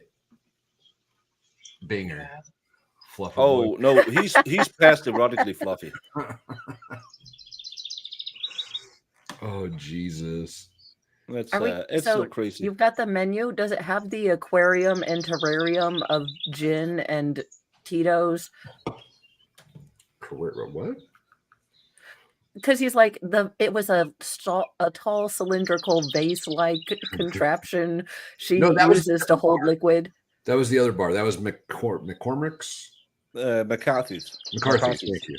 Oh, This I is was just the hoping water. we had like, vases of booze and just that's how they sell them. Well, the wine's by the glass or the bottle. Relatively good pricing. Not going to lie. Beer doesn't have prices listed, but it's separated by drafted bottles. Specialty cocktails. Waterfall signature margarita for $11. Irish Gold. That's a cocktail. You can share it on screen if you want to. Well, I gotta send it to Discord and sorry. It's Make you work. I don't want to do that. No, not that fat. Difference between erotic and neurotic. You're No just timestamp. That way you Rubenesque. don't know how much footage is actually missing. Yes, and again, wouldn't it be precious if they showed us the other angle from what must be over those two doors? As whiskey's pretty decently priced. You can get a Johnny Walker Blue for $33. You get a the Glen other Livet camera for angle $11. must be somewhere in this direction or over here. So I thought maybe that makes more sense, because I was under the impression it was in the right top corner and that the car had been moved backwards, but I could be very wrong. Yeah, that's the problem, because I couldn't fix it. Because you have the police cruiser over here. Hey, that's Andrea. Hi, Andrea. That's Andrea Burkhardt. Yes, great, Andrea. I got to be on screen with her. I saw She's- that. She's super funny. Yeah, she's good. She's very detail oriented, and she's a killer. Yeah. Thank you, Wallstrom. Then I can pull it up. So Why don't you send it to? Never mind. Because okay. You whine and say, "Oh, then I have to do this and do that." Even their craft beer bottles are like $6 or $7. It's not too bad prices. Not too bad. No food. Painkiller. Interesting. What I'm can gonna you be get? the most Special cocktails.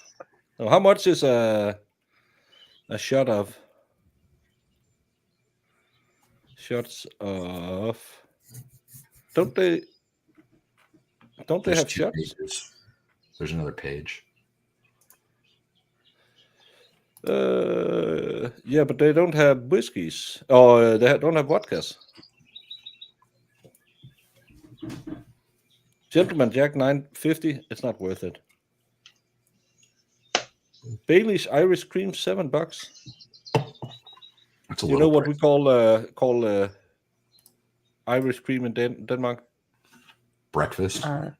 Butt juice. just Butt yeah, I was gonna say you poured over your frosted flakes.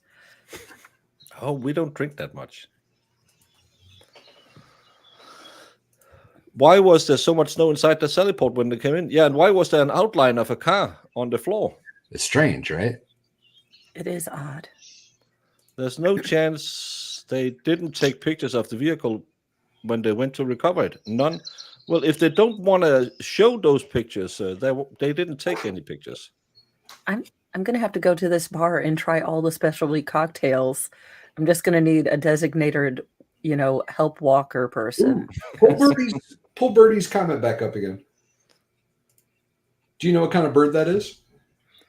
That's a red-breasted tit. No. What kind of bird is it, Val? That is an eastern bluebird. Oh. He was so, Val wanted to tell us that so badly. It was so adorable. I love how we all have ADHD about different things. Like I get stuck on hair, the Dos Equis guy, and then you get stuck on birds. The reason being is because I had never seen them until I moved here. And then I was like, what the hell is that bird? They're everywhere. They're cool. Aw. Rick Nikita, what's up, dude? We all drink, buddy. We all do. Appreciate the super chat. Nope. Legendary Racing. I have been Bob Barkard. We are spayed and neutered. You know, get your parents fixed so they can't have any more kids. Mo, if you have all the specialty drinks, you're leaving with triplets. Pretty much. Another little before we go thing to look at. This is before it's put on the tow truck. This is it arriving at the police station. The wind could have blown off some of that, but not in if it's as cold and driving as it is, and that's well. How And they cold had did to it get? drive Is real it like a slow wet because of packed the snow? blizzard-like conditions that was up to the waist. Up to the waist. He's such an Have idiot. they said if it was a kind of powdery, like it's super, super cold, very fine snow, or like the wet because it's just below freezing? No, it was pretty cold. I remember looking at the Yeah. temperatures, and it was like in the 20s. Okay. Like, it wasn't wet snow. All right. That's not actually very cold now. So, but yeah, it's like wet. Yeah, like you said, it's wet.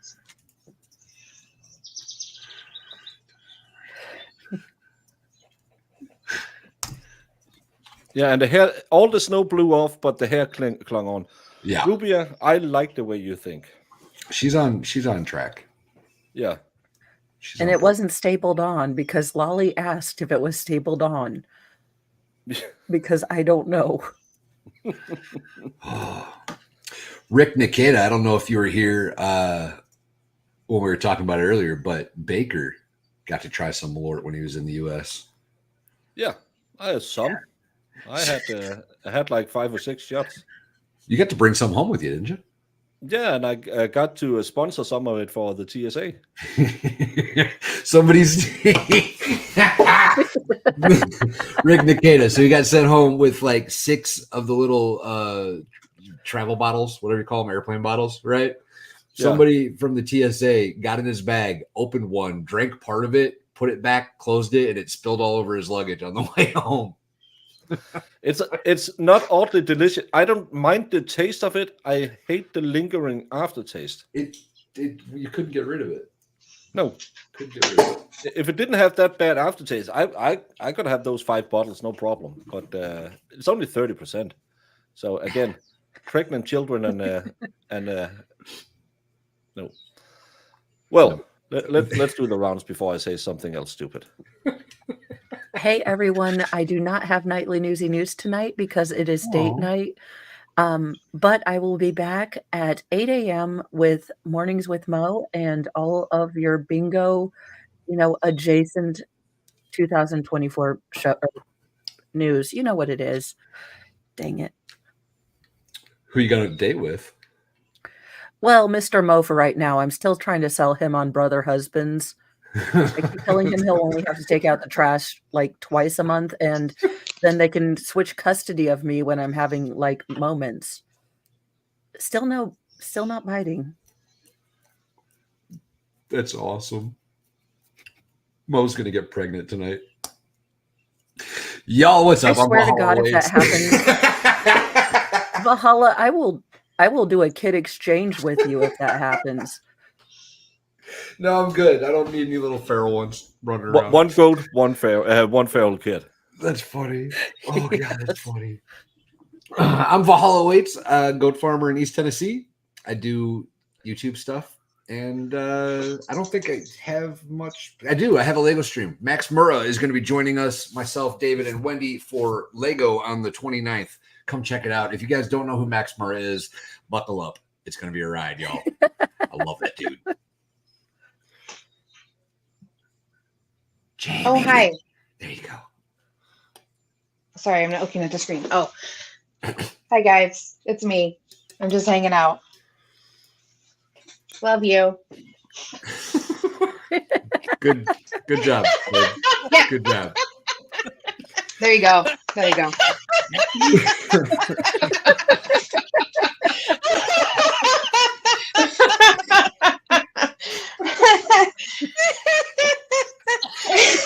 Oh, Gonna be in a loop. I love that I have a clip that make her laugh because she's laughing. It's so good. That was so good. And of course, Valhalla will be back again tomorrow, at least co-streaming this.